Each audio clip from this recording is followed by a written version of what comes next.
Chapter 2753, God-Slayer's Treasure, the Ruined Mountain Range. Illusory words and unyielding heart were stunned by Feng's answer, their complexions turning indescribably grim.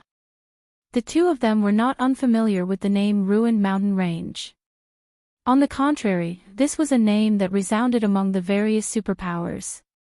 The superpowers usually sent scouts to check out level 100+ neutral maps, which had many danger zones. Some superpowers would even investigate level 130 to level 150 neutral maps. Of the explorations conducted by the superpowers, none of the exploration teams they sent into the Ruined Mountain Range had returned alive. Yes. Despite the Ruined Mountain Range being only a level 120+ neutral map, none of the expert players that entered it had returned alive. In fact, they didn't even know how they died. After suffering such bizarre losses, the superpowers stopped attempting to explore the Ruined Mountain Range. After all, the players capable of entering level 120+ neutral maps were incredibly strong experts, with even the weakest among them being at the Flowing Water Realm. Even the superpowers couldn't afford to have too many of such experts dying. Due to this reason, the Ruined Mountain Range had become a forbidden land for the various superpowers. Even though the superpowers already had level 118+ expert players under their command now, none of them dared make another attempt. After a while, Unyielding Heart asked nervously, "Must we go in there?" Peak experts were the main pillars supporting their guilds. Even the death of one of these experts would distress them. It would be an absolute nightmare if several dozen of them died. Emisham. We must. Entering the Ruined Mountain Range is the prerequisite for our success, Feng said, nodding. If possible, he wouldn't want to enter the Ruined Mountain Range at this time either. However, the Ruined Mountain Range was his only option to secure a large amount of resources quickly. This was because the Ruined Mountain Range was a true forbidden land with the lowest level requirement. Players had a chance of surviving in the neutral map so long as they reached level 120. Moreover, the Ruined Mountain Range was also one of the most highly contested forbidden lands in his previous life. Although the Ruined Mountain Range was labeled a forbidden land, it wasn't a forbidden land for all life. Instead, it was only a forbidden land for humans. Humans would face great danger when entering the Ruined Mountain Range, however, non-humans wouldn't. Most importantly, the clue he had to the God Slayer led him to the Ruined Mountain Range. After analyzing the map clue and with his understanding of the Ruined Mountain Range, he felt it was highly likely that one of the God Slayer's treasures was hidden inside the Forbidden Land. The Earthfall's Secret Land. This was something he had only heard of during his previous life. Although he didn't know who activated the Earthfall's Secret Land, what he did know was that the 5 great super guilds had dispatched over 40 Tier 5 experts to contest for it. The struggle between these experts had very nearly flattened the Ruined Mountain Range's outer area. As to what the Earthfall's Secret Land contained, there had been all sorts of rumors about it in the outside world. However, nobody actually had a concrete answer. This was because shortly after the Earthfall's Secret Land appeared, 3 of the 5 great super guilds had joined forces to monopolize that place. The 3 guilds had prohibited not only outsiders from entering but even their own internal members. The minimum condition to enter the Earthfall's Secret Land had been being a Tier 4 core member. Nevertheless, one thing was certain, the Landfall's Secret Land was a different dimension the God Slayer had created. The Secret Land had boasted an abundance of riches and/or veins. Magic crystals could also be found all around. It wasn't a place the outside world could compare to. Hence, Feng intended to take a look at the Earthfall's Secret Land. However, the road leading to the Earthfall's Secret Land was a treacherous one. After all, countless Tier 4 players had died in the Ruined Mountain Range in his previous life. Even Tier 5 players had fallen in the map. It wasn't a place that lone individuals could easily traverse. Therefore, Feng planned to tap the power of Crimson Emperor and Unyielding Soul for this endeavor. The Ruined Mountain Range is extraordinary.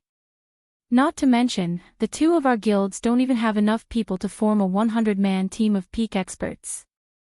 I'm afraid it's going to be difficult to survive there, Illusory Words stated. How about we include some additional Tier 3 experts?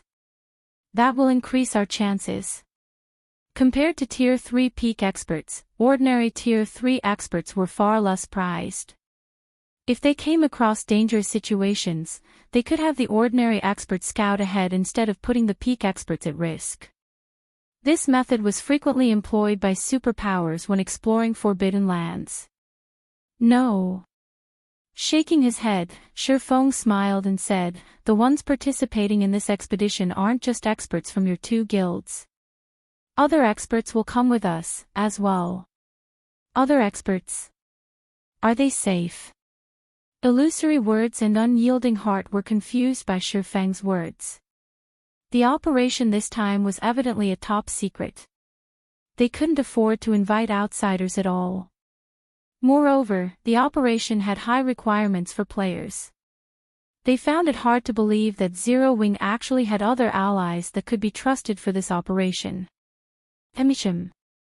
They're safe. Their strength is also more than enough to participate in this operation, Feng said, chuckling. The Earthfall's secret land was a place that the 5 great super guilds had considered a strategic resource. Once there, he naturally couldn't explore it together with Crimson Emperors and Unyielding Souls members. However, exploring the secret land by himself was also impossible. Hence, he needed to bring some other people with him. Only, outsiders did not know that these people were actually part of Zero Wing. Afterward, Feng had Illusory Words and Unyielding Heart gather their guild's peak experts while he contacted the Azura Adventurer team. As for the Secret Covenant Tower, he tasked Fire Dance and the rest of Zero Wing's main force to handle it. After all, the expedition to the ruined mountain range would take a lot of time. Since Fire Dance and the others could already challenge their Tier 4 promotion quests, it would be a loss for them to accompany him. Black Dragon Empire, Thousand Rock Town. Several dozen flashes appeared on the town's teleportation array as Unyielding Souls and Crimson Emperor's peak experts arrived in this desolate border town. Although Thousand Rock Town was known as a town, there were hardly any NPCs there, let alone players, because of the town's proximity to the ruined mountain range. The neutral map was so dangerous that even NPCs wished to avoid it. After glancing at the desolate street, Blue Gown eyed Feng, who stood nearby. She then asked Illusory Words curiously through a private conversation, Big Sis Illusory, who do you think guild leader Black Flame invited? In her opinion, their team, which consisted entirely of peak experts or better, was incredibly rare even in the entire God's domain. She found it inconceivable that Zero Wing could invite another team capable of rivaling theirs. Aside from the many peak experts, their team had Illusory Words and Unyielding Heart. The former was a cleric who stood at the pinnacle of God's domain, while the latter was a berserker with defense rivaling MT classes. There was also Blue Gown herself, who was the third-ranked Guardian Knight in Crimson Emperor's main force. At this stage of the game, only the 5 great super guilds would be capable of fielding such a team. I don't know. According to the information we gathered, only the Dragon Phoenix Pavilion's Phoenix Rain might be of help. However, Phoenix Rain disappeared, so Zero Wing shouldn't have any other capable allies, Illusory Words replied, shaking her head. She, too, was curious about the allies Feng mentioned. Shortly after Illusory Words and Blue Gown spoke with each other, a dozen or so flashes appeared on the teleportation array once more. When these new arrivals walked out of the teleportation array, both Illusory Words and Unyielding Heart were shocked. Every one of these new arrivals radiated an astonishingly powerful aura.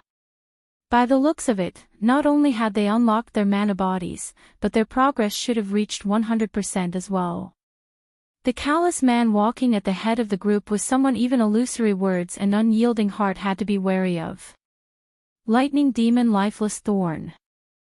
Read latest chapters at Wuxia World.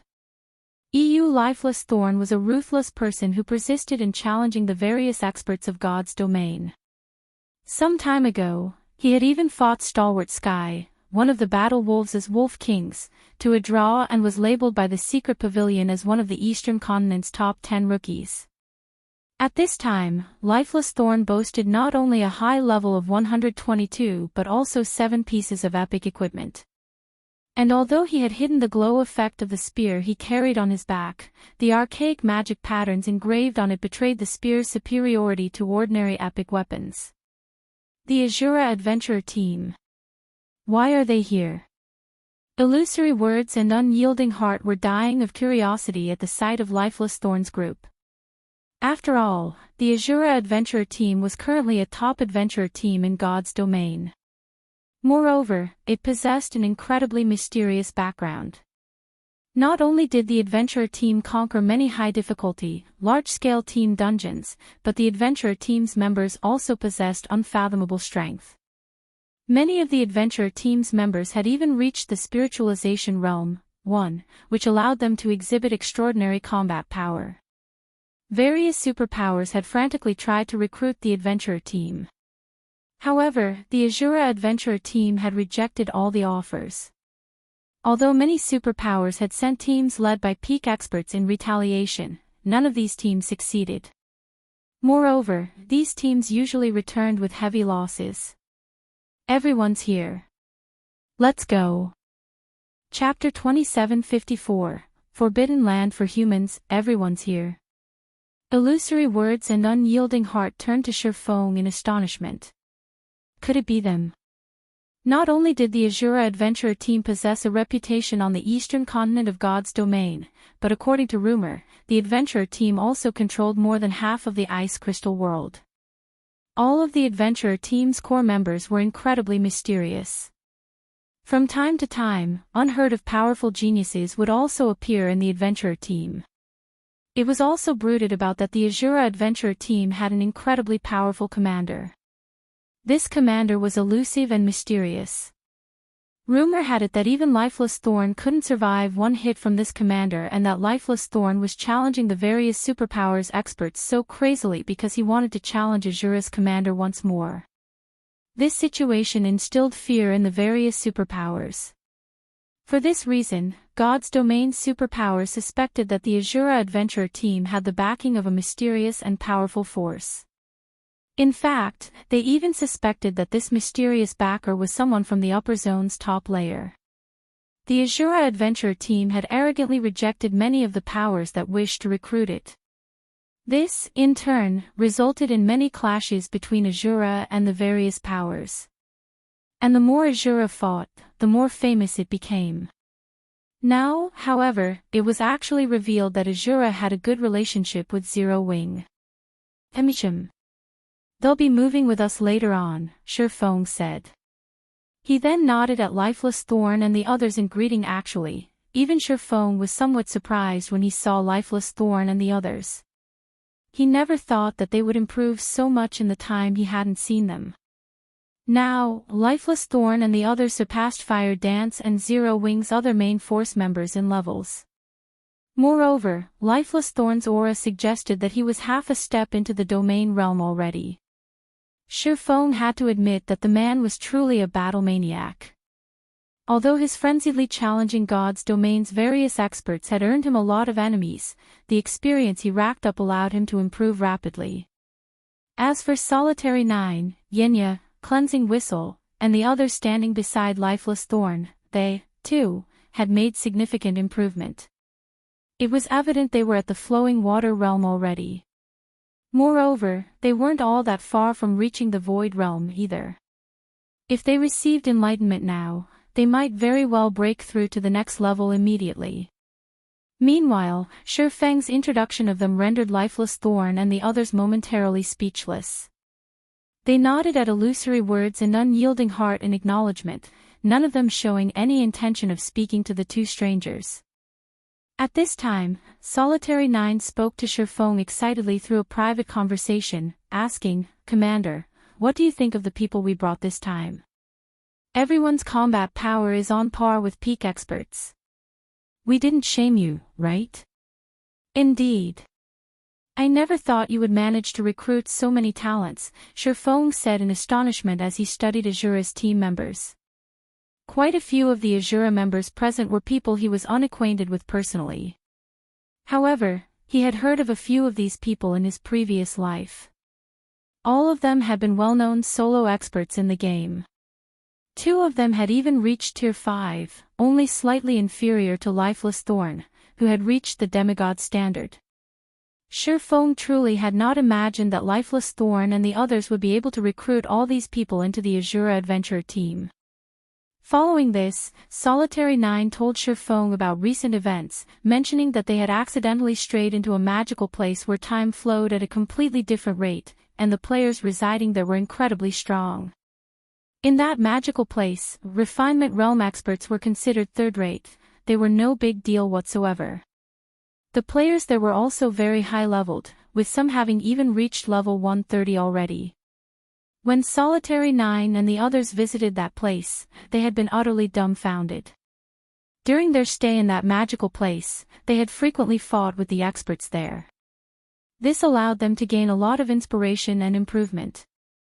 Unfortunately, the system abruptly brought them back to the main continent for some reason. When they returned, their levels surpassed that of the superpowers peak experts by a large margin. Solitary 9's tale surprised Feng. He never thought that God's domain would actually have such a magical area. However, when he remembered that Gentle Snow and Aqua Rose had fought in a different world for 80 years, he concluded that the situation Lifeless Thorn and the others had found themselves in was nothing to fuss about. Meanwhile, Crimson Emperors and Unyielding Souls members also finished their preparations to set off. Following which, everyone got on their flying mounts and flew toward the Ruined Mountain Range. The Ruined Mountain Range occupied a huge area on the continent of God's domain. According to players' estimates, the entire Ruined Mountain Range could rival the combined area of 5 or 6 empires and connected many places. The neutral map's level 120 region was only the periphery. If players wished to survive in the map's inner region, they would have to reach level 150 at the very least. As for the Ruined Mountain Range's core area, only level 180+, Tier 5 experts could enter there. Even level 200, Tier 4 experts wouldn't survive. After flying for 7 hours straight, Feng and the others finally saw a stretch of majestic mountains on the horizon. Just the mountains in the Ruined Mountain Range's periphery already reached heights of more than 30,000 meters. The sky of the mountain range was also shrouded in thunderclouds, and purple lighting arcs frequently appeared, bombarding the mountain range. Those seeing the Ruined Mountain Range for the first time were inevitably stunned by the magnificent and destructive scene before them. "We're descending," Feng instructed everyone after taking a look at the mountain range ahead. Flying mounts couldn't fly into the Ruined Mountain Range. If players wished to enter the neutral map, they had to rely on their own 2 feet. This was because even Tier 5 experts couldn't withstand the purple lightning. Even a level 200, Tier 5 Guardian Knight would fall after suffering 3 to 5 lightning strikes. Anyone who wished to fly inside the Ruined Mountain Range would have to reach Tier 6 first. Only then could they endure the purple lightning. Shortly afterward, Feng and the others arrived in a forest near the Ruined Mountain Range. They then stored their flying mounts one after another. "Once we enter the Ruined Mountain Range, everyone must stick to the team as closely as possible. You must not split off from the team under any circumstances. Otherwise, you'll be responsible for the consequences," Feng said after everyone had finished organizing themselves. "Remember, even if someone beside you is asking for help or I tell you to run for your lives, ignore everything. You must continue sticking to the team and advance. We also need to move as fast as possible." Upon hearing Feng's command, everyone present was surprised and puzzled. "Guild Leader Black Flame, are we supposed to ignore even your commands after we enter the map?" Blue Gown asked, her eyes filled with questions as she looked at Feng. Feng had clearly stated before that they needed to listen to his every command. Yet, now, he was telling them to ignore his commands once they entered the Ruined Mountain Range. His instructions were simply incomprehensible. Yes. Once you enter, you can ignore any of my commands temporarily. You can also ignore everyone around you until the team comes to a halt, Feng said, nodding.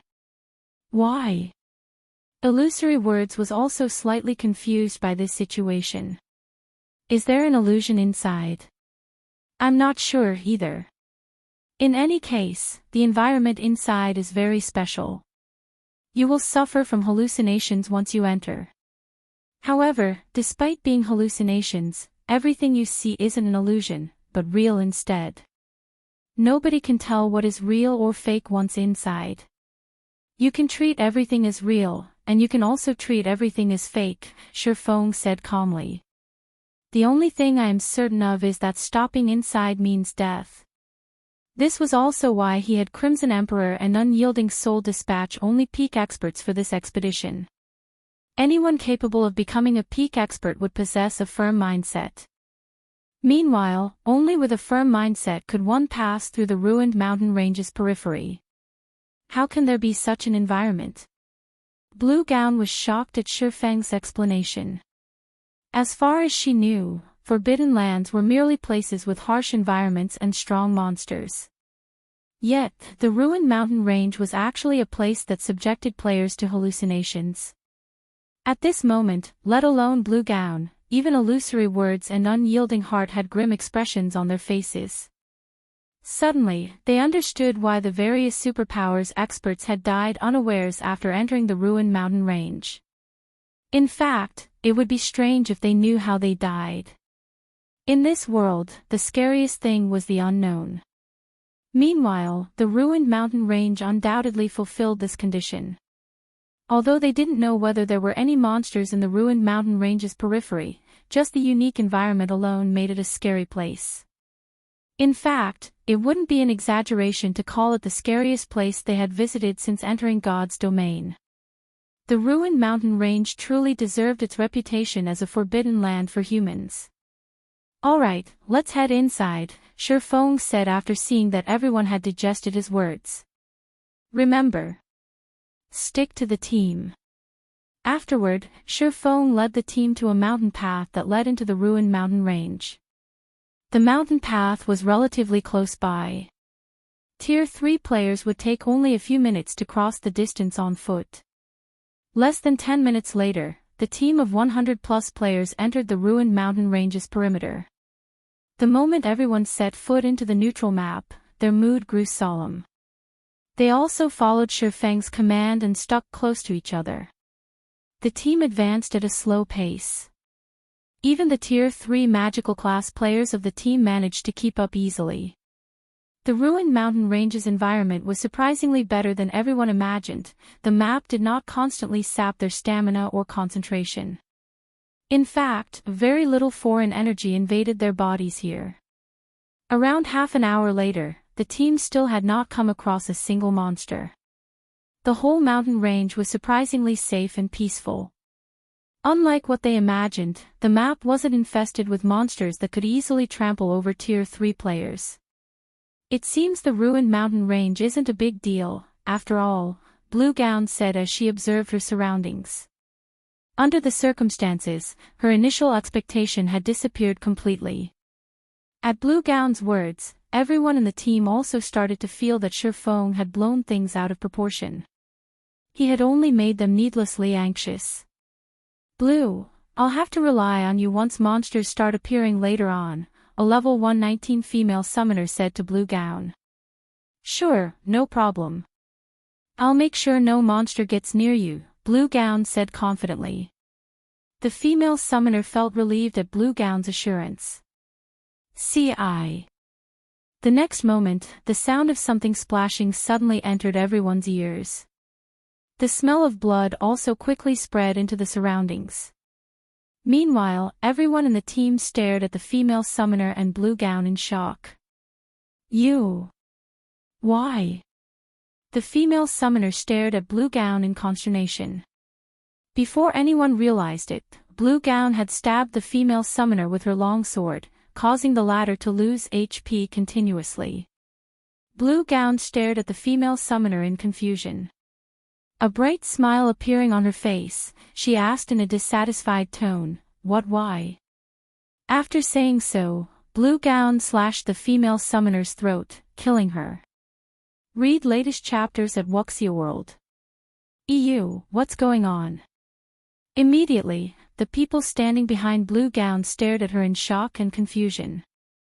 They couldn't understand why Blue Gown would suddenly attack a fellow teammate.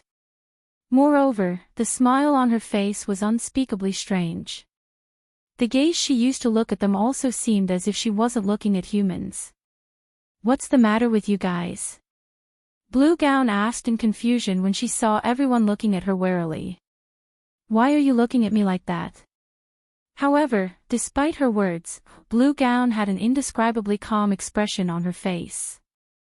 As if she had just stepped on an ant by the roadside, she was completely oblivious to the fact that she had just killed one of her teammates. Chapter 2755, Monster. Did Blue get possessed by a monster? What should we do now? Anyway, let's step back and keep our distance. Everyone slowly backed away from Blue Gown while staring at her in confusion. After all, Blue Gown possessed extraordinary strength as well as a hidden class for Guardian Knights. If they allowed her to get close to them, they would meet a similar fate to that female summoner. Meanwhile, upon noticing the players behind her stepping away, Blue Gown slowed her pace and looked at her teammates in confusion. "What's the matter with you guys?" While Blue Gown asked this question, the long sword in her hand bloomed with a dazzling light. The surrounding space even began to twist from the weapon's power. "Not good. Be careful. She's using a Tier 3 legacy skill. We'll definitely die if we get hit," a Tier 3 expert familiar with Blue Gown warned Unyielding Souls experts. Afterward, this person dashed straight into the nearby forest. The next moment, several other peak experts from Crimson Emperor also hid in the nearby forest one after another. Upon seeing this, Unyielding Souls experts couldn't help hesitating over whether to fight or hide. On the other hand, Blue Gown was confused when she saw Crimson Emperor's members fleeing, turning toward the female summoner who should have long since been dead. Blue Gown asked, "T, what do you think is wrong with them? Why did they look at me like that just now?" "I don't know either," the female summoner named Clear T answered, shaking her head. With a confused expression on her face, she said, "Why don't we follow them and take a look? It'll be bad if they move too far away from the team." "I guess you're right." Blue Gown nodded in agreement. Meanwhile, when Illusory Words, who stood some distance ahead of Blue Gown, noticed Blue Gown splitting away from the team, she promptly slowed her pace. "Blue, what are you doing?" Illusory Words shouted at Blue Gown in dissatisfaction. "Also, who have you been talking to all this time?" "Me." Turning toward Illusory Words, Blue Gown answered, "Haven't I been talking to Clear T all this time?" "Clear T." Looking at Blue Gown strangely, Illusory Words said, "Isn't T at the front of the team?" "The front?" Blue Gown immediately turned to look at Clear T. However, before she realized it, the female summoner whom she had been chatting with merrily just a moment ago was nowhere to be seen. Where did she go? Wait, why have so many of our members gone missing? Illusory Words asked in confusion. "I don't know what got into them, but they suddenly retreated into the forest over there," Blue Gown said, shaking her head. She, too, was confused at this situation. "No. We were fooled." Illusory Words' complexion darkened when she saw that the entire rear section of the team had disappeared. Black Flame never planned to bring us into the ruined mountain range. He must have been planning to use the ruined mountain range's power to annihilate our peak experts. Blue Gown was momentarily stunned. Now that we've suffered such severe losses already, if we continue following him, he'll definitely lead us to our deaths. Our only choice is to kill him now. Illusory Words said in a whisper to Blue Gown while looking at the front at Feng, who was leading the team. "I'll assist you. With your strength, even if you can't kill him in one hit, you should still be able to injure him heavily." At that time, I'll land the finishing blow on him. This despicable black flame. I knew he wasn't anything good. Blue Gown nodded in agreement to Illusory Words' plan. Blue Gown made her way towards Feng at a quick pace. When less than 100 yards separated them, Blue Gown suddenly disappeared, then reappeared behind Feng, a dazzling brilliance bursting out from the long sword she wielded. She swung her sword at the defenseless Feng.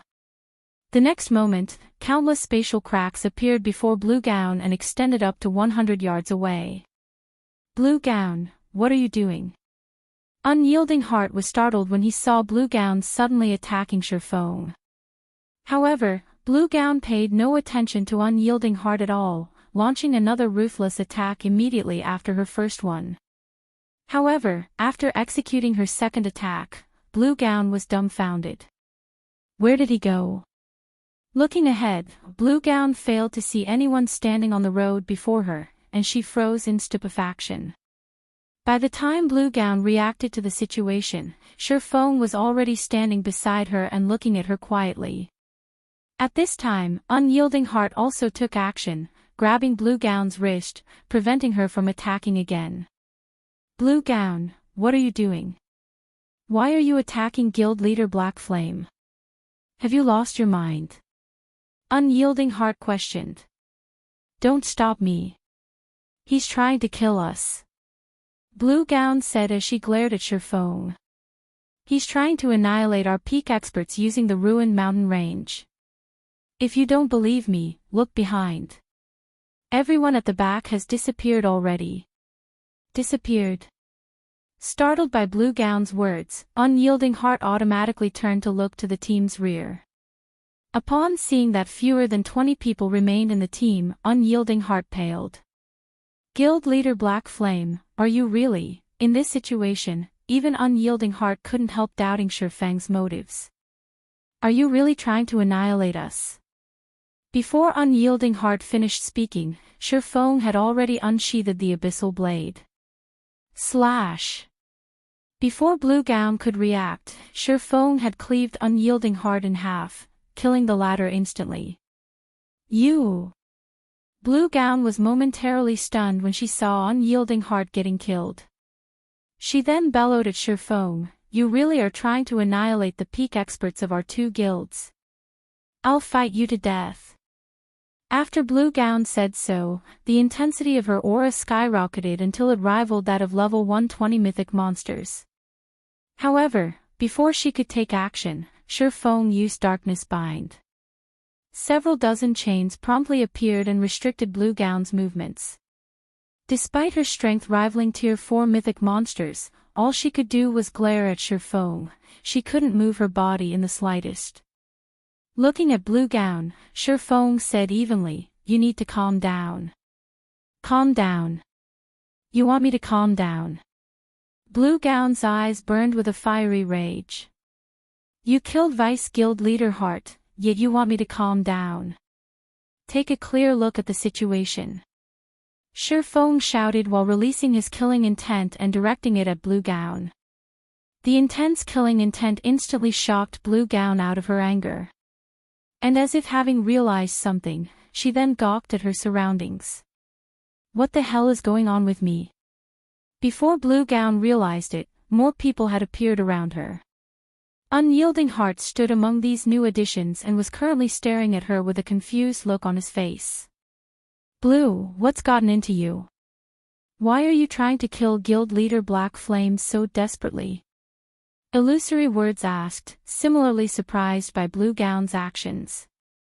Everyone had been advancing carefully before. Yet, for some reason, Blue Gown had suddenly charged up to Feng and attacked him.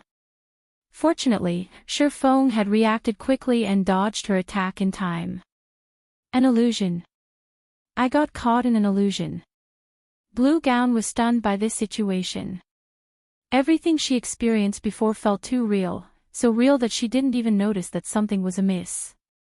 What's going on here? Unyielding Heart asked in surprise. Does this mean you'll get trapped in an illusion even if you're just walking? However, Before Unyielding Heart and the others could figure out what was going on, Feng suddenly stabbed the abyssal blade into Blue Gown. "What are you doing, Guild Leader Black Flame?" Illusory Words asked, startled. Feng was a Tier 4 Sword Emperor. Any random attack of his could reap millions of HP from mythic monsters. Killing Blue Gown, who had less than 3 million HP, would take no more than a hit. However, what occurred next made everyone's jaws drop. This was because Feng's attack failed to kill Blue Gown. A damage value exceeding 4 million had appeared above Blue Gown's head, yet the Guardian Knight's HP bar had fallen by only a small chunk, losing barely 3% of her HP. How is this possible? Unyielding Heart couldn't help doubting his eyes. For Blue Gown to lose only around 3% of her HP despite suffering over 4 million damage, her maximum HP had to exceed 200 million. A player having 200 million HP. Did a monster replace Blue? Illusory Words was also stunned by this situation. This was Illusory Words' first time seeing a monster transforming into a player. Moreover, the Blue Gown before her looked identical to the real one. However, before anyone could snap out of their surprise, Feng suddenly appeared beside Illusory Words and slashed at her with the abyssal blade. -6,434,654. Damage exceeding 6 million appeared above Illusory Words' head. However, similar to Blue Gown, Illusory Words lost less than 3% of her HP from the attack. Illusory Words looked at Feng strangely, failing to understand why Feng had attacked her all of a sudden. Meanwhile, Unyielding Heart, who saw all of this, was at a loss. He simply couldn't figure out what was happening right now. Guild Leader Black Flame, what exactly are you doing? After suffering an attack, Illusory Words hurriedly stepped back and used a healing spell on herself, instantly replenishing her HP back to full. Read latest chapters at Wuxia World. EU, what am I doing? Chuckling, Feng said, "Of course, I'm getting rid of you monsters." Monsters? What kind of joke are you making? How am I a monster? I'm a bona fide player. Illusory Words protested, her eyes wide with confusion as she looked at Feng. She then explained hurriedly, "There must be a problem here." When everyone on the team saw that Illusory Words did not retaliate, combined with the sincerity in her voice, they had to nod their heads in agreement, feeling that there was definitely a problem here. If Illusory Words really were a monster, she should have retaliated after Feng attacked her. She wouldn't be trying to explain herself. In the meantime, Blue Gown looked at herself in shock. She couldn't believe that she had transformed into a monster. Am I actually the transformation of a monster? Chapter 2756, True Forbidden Land. Blue Gown and Illusory Words' bizarre performance and words stunned everyone. Were Blue Gown and Illusory Words monsters or not? Previously, when they came across monsters, all they needed to do was attack the said monsters. If they couldn't defeat the monsters, they could just run. Now, however, they couldn't even tell whether the monsters they faced were actual monsters. What were they supposed to do in this situation? Immediately, a deathly silence fell over the entire team as everyone turned to look at their teammates, afraid that the one standing beside them was actually a monster in disguise. Illusory Words and Blue Gown also warily eyed each other. This weird scene was definitely a first for everyone. However, after this strange atmosphere lasted for several seconds, the sunny sky suddenly darkened. Lightning and thunder filled the surroundings. Before Blue Gown realized it, the people around her had disappeared. Simultaneously, a 6-meter-tall monster with a huge mouth and ethereal body had appeared beside her, and it had devoured half of her soul already. Despite having noticed this monster, she could only stare at it quietly like an immobile puppet. She couldn't move her body even if she wanted to. However, the next moment, a magic blade pierced the heart of this monster. The monster let loose an ear-piercing scream that made Blue Gown feel as if her head would burst. What's going on? Blue Gown, whose body currently resembled an ethereal soul, was all at sea. Right now, she truly could not distinguish what was real from what was fake. It was as if she had woken up from a dream, only to end up in another dream. Before she could react to the situation, the injured monster pounced on her once more, intending to devour the delicacy before it. Meanwhile, Blue Gown, who had returned to her physical body, was utterly powerless against the monster. Just being close to it petrified her and gave her a pounding headache. She couldn't put up any resistance whatsoever. Soul Devourer, Soul Monster, Great Lord, level 124 HP 440 million. However, before the Soul Devourer could reach Blue Gown, several magic swords shot through it in rapid succession. Minus 71,514,654. Minus 35,164,412. Several dozen terrifying damage values flashed above the Soul Devourer one after another, the Great Lord's HP zeroing out straight away. The monster then dispersed into particles of light, leaving behind a dozen or so crystal fragments in its place. Black Flame. Blue Gown looked at Feng in confusion, having fallen into a mentally weakened state, her voice tremulous with uncertainty. You sustained some mental attacks. Nearly half of your concentration was consumed, as well. It's best if you don't move around recklessly, Feng said as he looked at Blue Gown. Fortunately, you managed to walk out of that area. I wouldn't have been able to save you otherwise. Mental attacks. Blue Gown was taken aback. How is this possible? This was her first time hearing this term. Moreover, everything she had experienced before felt real. Such a situation was simply unheard of. She had experienced earth-shattering battles in God's domain before, but never such a terrifying illusion. She found it hard to imagine that a monster was actually capable of executing such an attack. Nothing is impossible in God's domain, especially in this forbidden land for humans, Feng said as he met Blue Gown's incredulous gaze. Shaking his head, he said, monsters in God's domain aren't limited to physical and magical attacks. They have many unknown ways to attack and lay traps. Even if a player possesses combat power far surpassing a monster's, the player will still get killed if they aren't careful. Take these monsters that are capable of employing mental attacks, for example.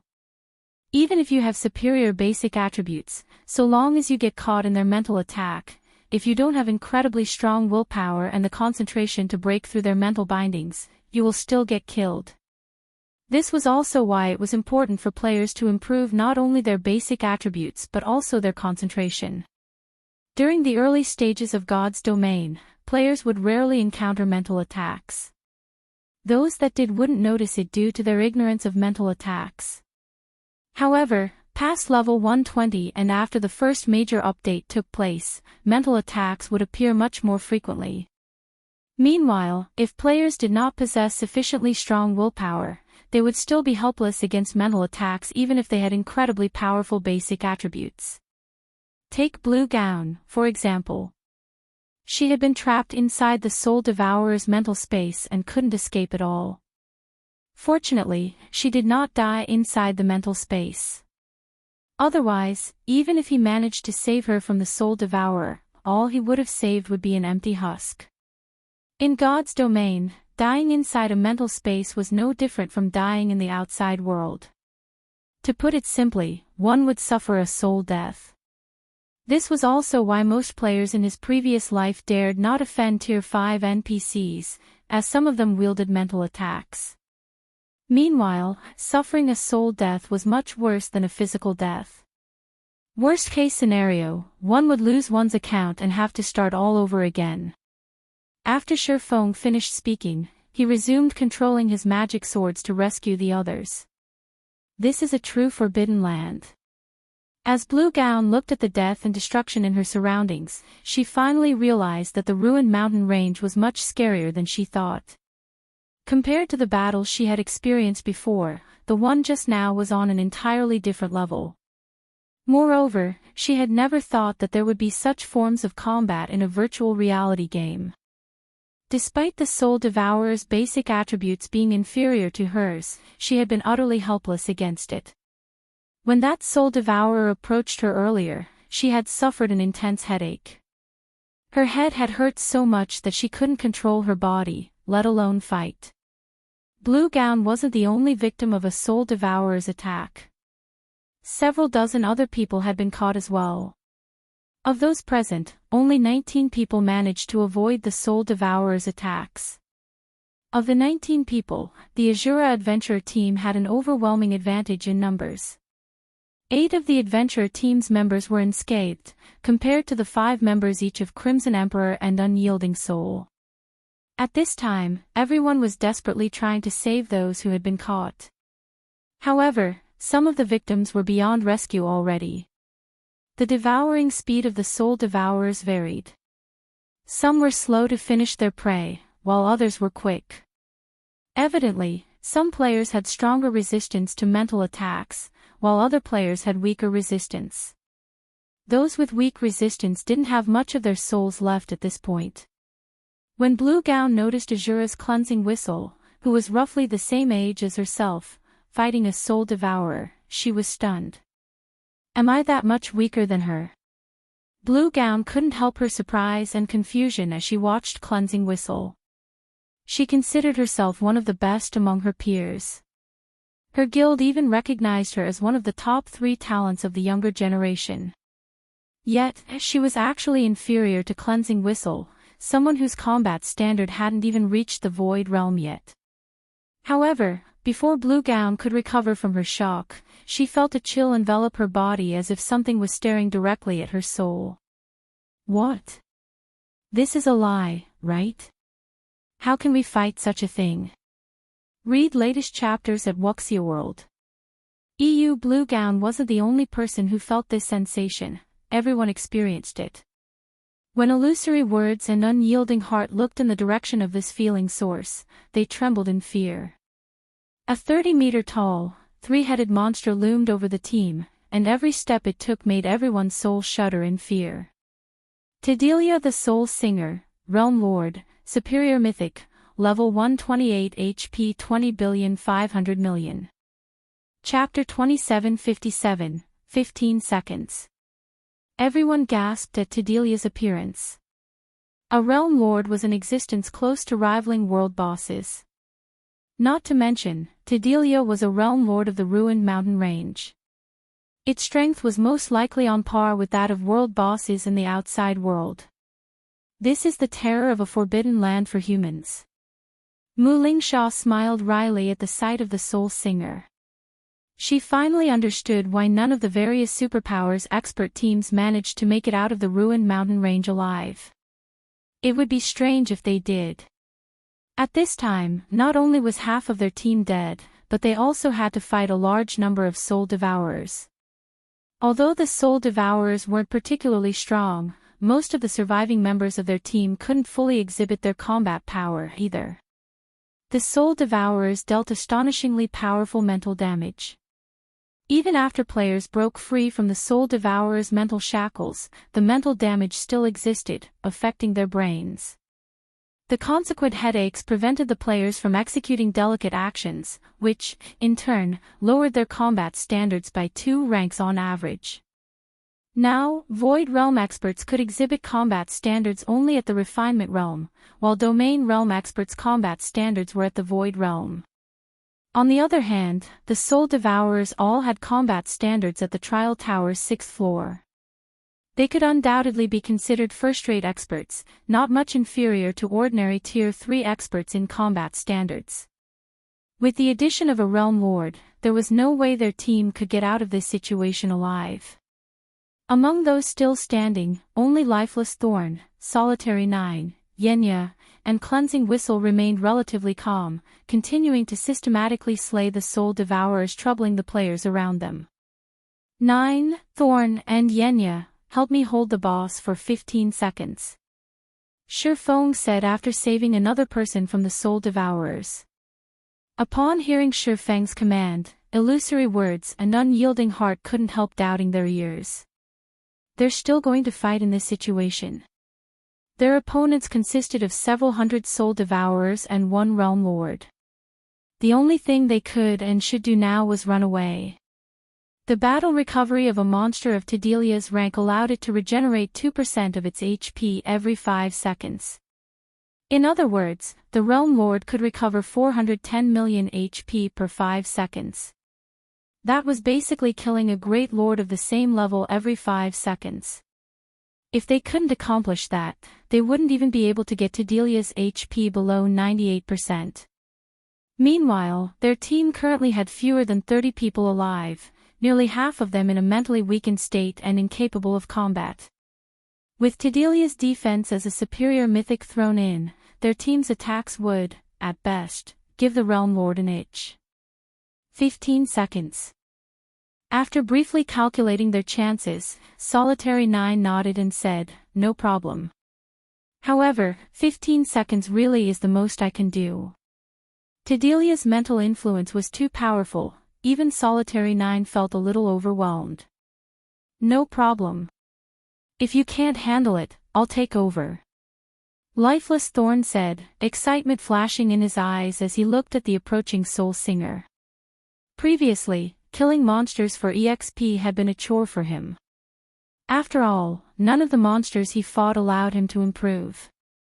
He was killing them solely for the sake of leveling up.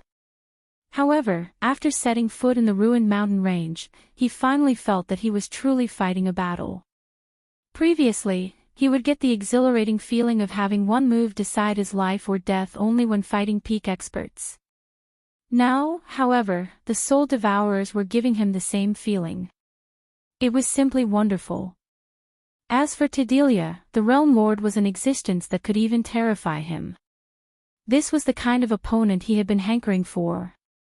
"Alright, let's hurry up and head over.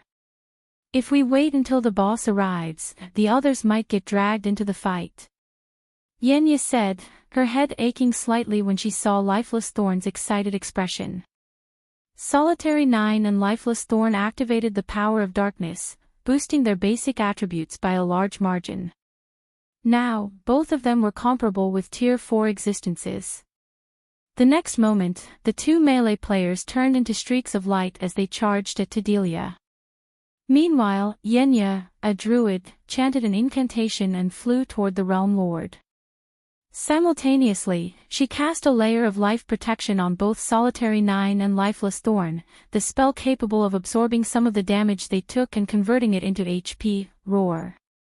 Tedelia bellowed in anger when it saw two ants charging at it, its roar echoing throughout the ruined mountain range's outermost area. As its roar spread, an invisible mental attack struck everyone. Aside from Feng, everyone present groaned in pain. "Good. You really are powerful." After suffering Tedelia's mental attack, which was much stronger than its ever-present mental influence, Lifeless Thorn turned deathly pale. However, when he looked at the 30-meter-tall Realm Lord, not only did he not grow fearful of the boss, but the fighting spirit in his eyes even burned brighter. He raised his spear and transformed into a lightning bolt shooting at Tedelia. Tier 3 Legacy Skill, Lightning Flash. With the power of darkness's buff, this attack pierced through space itself. As if he had teleported, Lifeless Thorn instantly appeared before the Soul Singer. So fast. This scene surprised Unyielding Heart. There had been a 200-yard gap between Tedelia and Lifeless Thorn, yet the latter had crossed this distance instantly. Unyielding Heart wasn't sure he could react to such a speed even if he activated his Berserk skill. Boom! A deafening boom echoed throughout the mountains.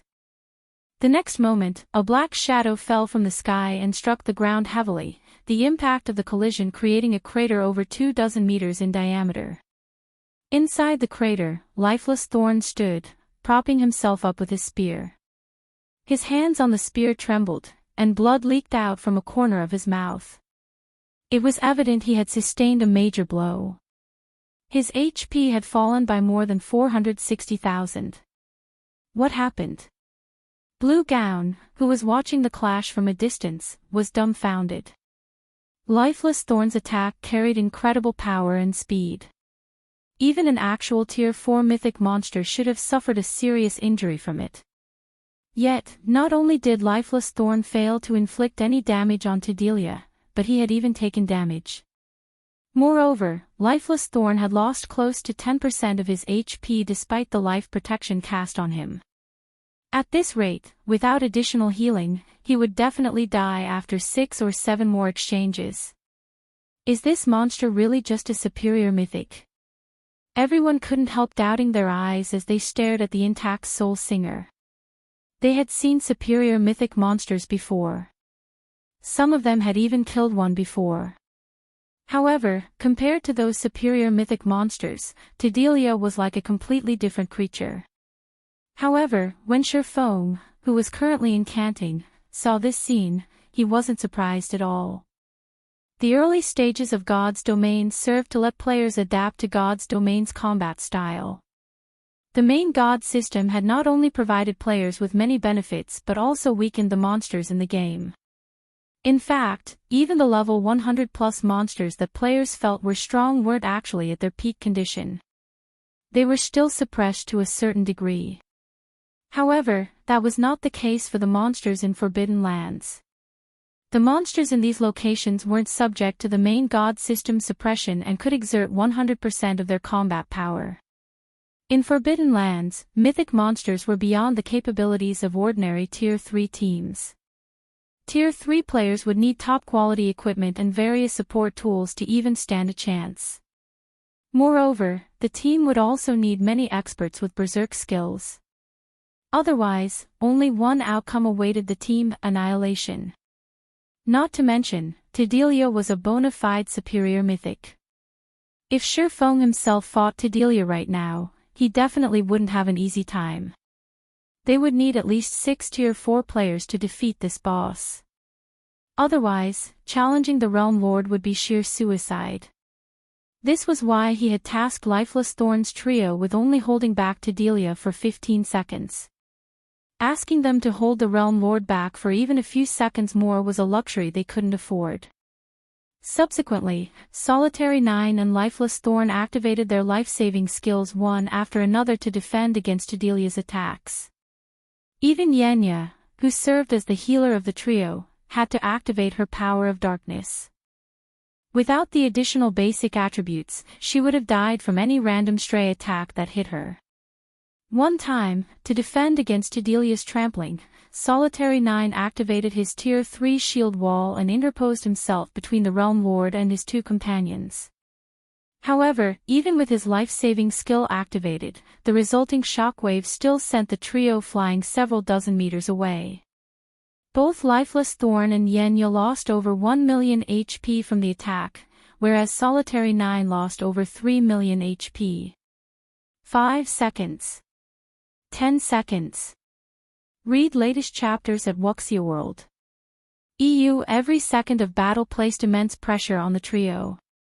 Every moment they fought, Delia felt as if death would claim them in the next second. The players spectating from afar were stupefied at this scene. This was the first time they truly understood how terrifying a superior mythic monster could be. If not for Lifeless Thorn's group having activated their berserk skills, the trio would have most likely been killed instantly. "Commander, are you not done yet?" Solitary 9 asked Feng through a private conversation. Previously, he thought that it would be a joke if he couldn't hold Delia for 15 seconds. However, he now realized that 15 seconds was truly a long time. Good job. At this time, Feng had also finished chanting the final verse recorded in the Bible of Darkness. "Leave the rest to me." Chapter 2758, Bible of Darkness's true power. Upon hearing Feng's words, Solitary 9, Lifeless Thorn, and Yenya promptly stopped attracting Delia's attention and dashed over to Feng. They chose to run to him because only their commander had a way to hold Delia back. If they ran in any other direction, Delia would definitely chase them down and crush them. Delia strode towards Feng step by step. Not only did Delia shake the ground with every step it took, but the mental influence it exerted over the rest of the team also increased. Some of the resting players, such as Blue Gown, even started holding their heads in pain. Are we going to fight it? Illusory words couldn't help frowning at this situation. She simply couldn't see any way for their team to defeat Tedelia. Not only did Tedelia possess over 2 billion HP, but its combat standard was superior to ordinary refinement realm experts. Its speed was so fast that even a domain realm expert like herself could barely keep up. Such speed simply wasn't something Tier 3 players could cope with, and even a Tier 4 player like Feng would, at best, just match its speed. Moreover, Tedelia's strength was something only Tier 4 MTs could hope to stop. If a swordsman like Feng tried to tank one of the Realm Lord's attacks, he would definitely end up miserable. However, when Tedelia was only 3 steps away from Feng, the connections completed. Feng smiled as he closed the Bible of Darkness and looked at Tedelia. Let's start the second round, then. As soon as Feng closed the Bible of Darkness, the stormy skies above the valley shattered and transformed into a dark space covering thousands of yards. Looking at the darkness, everyone present could faintly sense that it was connected to an ancient and terrifying space. Just the aura leaking out from the dark space was enough to roil the valley's mana. The next moment, a gigantic stone door several hundred meters tall fell through the dark space and smashed into the valley, causing powerful tremors to spread throughout the valley. When Tedelia looked at this ancient door, a deep sense of fear appeared in its eyes. How can there be such a terrifying existence in this world? Unyielding Heart was shocked as he looked at the massive stone door before him. This door was undoubtedly the most terrifying item he had seen in God's domain thus far. Just looking at it allowed him to understand just how scary it was. Every magic pattern and rune engraved on the door functioned to seal its power. Whatever existence stood behind the door could most likely obliterate him with just a small strand of its power. For a moment, he even had the feeling that the opening of this door would mark the beginning of all disasters. He's not planning to open this door, right? Illusory words eyed the stone door nervously. The door before her looked far too ominous. Its appearance alone filled her with an indescribable aversion and terror, a terror easily 100 times stronger than the fear she felt for Tedelia. However, before Illusory words could continue this line of thought, the door began opening by itself slowly. Darkness, silence, and despair. For a moment, it felt as if all the negative emotions in the world were pouring out of this stone door, and even Feng felt uncomfortable in this situation. As for everyone else, their faces paled, and they knelt on the ground involuntarily, none of them daring to look at the stone door directly. Who, mans? No. You're not. Suddenly, words spoken in the abstruse demonic language flowed out of the door. Although none of the players present were knowledgeable of the language of demons, they understood what the spoken words conveyed. For a time, everyone was confused. I never thought that after so many years, you existences would be the next to summon this door. Following these words, a 3-eyed, 10-meter-tall, humanoid demon clad in black armor walked out of the stone door. The instant Tedelia saw this demon, horror overwhelmed it. It was as if the Realm Lord had just seen death itself. Actually, Feng himself felt dread at the humanoid demon's appearance. He never dreamed he would summon this demon. The Dark Abyss had a total of 108 demon princes, one, who stood at the peak of the great demons. All of them were existences second only to demon kings, and they could be considered half-step demon kings. Meanwhile, the humanoid demon standing before him was Ferbero, the Lord of the Dead. His strength ranked 21st among all great demons. Weak. How weak. Ferbero muttered as he looked at himself, his voice filled with dissatisfaction. He then looked at Feng, who held the Bible of Darkness, and said coldly, "You should know what you have done. That book isn't something you should possess, so hand it to me. This is also your only way out. Otherwise, what awaits you is eternal death." As soon as Ferbero finished speaking, a powerful sense of oppression descended on Feng, one so uncomfortable that his expression turned ugly. As expected of one of the 108 demon princes. Its mental oppression is on par with Tier 5 existences, Feng sighed ruefully. Although he had long since known that the gap between Tier 4 and Tier 5 was massive, he still couldn't help feeling helpless when experiencing the might of a half-step demon king. Luckily, Feng wielded the Bible of Darkness, which restricted the methods Ferbero could use to target him. Otherwise, the demon prince could have killed him instantly. Meanwhile, as Ferbero subjected Feng to his mental oppression, the Bible of Darkness also sensed the offense. Immediately, chains appeared around the demon prince's body. The instant these chains appeared, Ferbero's mental oppression weakened drastically. Now, the mental oppression no longer posed any threat to Feng whatsoever. This damned contract. I will break free from this binding one day and obtain true freedom. Ferbero bellowed in rage as he glared at the pitch-black chains wrapped around his body. He then looked at Feng and said coldly, although that book prevents me from doing anything to you, don't think that you have full control over me. I can tell that you don't have much time left, based on those curses and bindings on your body. That book cannot save you. Only I can help you. That won't be necessary. I will only become your puppet if I believe you, Feng said, shaking his head while smirking contemptuously. After reaching Tier 4, he had gained an inkling about the problem plaguing his soul. Initially, he thought that with the benefits from his promotion, the problems he faced would stabilize. However, it turned out that wasn't the case at all. His problems were far greater than he imagined. This feeling became even more obvious after he had used the Bible of Darkness. The Bible of Darkness had been secretly eroding his soul all this time. He couldn't help but admit that this godlike item truly couldn't be controlled easily. It was much more dangerous than magic weapons. However, it was also impossible for him to abandon the Bible of Darkness. The road to reaching higher tiers was incredibly difficult. Only by grasping every available opportunity would he have a chance of becoming a god. Otherwise, everything he did would be for naught. One example would be the soul mark he received from a faux Saint Devourer he defeated some time ago. It was precisely because he had exploited this opportunity that he had managed to strengthen his soul, which, in turn, strengthened his resistance to that mysterious NPC's soul curse. Otherwise, he wouldn't have survived until now. Feng then looked at Ferbero and said, I might not be able to control you completely, but you should know that as your summoner, I can forcibly control part of your power. The Bible of Darkness was his greatest assurance in venturing to the ruined mountain range this time. Venturing deep into the neutral map with just his personal strength was impossible.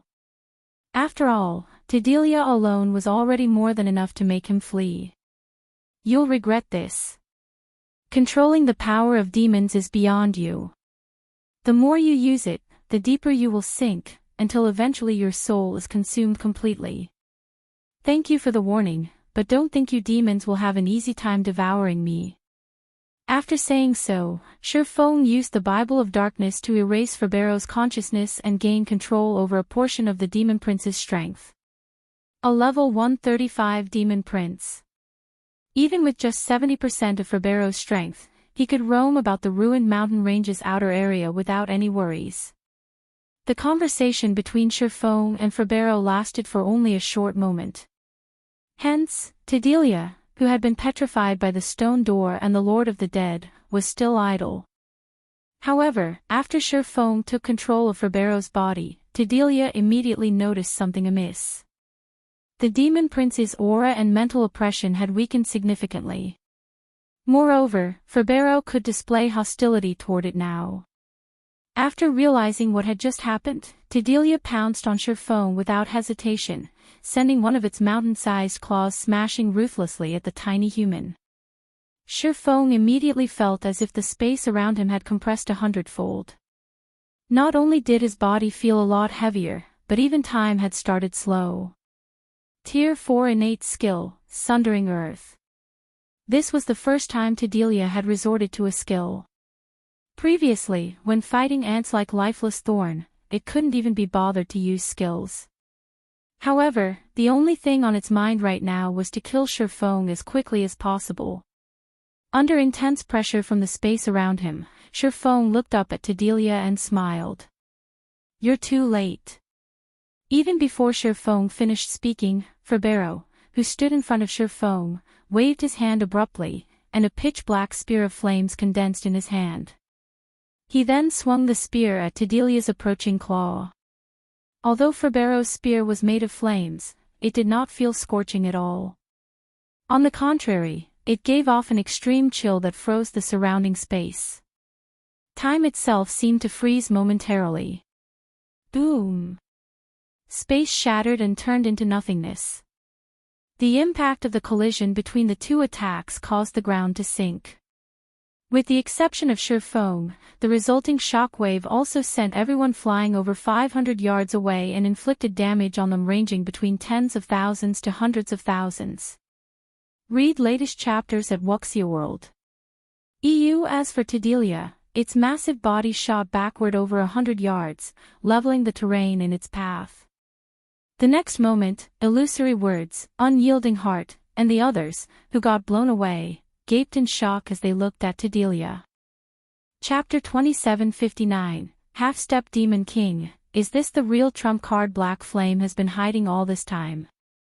Illusory Words and Unyielding Heart were shocked as they stared at the three-eyed demon hovering proudly in the sky. At the same time, they revealed bitter smiles on their faces. Ferbero, Lord of the Dead, Demon Prince, level 135 HP 13 billion. They had long known that people like Feng would always keep a trump card hidden. Otherwise, he wouldn't have come to the dangerous Ruin Mountain range even though he had reached Tier 4. However, they never imagined that Feng's trump card would be this terrifying. The man had actually summoned a demon prince from the dark abyss and controlled it like a puppet to fight for him. A demon prince was an existence capable of rivaling Tier 5 existences. In terms of life rating, a demon prince was above even superior mythic monsters. Not to mention, Ferbero was even a demon prince with a title. Calling him a half-step demon king wouldn't be an exaggeration. If the various superpowers were to find out about this power, they would most likely have very ugly expressions on their faces. Any demon prince that possessed a title had earned their title by slaughtering countless people in God's domain. In fact, these titled demon princes were responsible for the destruction of some kingdoms in God's domain. For an existence capable of single-handedly destroying an entire kingdom, destroying a super guild's guild city would be child's play. In reality, Feng himself had also entertained the same fantasies as Illusory Words and Unyielding Heart. However, these thoughts remained merely thoughts. After his promotion to Tier 4, both his concentration and mana perception had gained a qualitative improvement. Thanks to these improvements, he discovered a small trace of dark energy lingering around his soul. The Bible of Darkness possessed incredible power. In fact, some legendary items would even seem weak compared to it. This situation was inconsistent with God's domain's rules. In God's domain, one had to pay a price corresponding to the power gained. This was the balance of God's domain. However, the Bible of Darkness didn't seem balanced to him. The power it offered its wielder was far greater than the cost of using it. Now, the Bible of Darkness's detriments were thoroughly revealed. His soul had become tainted with dark energy. Although the dark energy lingering around his soul was incredibly weak, its purity was exceptionally high, equal to the energy found in 7 luminaries crystals. Ordinary power couldn't expel it. And the more he used the Bible of Darkness's power, the stronger and purer this dark energy became. Particularly, when he summoned Ferbero, the rate at which this dark energy grew had skyrocketed.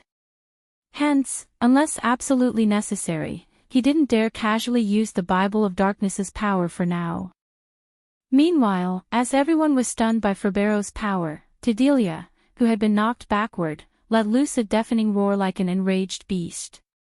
Tedelia's originally translucent body turned blood red and enlarged significantly. Now, the Realm Lord easily reached a height of 50 meters. Simultaneously, a ripple of power spread from its body, reaching 500 yards away and causing the ground to sink. What a strong gravity domain! Feng frowned when Tedelia's gravity domain reached him. Despite his mana domain and Tier 4 physique, moving inside Tedelia's gravity domain was actually difficult. Now, he couldn't even exhibit half of his normal speed, let alone his strength. If Tier 3 players stood within this gravity domain right now, they would most likely be crushed to death. Fortunately, Febero, whom Feng controlled, wasn't particularly affected by this gravity domain. His speed and strength had been reduced by only 20% or so. He still held an advantage over Tedelia. So, this is the Demon Prince's power. Feng was astonished by this situation. Despite both him and Febero being Tier 4 existences, there was a tremendous gap between them. He only had basic control over Febero's body. Utilizing Febero's mana and frightening concentration was beyond him. While these two aspects might not seem very important, they were crucial for Tier 4 existences to maximize the use of their basic attributes. At this time, Feng couldn't exhibit even 10% of Febero's true combat power. Despite that, Febero could still overwhelm Tedelia. All Feng needed to do now was control Febero and have the Demon Prince pin down the Soul Singer. If everyone else helped out in attacking Tedelia, slaying the superior Mythic wouldn't be impossible. However, Tedelia had no intention of letting Feng realize his plans. Chanting an incantation, the Realm Lord repeatedly shattered the ground around itself and gathered the scattered rubble. In just 3 seconds, a meteorite with a 400-yard radius had formed in midair. A Tier 4 curse. Feng's complexion darkened when he saw the meteorite. A Tier 4 curse cast by a superior Mythic would possess power at the Tier 5 standard. A single strike from such an attack was more than enough to demolish a city's defensive magic array. As a Tier 4 player, if he got struck by this attack, he would die without question. At this time, let alone Feng, even Illusory Words, Unyielding Heart, and the other players standing over 500 yards away were stunned by Tedelia's attack. Helpless smiles appeared on their faces. Once this Tier 4 curse landed, none of them would survive. They couldn't even interrupt the spell. Damn it! Why can't I use his mana? Feng felt a huge headache in this situation. If Febero were to rely on only his physical body, the Demon Prince definitely wouldn't be able to shrug off a Tier 4 curse. Moreover, even if Febero could endure the attack, both Feng and the rest of his team couldn't. Escaping was also impossible at this point. After all, the activation of a Tier 4 curse would place a seal on the space of the affected region.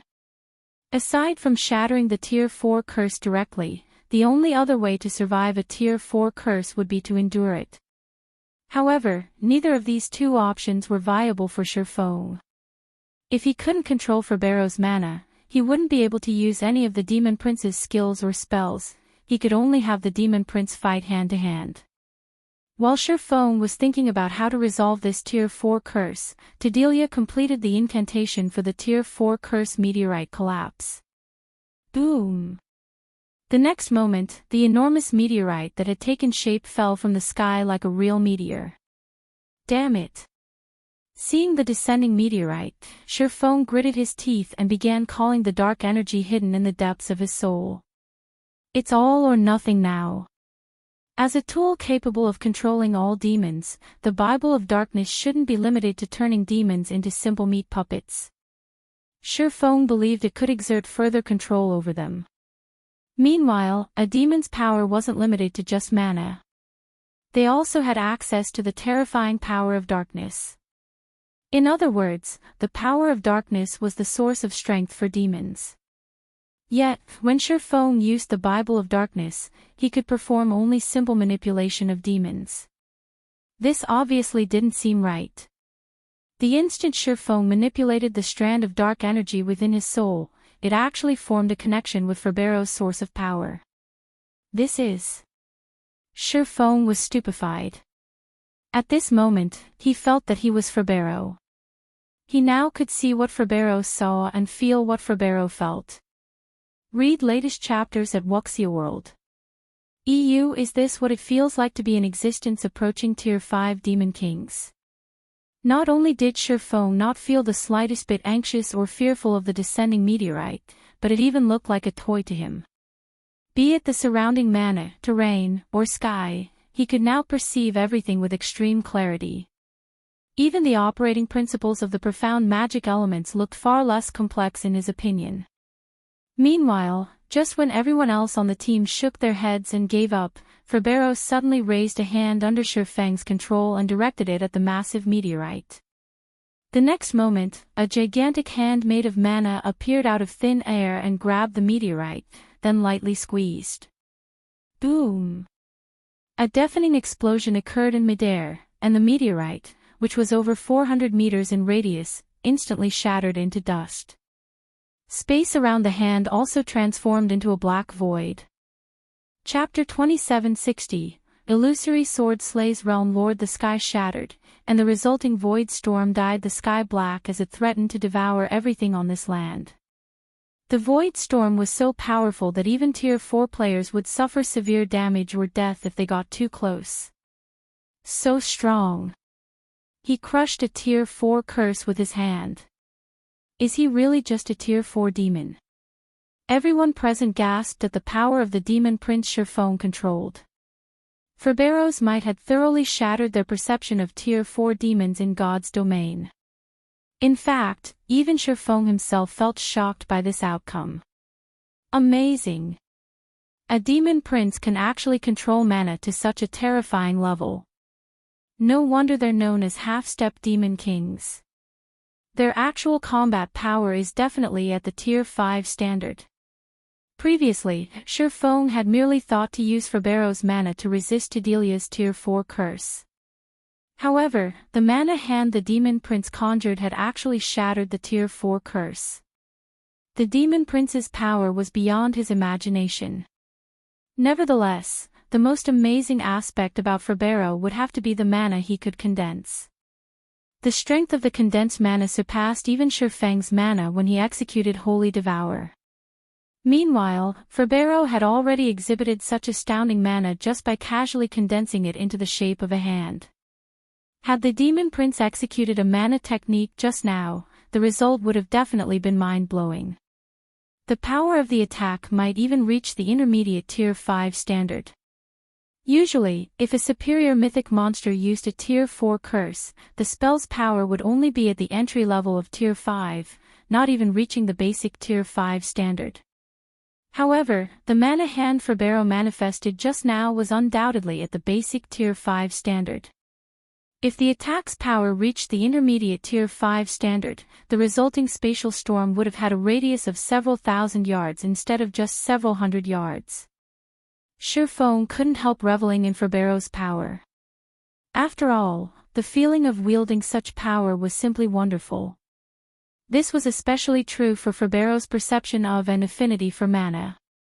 When controlling the demon prince, Feng could feel his comprehension of the operating principles of mana becoming a lot clearer than before. This wasn't a sensation he could experience with just an ordinary Tier 4 physique. If I can maintain this state, I can probably break through my mana body's 100% threshold in just 1 or 2 hours.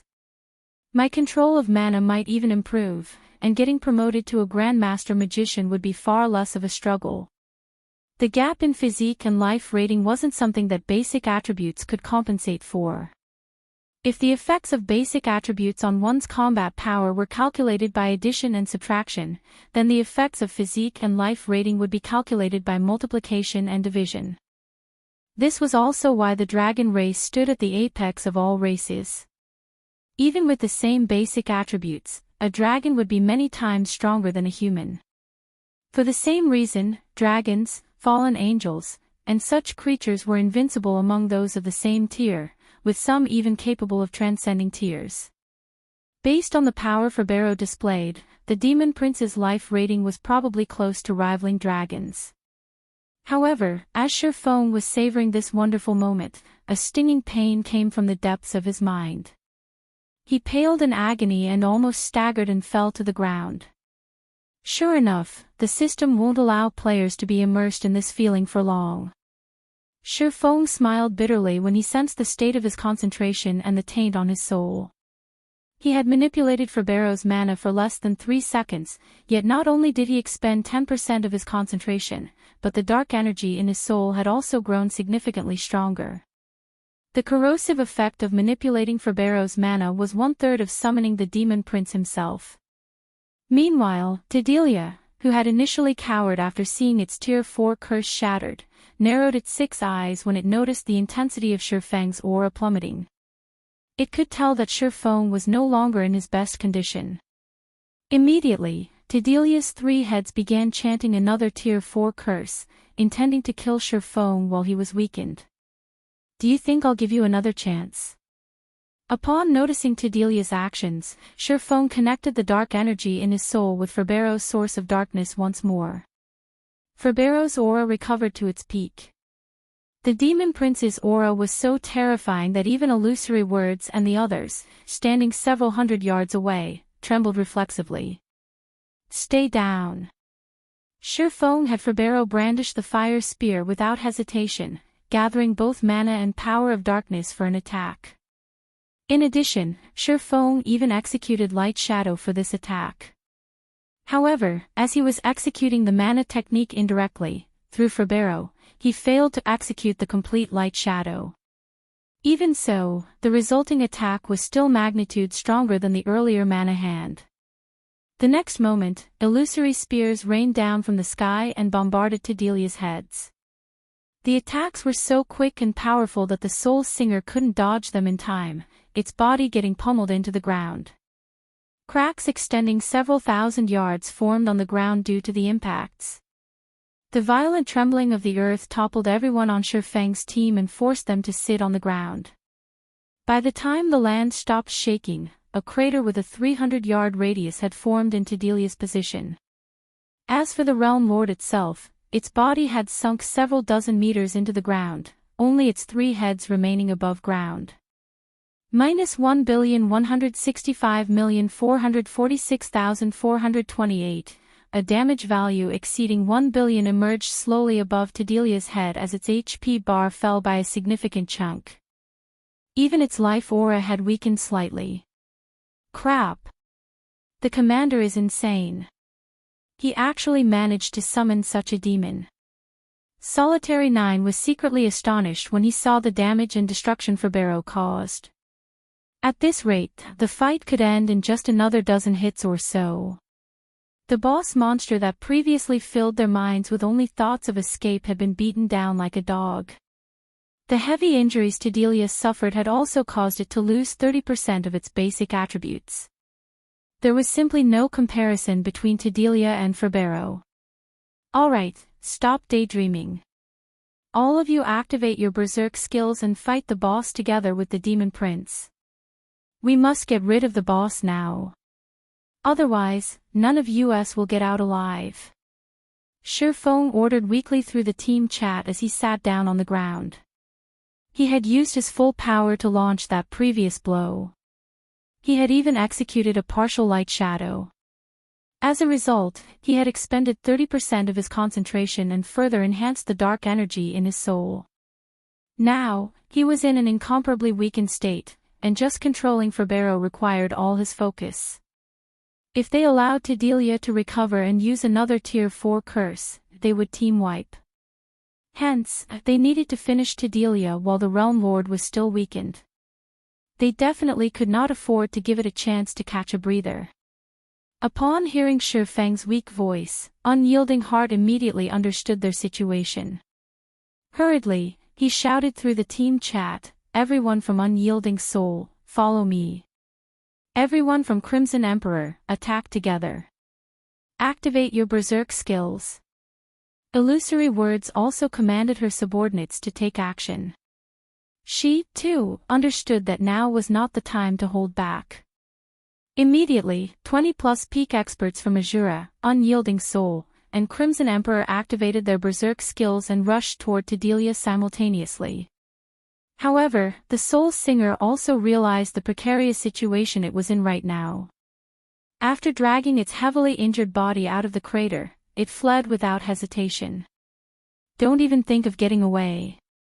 Feng did not give Delia any opportunities to escape. Controlling Ferbero, he had the Demon Prince launch another attack at the Realm Lord.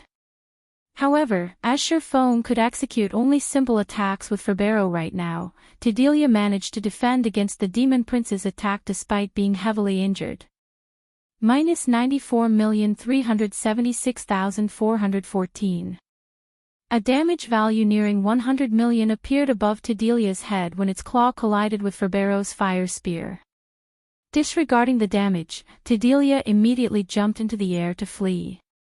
However, Feng was no ordinary expert but someone at the peak of the Ascension realm. Even though he was in a mentally weakened state and couldn't get Ferbero to exert his actual combat power, he could still use the Demon Prince to pin down Delia. Every one of the attacks he executed with Ferbero targeted Delia's vitals, forcing the Realm Lord to defend itself. Meanwhile, Unyielding Heart and the others arrived within attack range and immediately joined the battle. All of them possessed power rivaling Tier 4 mythic monsters. Although they still couldn't afford to face Delia in a frontal confrontation, the damage they inflicted was significant. The next moment, normal attacks dealing over 2 million damage each, coupled with the occasional Tier 3 skill reaping over 10 million damage, landed on the Realm Lord one after another. As Delia was already struggling to deal with Ferbero, it was utterly powerless against the 20-plus players' assault. It could only let the players bombard it with attacks as they pleased. 83%. 72%. 54%. Time passed quickly, with one side sticking close to the other. One side was fleeing desperately, while the other side was pursuing and attacking ruthlessly. Fortunately, Feng and the others dealt sufficiently high damage, dragging Delia's HP down continuously. After 3 minutes into the battle, Delia's HP hit 30%. However, at this time, the peak experts on Feng's team lost the Berserk skills effects one after another. Immediately, the team's overall DPS plummeted to just barely over Delia's battle recovery. At this rate, they wouldn't be able to finish the Realm Lord quickly. 10 minutes. 15 minutes. 20 minutes. When Delia's HP fell to 8%, its aura suddenly changed. The Realm Lord had finally recovered from its weakened state and was now back in peak condition. Die! Humans! Delia bellowed in human tongue, a hint of madness and contempt appearing in its eyes. It then began casting a Tier 4 curse. Damn it! We still didn't make it. Unyielding Heart's complexion sank when he saw another meteorite taking shape in the sky. They had fought for more than 20 minutes, yet they still failed to slay the weakened Delia. Now that the Realm Lord was casting another Tier 4 curse, the raid was as good as over. The one who's going to die is you. Some distance away from the battlefield, Feng stood up abruptly, a glimmer of light blooming in his eyes. He then manipulated the dark energy in his soul once more. Compared to the two previous instances, Feng was much more familiar with manipulating Ferbero's power this time. The next moment, Ferbero wielded his spear like a great sword and entered the stance for executing Light Shadow. The mana around the Demon Prince began rampaging. Simultaneously, an illusory sword 100 meters long appeared in midair. Die! Read latest chapters at Wuxia World.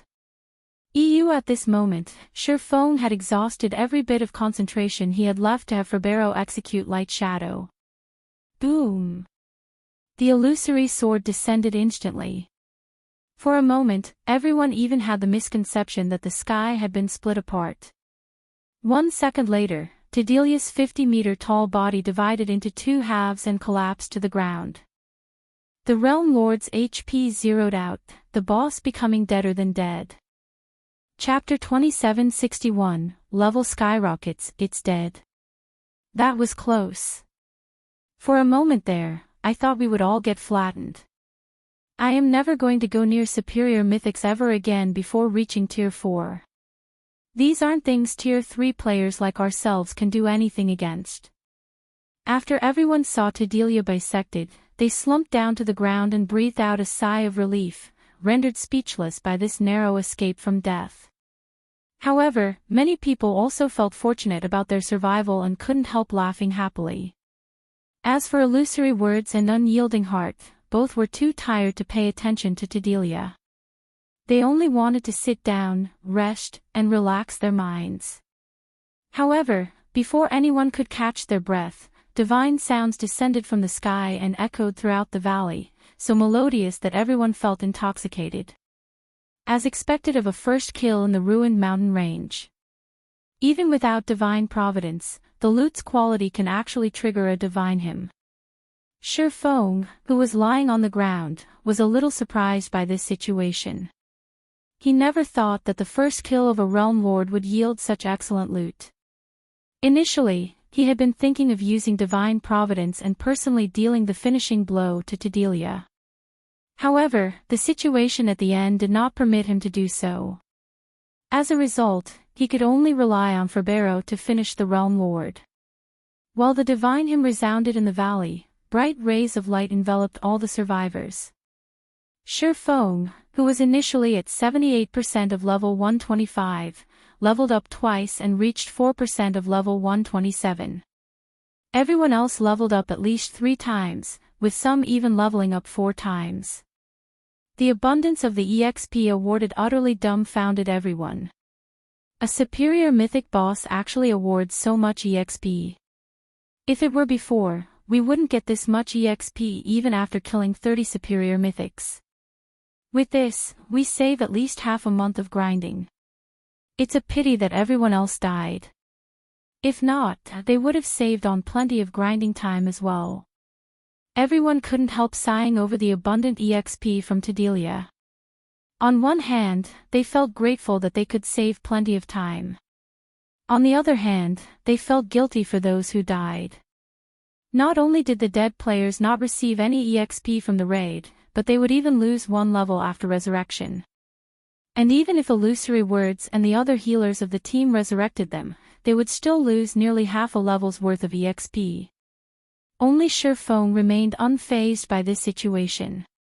Setting aside that this raid happened after the first major update, just the fact that Tedelia was both a superior mythic monster and a realm lord already meant that the EXP granted upon its death would be incredibly lavish.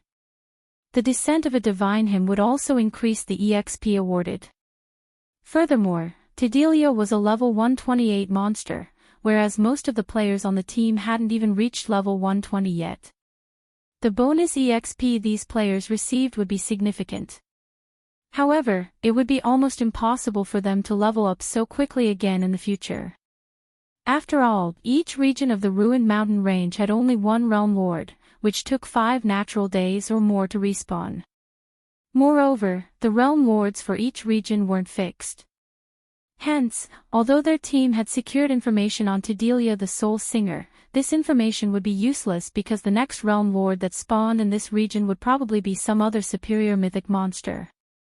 It was almost impossible for players to come across the same realm lord multiple times in forbidden lands such as the ruined mountain range. Every boss that spawned would be new. Hence, players couldn't prepare for specific bosses and could only rely on brute strength or tools to secure victory. New. Standing up slowly, Feng looked at his teammates and commanded, "Start resurrecting the others.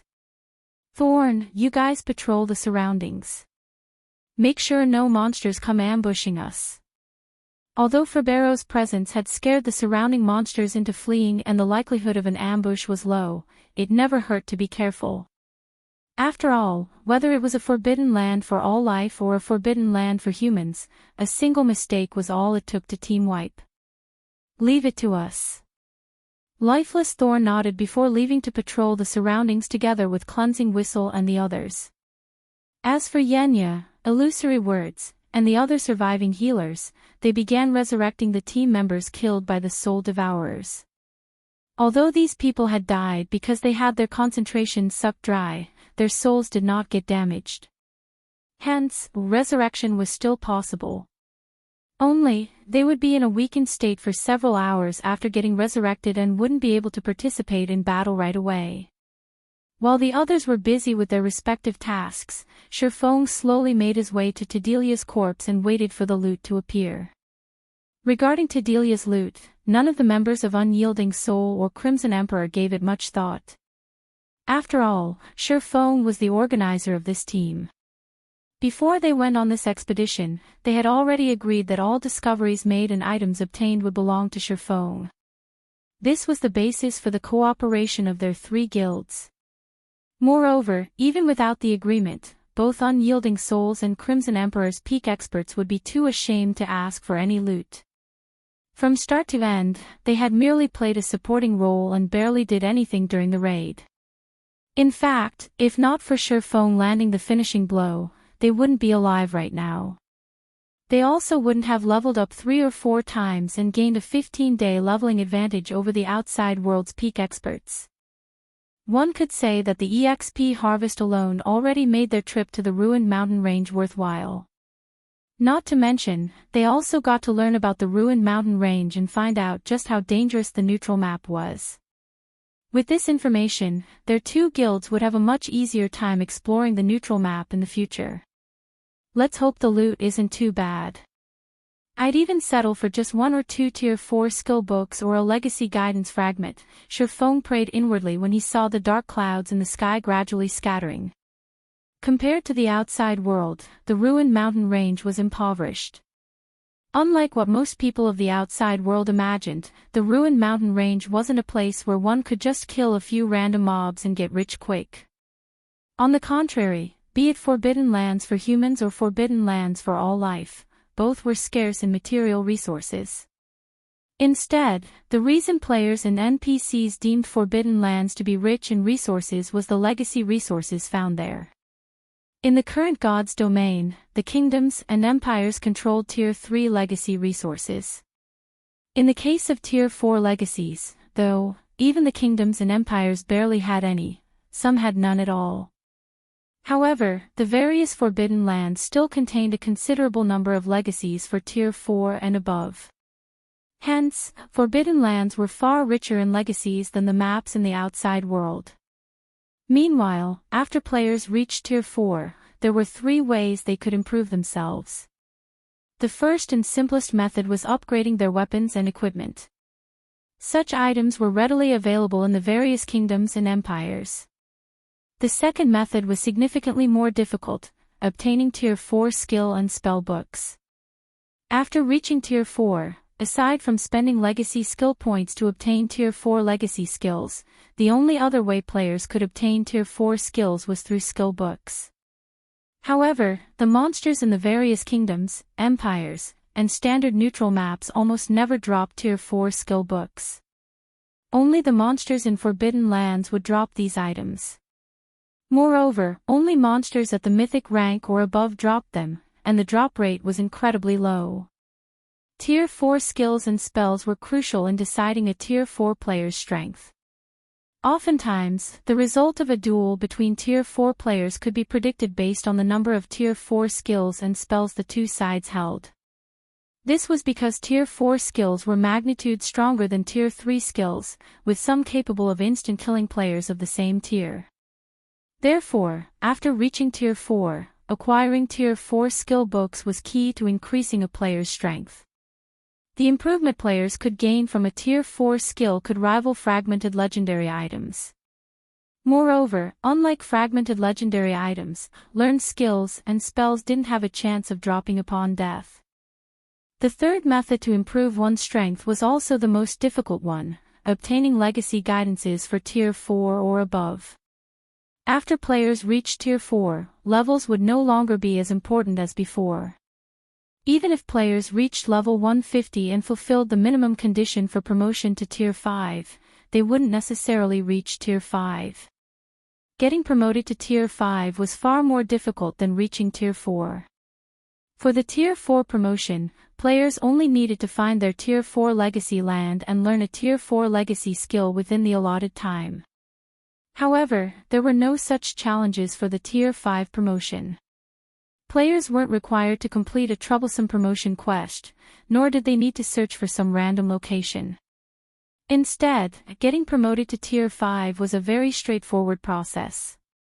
Players just had to raise their concentration to the Tier 5 standard, then reconstruct their own mana bodies, which would allow their essence to achieve a qualitative improvement.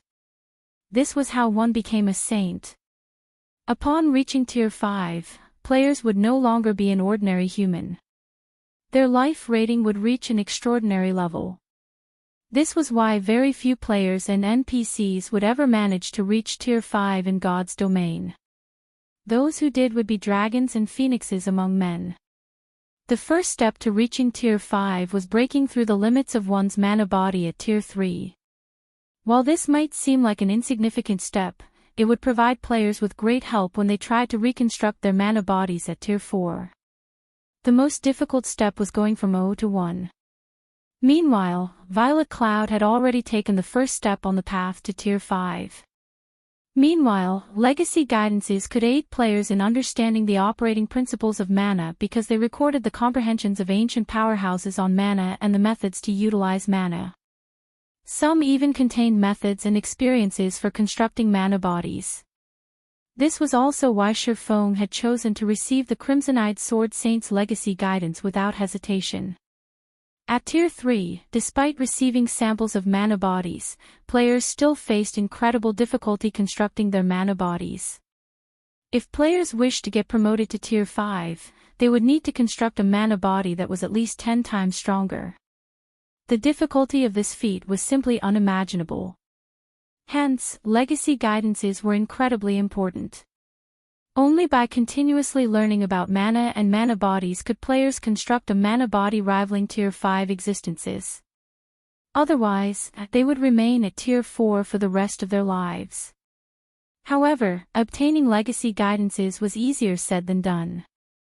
Legacy guidance fragments were no less rare than fragmented legendary items. Generally, only the bosses of Forbidden Lands at the Realm Lord status or higher would have a small chance of dropping this treasure.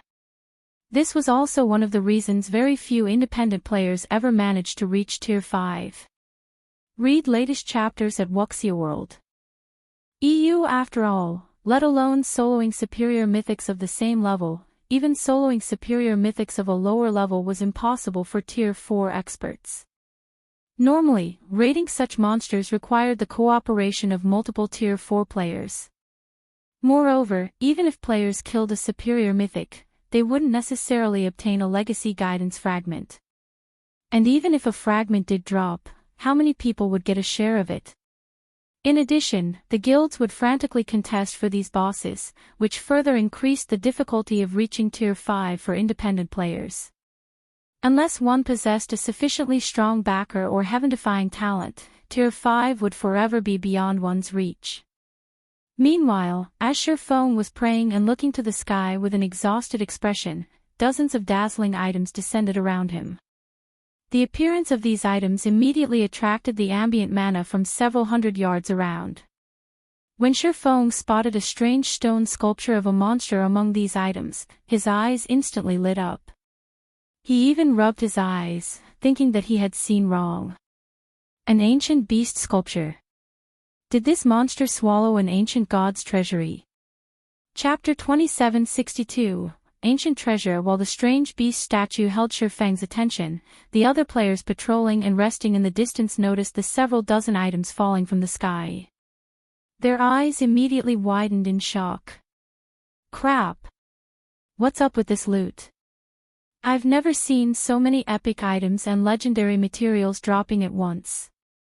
The boss is a level 128 superior mythic, so the epic items it dropped can definitely be used up to level 150. Despite making so many contributions to the guild, I only managed to get a pair of epic bracers that can be used up to level 130. With all those epic items, I could probably fully gear myself in epic items. Despite everyone being peak experts or better, they still grew envious when they saw Tedelia's loot. Rather, it was inevitable that they would be envious. Although epic weapons and equipment had become a lot more common in the current god's domain, the majority of them could be used only up to level 100. Those that could be used up to level 120 were few and far between. As for epic items that could be used up to level 150, even the various superpowers wouldn't have more than 30 pieces. This wasn't because the various superpowers were slacking on killing level 100 plus mythic monsters, but because mythic monsters only had a tiny chance of dropping epic weapons and equipment that could be used up to level 150. Now, however, Delia had dropped over 10 epic items. Needless to say, every one of these epic items would be good up to level 150. After all, Delia was a level 128 superior mythic. According to their past experiences, the epic items dropped by level 120 plus superior mythic bosses would almost certainly have their level limit set at 150. However, the epic weapons and equipment dropped were only the tip of the iceberg. What truly made everyone's eyes glow were the legendary materials in the loot. Legendary materials could be used to create customized epic weapons and equipment, which would definitely be top tier among epic items. However, like level 150 epic items, the drop rate for legendary materials was pitifully low. Even level 100 plus superior mythics would, at most, drop inferior legendary materials. More often than not, they would drop only epic materials. Nonetheless, Delia had dropped as many as 7 legendary materials. In other words, one could produce 7 customized epic weapons and equipment with a level limit of level 150. Not to mention, the 20 plus inferior legendary materials Delia dropped could also be used to produce top-tier epic weapons and equipment. In other words, Delia alone had essentially dropped over 30 level 150 epic weapons and equipment, more than enough to fully arm 2 players in level 150 epic items. This was something impossible even for the various superpowers at this stage of the game. As expected of a forbidden land. Just the loot of a superior mythic boss here equals the loot of 3 or 4 superior mythic bosses in the outside world. The loot's quality is also significantly better. Unyielding Heart also couldn't help his astonishment at this scene. At the same time, he resolved that once he reached Tier 4, he would absolutely bring a team here to explore the ruined mountain range. However, unlike everyone else, Feng paid no attention to the weapons, equipment, and materials Delia dropped. Instead, he stepped forward, collected a 1-meter-tall beast statue, and stored it in his epic spatial bag without hesitation.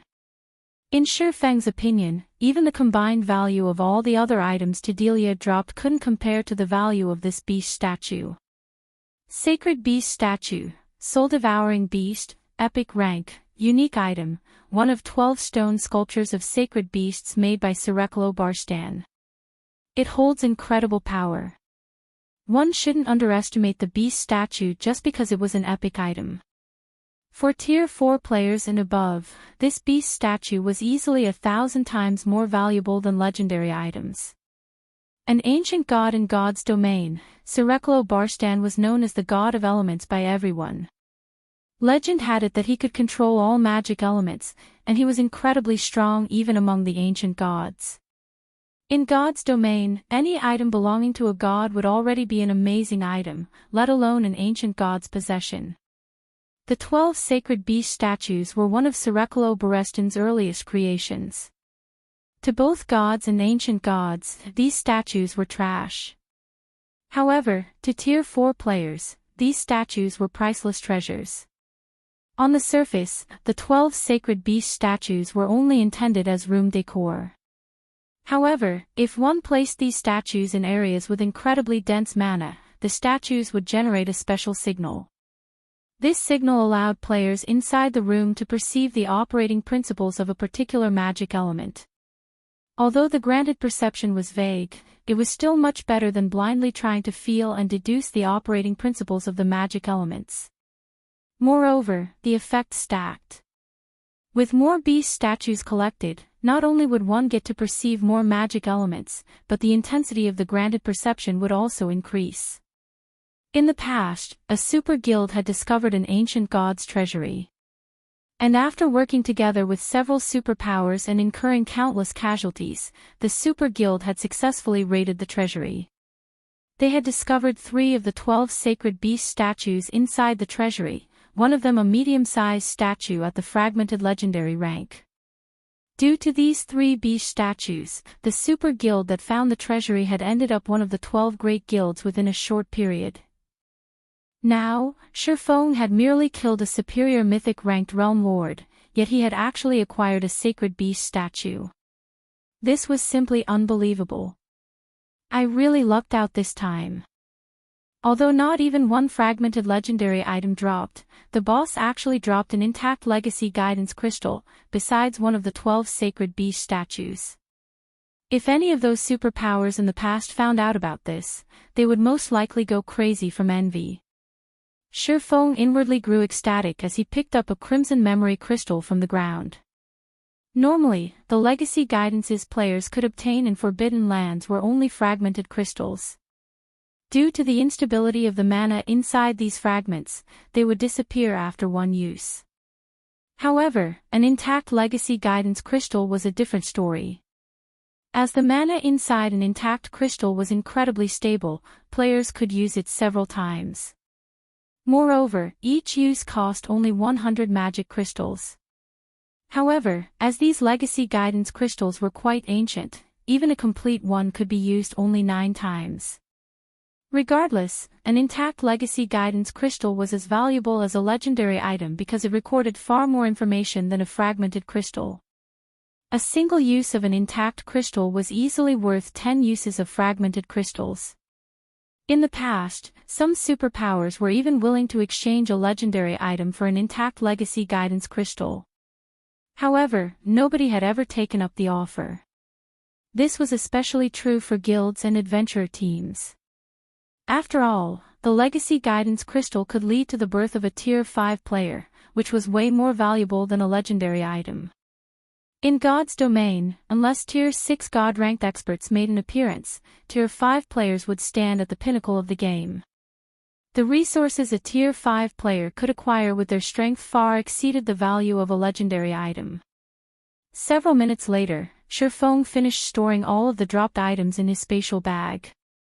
He then let everyone rest for an additional 10 minutes before leading them toward the Earthfall's secret land. Feng had no choice but to position the still weakened members at the center of the team. He also had Ferbero open up the path for them, clearing out the level 125 plus Great Lords and Grand Lords that assaulted their team on the way. He had no intention of resting whatsoever. "Commander, aren't we in too much of a hurry?" Solitary 9 asked in a whisper as he looked at Feng, who still had a deathly pale complexion. The fight with Tidelio left everyone's concentration below the 10% threshold. They could fall unconscious at any time. Feng was no exception. Yet, after resting for just a short while, Feng had led them deeper into the ruined mountain range without hesitation.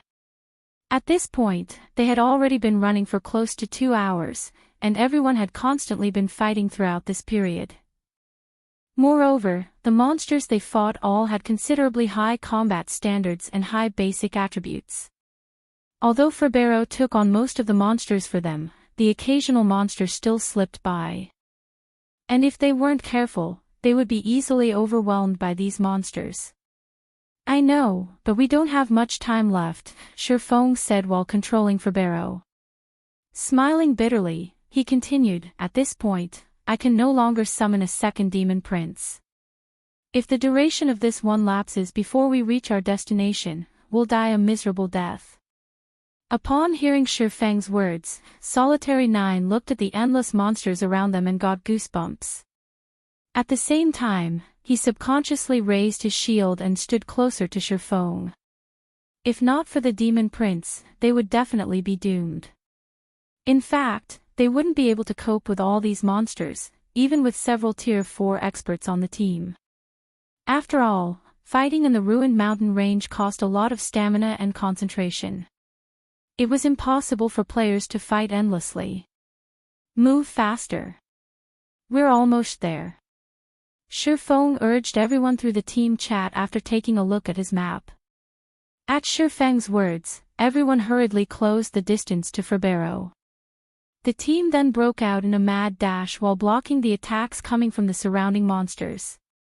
After frantically advancing for another dozen minutes or so, the team finally discovered a huge cave in the valley, with an entrance several dozen meters high. The cave exerted a mental influence that rivaled Tedelia's, making everyone feel discomfortable. Guild leader Black Flame, is this the place you were talking about? Illusory Words asked anxiously. When she looked at the nearby cave, she got a sense of depression and uncertainty. A hint of fear had even appeared in her heart. If she was already experiencing such feelings even before entering the cave, it wasn't hard to imagine how dangerous it would be inside. Looking at the God Slayer's map, Feng said with certainty, "It should be here." But that mental influence, Unyielding Heart had goosebumps as he looked at the cave. If another monster like Tedelia emerged from the cave, they really would be on their way to the underworld. The mental influence is indeed considerable, but we went to great lengths to get here. We can't possibly give up now, can we? Feng also understood Unyielding Heart's worries. If they died now, it would indeed be a big loss. However, he had to obtain the God Slayer's treasure no matter what. In the worst-case scenario, he was even willing to use his final trump card. Read latest chapters at Wuxia World. EU, okay, let's go in and take a look. Unyielding Heart nodded. He, too, thought that Feng's words were correct. They had already gotten this far. It would be a pity if they abandoned the expedition. Not to mention, they still had the Demon Prince to guard them. If further progress was truly impossible, they could still escape. Following which, Feng and the others made their way to the cave. However, when the team walked through the cave entrance, a startling scene suddenly occurred. The instant Fabero stepped into the cave, a red beam shot out from the cave's depths. Before Feng could even have Fabero execute evasive maneuvers, the red beam had already pierced through the Demon Prince's body. After getting struck, the Lord of the Dead, who had been invincible up to this point, burst into a bundle of flames and vanished without a trace. Chapter 2763, God. He died. Feng was dumbfounded at the sight of Fabero one-shot. Not only was that red beam unbelievably fast, but it even packed enough power to kill a demon prince instantly. Although the Bible of Darkness summoned only a weak clone of Fabero's true body, this clone still possessed the physique of a bona fide half-step demon king. Even true Tier 5 demon kings couldn't slay a half-step demon king in one hit. As for the red beam originating from a barrier trap or magic circle, the likelihood of that was low. Any barrier trap or magic array would require its user to be present to display its greatest power. Without the user, barrier traps and magic arrays could, at most, trap someone. They definitely did not have the ability to kill the clone of a half-step demon king instantly. Not to mention, the beam just now didn't look like it originated from a magic array or barrier but more like an offensive spell. Everyone else present was also stunned by this situation, and chills spread all over their body instantly. What happened? That's a half-step demon king we are talking about. The demon prince that they believed was invincible had actually gotten killed instantly. If they took a similar attack on their Tier 3 bodies, they, too, wouldn't last a second. However, this still wasn't the crucial point. The fact that the other party could one-shot a half-step demon king meant that the other party was among the most horrifying existences they had come across. Meanwhile, none of these horrifying existences were things players dared to offend because the possible consequences in doing so included the annihilation of their souls. If that happened, they would really have to start all over again. However, before anyone could snap out of their daze, a terrifying mental pressure assaulted them. As if time had stopped, everyone froze in place. In fact, even their thoughts had fallen into a torpor. They simply stood still, not knowing what to do. While everyone stagnated, Feng clearly sensed something, and his heart immediately grew cold at this discovery. It's over. In his previous life, he had seen this time-stopping phenomenon only once in a video of a group of Tier 6 God-ranked experts clashing against an ancient evil god. The fight back then had been earth-shattering.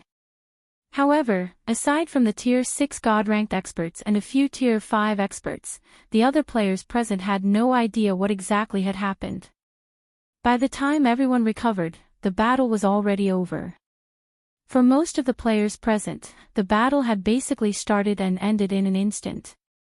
To them, it felt as if nothing had happened whatsoever.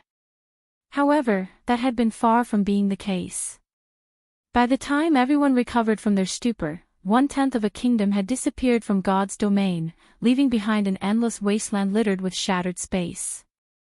Now that this scene was replaying before Feng's eyes, this meant that the other party was no weaker than that ancient evil god in the past.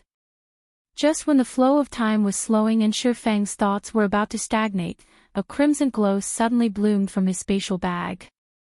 The appearance of the crimson glow immediately dispelled the power enveloping him. Afterward, a shabby yet dazzling broken blade flew out of the spatial bag and hovered quietly in front of him. This is the Ash Blade. Feng was shocked when he saw this broken blade.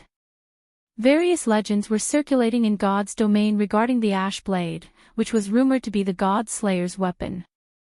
A weapon named the Ash Blade had also appeared in Feng's previous life. Back then, the owner of this weapon had been a mysterious expert nobody knew. However, what everyone did know was this mysterious person's heaven-defying feat with the Ash Blade in hand. This mysterious expert had single-handedly annihilated a super guild's main city. Moreover, the Ash Blade this person wielded was incredibly powerful.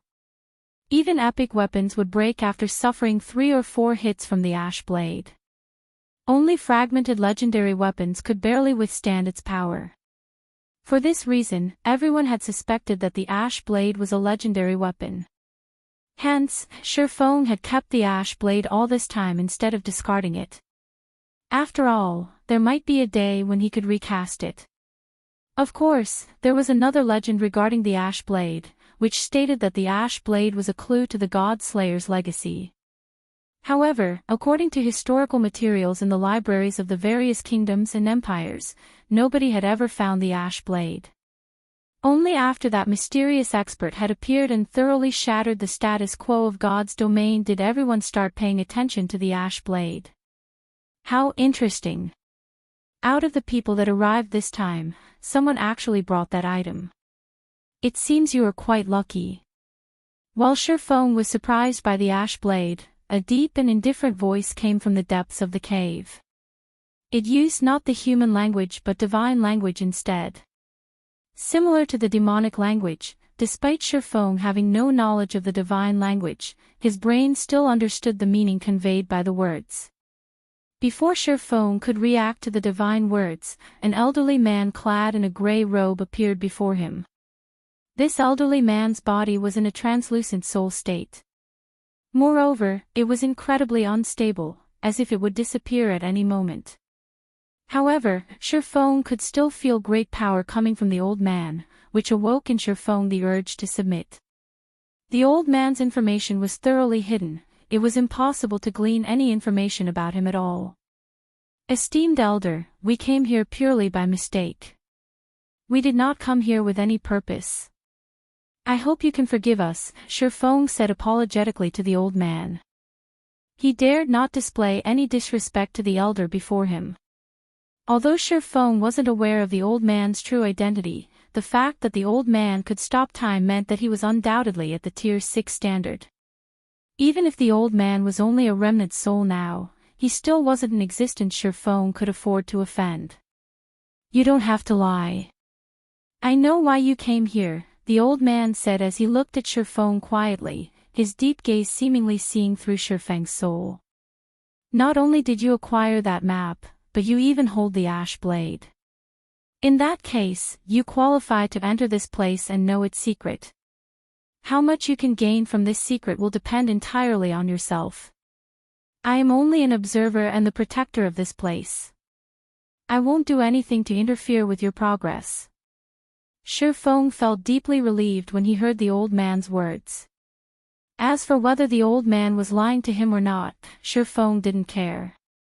After all, even if the old man was lying to him, Feng couldn't do anything about it. Esteemed elder, may I know what will happen to my friends? Feng asked worriedly. Although he himself was no longer in any immediate danger, he couldn't say the same for his teammates. It was entirely possible for the old man to erase their existences permanently to keep this place a secret. Don't worry. I won't kill them, the old man said, chuckling as he glanced at Feng's teammates. After all, they are individuals blessed by heaven. They won't die even if they are killed, right? Feng couldn't help growing slightly nervous at the old man's question. For some reason, he had a feeling that this old man knew a lot of things. In fact, he might even understand the true existence of players. Otherwise, he wouldn't have asked such a question.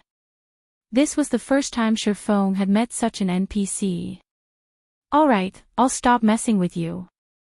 Since Feng didn't dare respond to his question, the old man dropped the topic. He then said, you hold the ash blade, which means you are the chosen one. Hence, you may enter the cave. As for the others, they will be teleported out of this place. Of course, as you have been lucky enough to get selected, you can also bring 9 people with you. However, you'd best think about who to bring with you. The secret of this place isn't something heaven-blessed individuals like yourselves can imagine. A single mistake might even result in a true death for you. When the old man said the words, true death, he even placed emphasis on them. It sounded as if he was warning Feng, yet it also sounded as if he was teasing him. His behavior made it impossible for Feng to guess his thoughts. Nonetheless, Feng did not pay too much heed to the old man's warning. His goal in visiting the ruined mountain range was the Earthfall's secret land. Although he did not know what kind of secret the secret land contained, from what he heard, the 3 super guilds that monopolized the secret land had acquired a lot of benefits. This meant that the secret land shouldn't be a very dangerous place. I've decided to bring the 4 of them. May I know if that is okay? Feng asked as he pointed at Lifeless Thorn, Solitary 9, Yenya, and Cleansing Whistle. Only 4. After taking a glance at Lifeless Thorn and the others, the old man looked at Feng in surprise and asked, are you sure you don't want to bring more? You should know that the cost of entering that place is extraordinary. The amount of time you can stay there is also very limited. I'm sure. Feng nodded. Initially, he had considered bringing more people with him. However, with the possibility of this secret being much greater than he imagined, every additional person he brought along would be an additional risk. Hence, he decided to bring only Lifeless Thorn's group of 4. After all, the 4 of them had long since known many of his secrets. They could truly be considered his people already. However, the Azura Adventurer team's other members were not as reliable. Alright, this is your decision. The old man no longer pursued the matter and waved his hand at the 4 selected people. Apart from Lifeless Thorn, Solitary 9, Yenya, and Cleansing Whistle, all the others immediately transformed into streaks of light and flew out of the cave. The streaks of light then left the ruined mountain range, dodging the purple lightning decorating the neutral map sky. Meanwhile, Lifeless Thorn and the others suddenly jumped up in surprise. What's going on? When Lifeless Thorn and the others saw their current situation, they fell into a daze. Just a moment ago, there had been nobody standing before them. In fact, even Feng had been behind them. However, in the blink of an eye, not only did Feng appear in front of them, but the rest of their team also disappeared without a trace. It was obvious that there was a blank in their memories. Read latest chapters at Wuxia World. EUE was now, a scary old man stood before them. And they couldn't read any information about this old man. Alright, stop looking around randomly. Your gazes are very annoying. Do you really think I can't sense them? The old man suddenly shouted at Lifeless Thorn and the others, the brief pressure he exuded nearly making their knees buckle.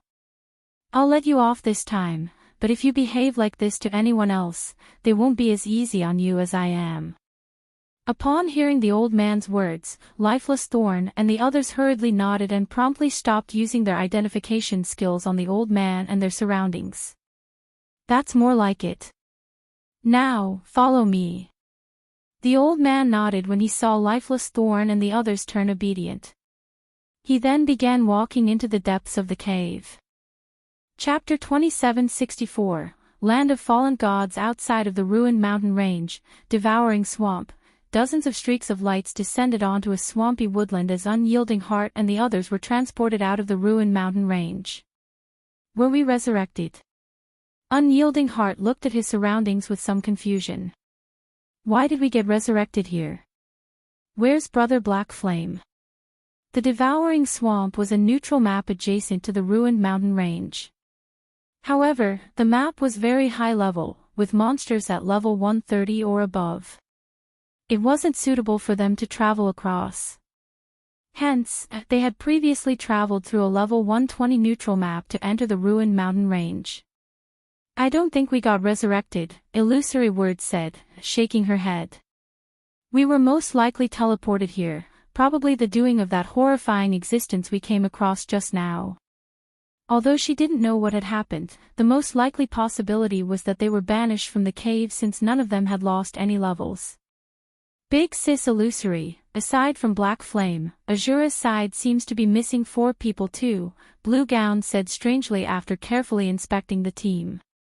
At Blue Gown's words, everyone else noticed that Lifeless Thorn and 3 others of the Azura Adventurer team were indeed missing. At this discovery, Azura's members couldn't help becoming anxious. Did they get left behind? Unyielding Heart subconsciously muttered a guess. At Unyielding Heart's words, everyone present felt chills crawling down their backs. Before they lost consciousness, they had clearly felt a frightening mental influence from the depths of the cave. If not for them losing consciousness a moment later, they might have dropped to their knees the next second. Without a doubt, the source of the mental influence was the most terrifying existence they had come across since entering God's domain. They found it truly hard to imagine the consequences of being targeted by such an existence. If that's true, this is bad. Illusory Words also frowned at this possibility. Against that kind of frightening existence, even a Tier 4 player like Feng would be no different from an ant. In fact, the said existence might even be able to obliterate their souls. After all, a few of the many frightening existences she knew of possessed this kind of horrifying ability. Not to mention, the existence they just met was many times stronger than any of those frightening existences. Let's reorganize the team and go back to take a look. Simply standing around and doing nothing isn't a solution, Unyielding Heart suggested. No, we cannot go back in, Illusory Words countered, shaking her head. Since that existence chose to keep them there should be a reason for this. Otherwise, why could we safely leave that place, whereas they couldn't? Moreover, we don't have the time to enter the ruined mountain range again. How so? Unyielding Heart asked strangely. Although Illusory Words' deduction might be correct, they couldn't just abandon Feng and the others without doing anything.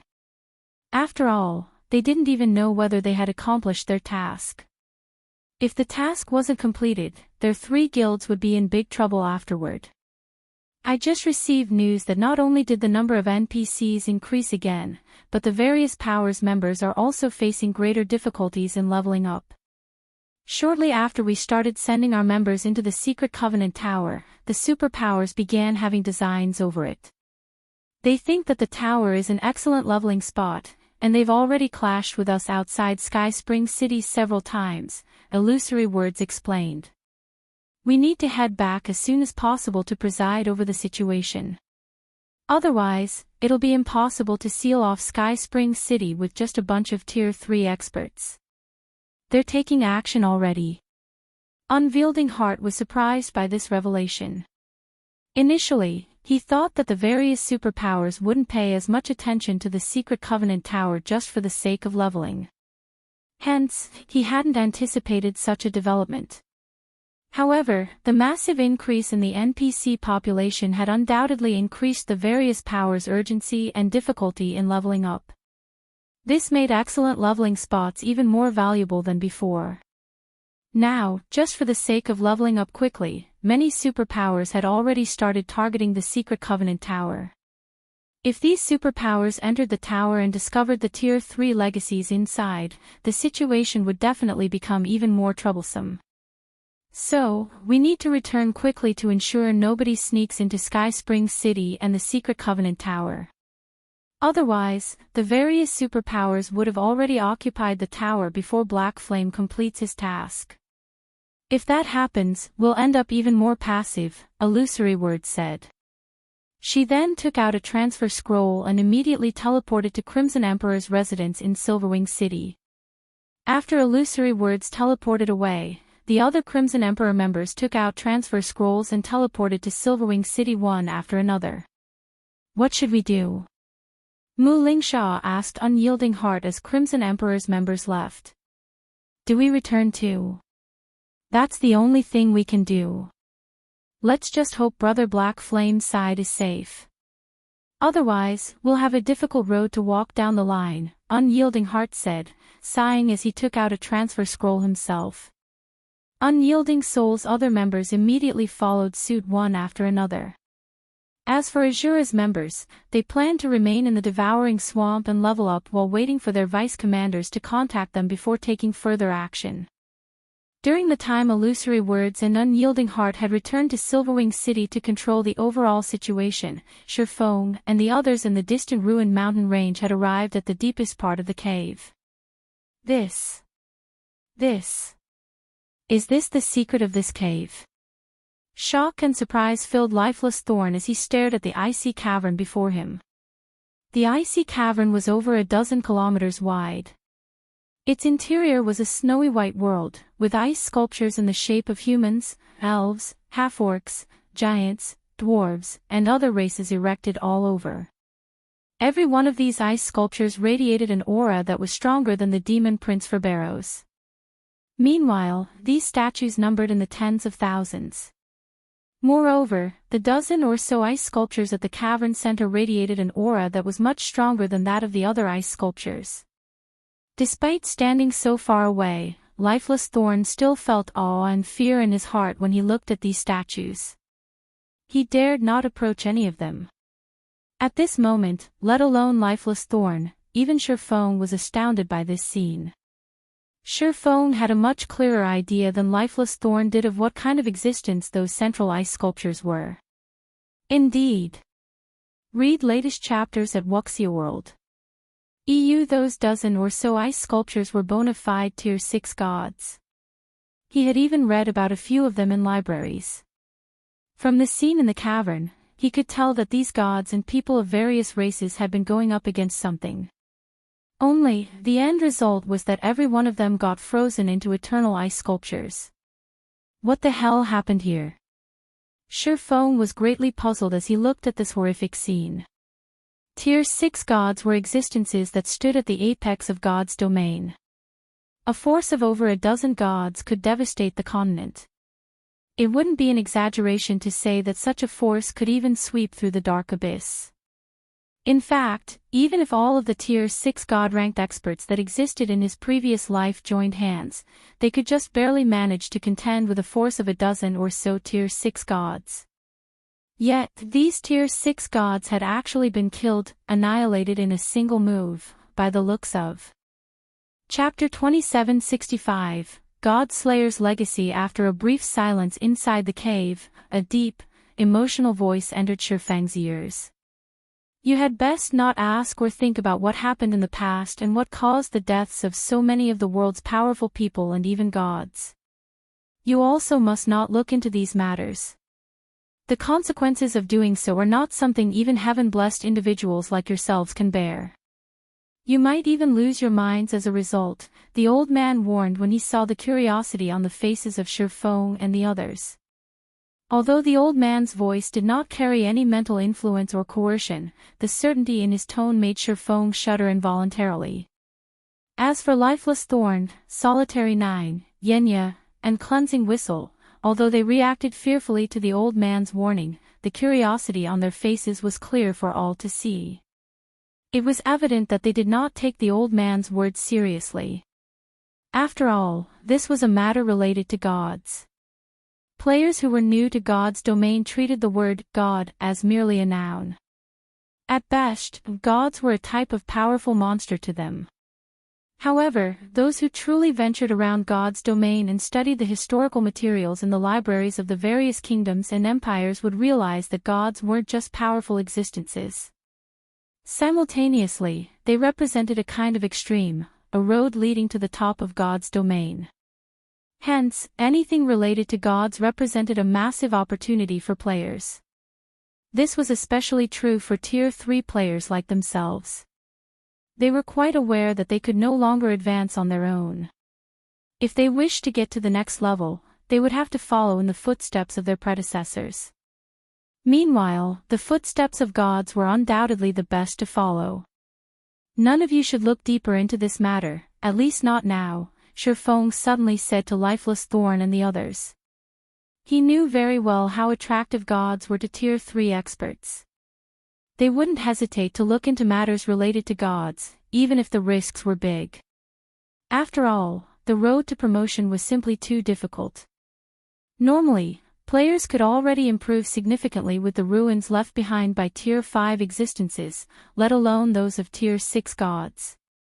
However, the disappearance of some peak experts and apex experts from both the game world and the real world most likely had something to do with Tier 6 gods. Anyone who tried to get involved with Tier 6 gods as Tier 3 and Tier 4 players would die before achieving anything. If they were lucky, they would have their accounts destroyed and need to start all over again. If they were unlucky, they might disappear like those experts in the past. Upon hearing Feng's words, Lifeless Thorn and the others eyed him curiously.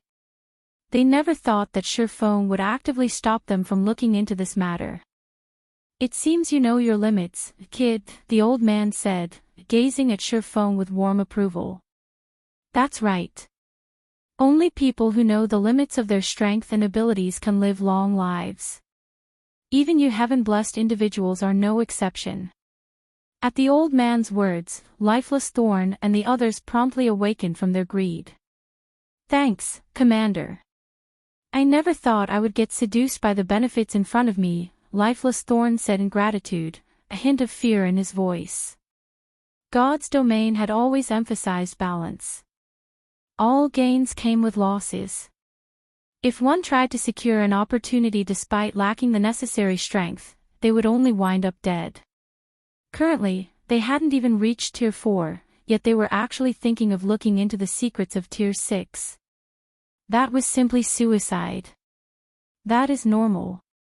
After all, not many people in God's domain can remain calm when faced with matters related to gods, Feng said, shaking his head. If not for him having a wealth of experience adventuring in God's domain, he wouldn't have fared any better than Lifeless Thorn. In fact, he might have reacted even more crazily. In the current era where the gods had withdrawn from the world, even the various superpowers would go nuts over a clue related to Tier 6 gods. In fact, even Tier 5 NPCs would fight desperately to secure this clue. Alright, that's enough talking. After seeing that Feng and the others had calmed down, the old man beckoned to them and said, "Come here. Next up is the moment you have all been waiting for. It is also the final wealth and treasure that person left behind for you heaven-blessed individuals. A treasure left behind by the God Slayer." Feng grew a little excited at the old man's words. The God Slayer was a mythical figure in God's domain. Although it wasn't certain whether the God Slayer had become a god or not, it was certain that he was born a human. Meanwhile, the God Slayer was an existence that even gods feared. In fact, the number of gods the God Slayer had slain exceeded 10. However, for reasons unknown, the God Slayer had suddenly vanished into God's domain's history, leaving behind only a few clues pertaining to his existence. Normally, these clues were acquired from ancient ruins. It was almost impossible to find any records of the God Slayer in the various kingdoms and empires' libraries, as if the God Slayer's existence had been wiped out by history. Future generations couldn't look into the God Slayer's existence, even if they wanted to. However, there were a lot of negative comments about the God Slayer. Some people said that the God Slayer was a great sinner of God's domain, and others said that the God Slayer was the culprit behind the twilight of the gods. Shortly afterward, the old man led Feng's group of 5 to the cavern center, where the dozen or so frozen gods stood. Upon arriving there, Feng and the others noticed a space-time crack there, as small as a fingernail, undetectable from a distance. Only after moving within 30 yards of the crack did they barely notice it. Directly underneath this space-time crack was an incomparably complicated magic array. It was so complicated that even Feng, who was an advanced magician, felt dizzy after just one glance at it. Needless to say, he couldn't even begin to decipher it. This is the treasure. Solitary 9 was stunned when he saw this tiny space-time crack. For a moment, he even felt that the old man had duped them. What possible use could they have for a fingernail-sized space-time crack? Even if this space-time crack led to somewhere, with how small it was, players couldn't enter it. That's right. This is the treasure, the old man said, chuckling.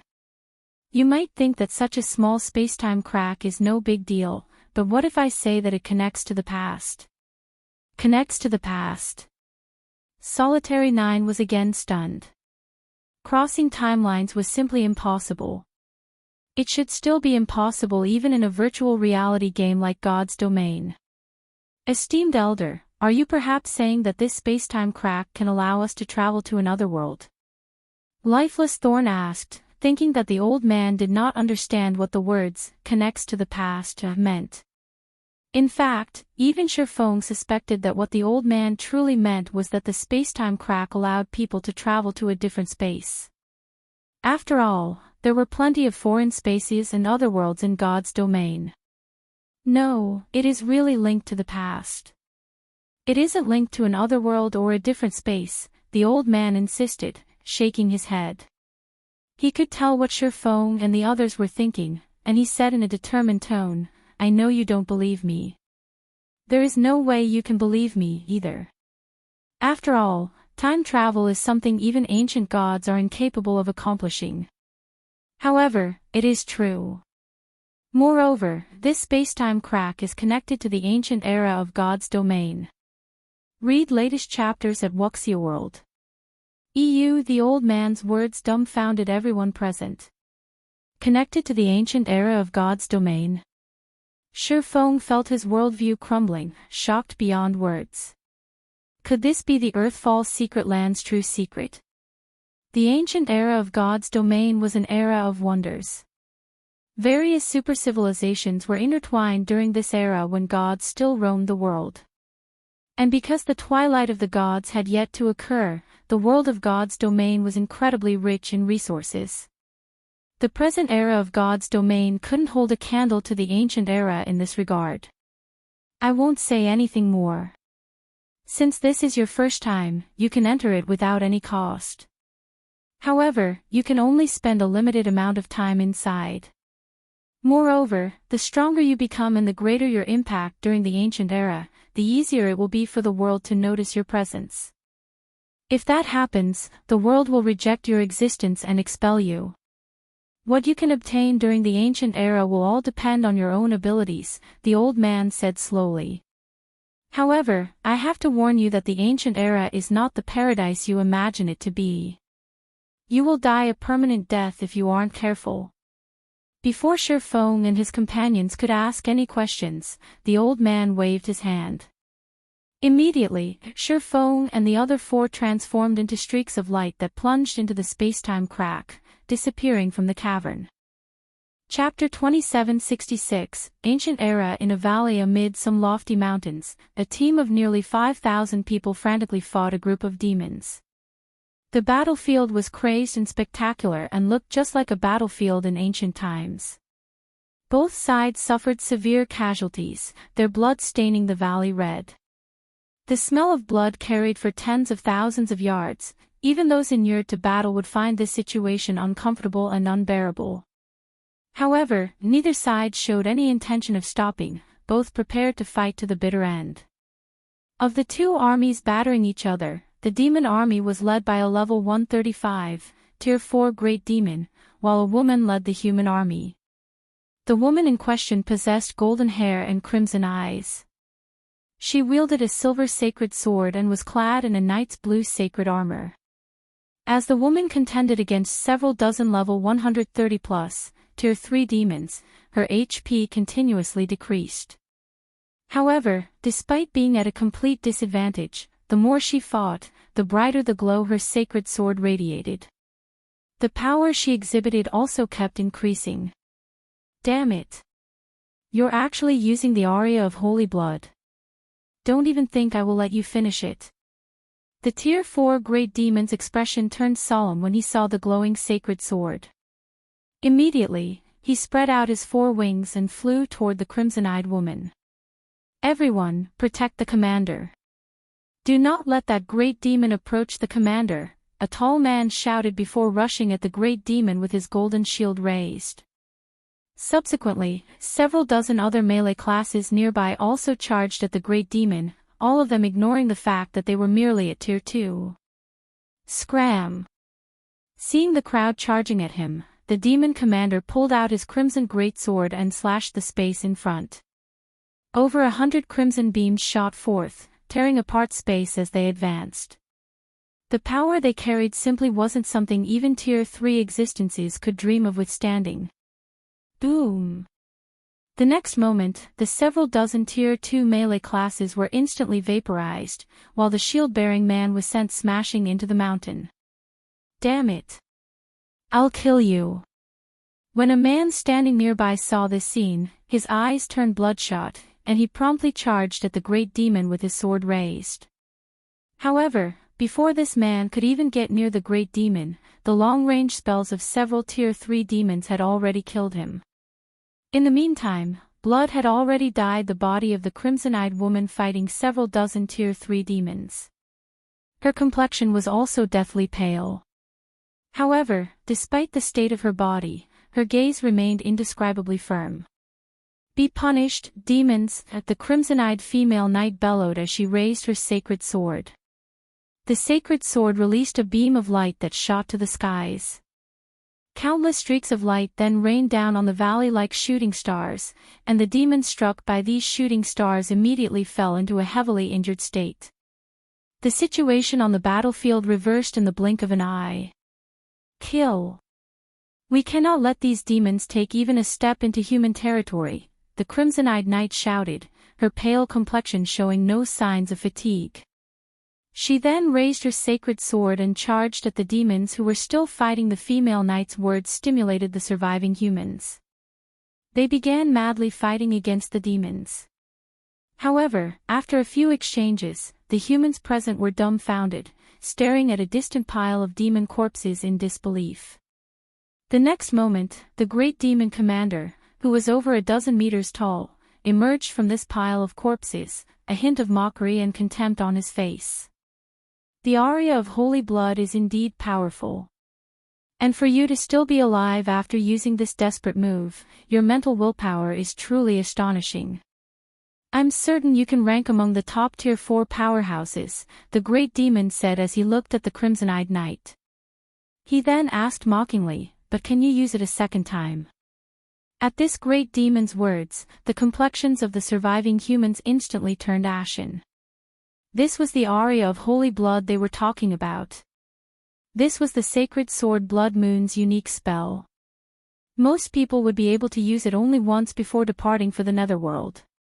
This was because the consequent pain of the body and mind was not something ordinary people could bear. However, in return for the steep price, once the aria of holy blood was cast, it exerted astonishing power. Even a great demon would sustain heavy injuries and lose half of their HP after getting struck by this move. Moreover, without restoration items such as the Water of Life, it would be impossible to recover from the attack. Yet, now. Needless to say, it would be impossible for the female knight to use aria of the holy blood again. However, with the humans' current combat power, they were no match for the great demon. After all, the great demon before them was a bona fide demon marquis. The purity of his bloodline was far superior to that of ordinary great demons. Since you no longer have any other moves to make, it's my turn now. When the great demon saw the silent humans before him, an indescribably excited and joyful expression appeared on his face. Don't even think about it.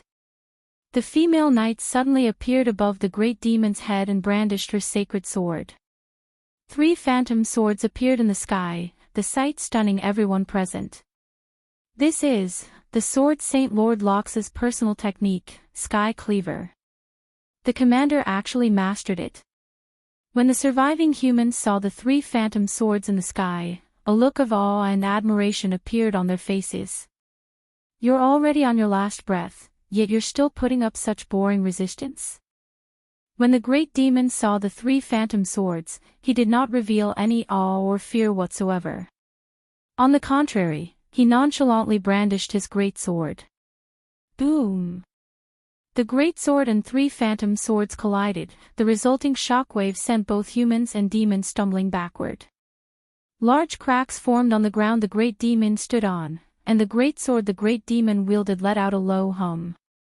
The great demon's arms were also trembling. Upon seeing this scene, the humans felt both encouraged and excited. Sure enough, a sword saint's personal technique was truly extraordinary. However, a moment later, everyone's joy turned into despair because the crimson-eyed knight hadn't fared too well either. Not only was her complexion paler, but even her pupils had begun to fade.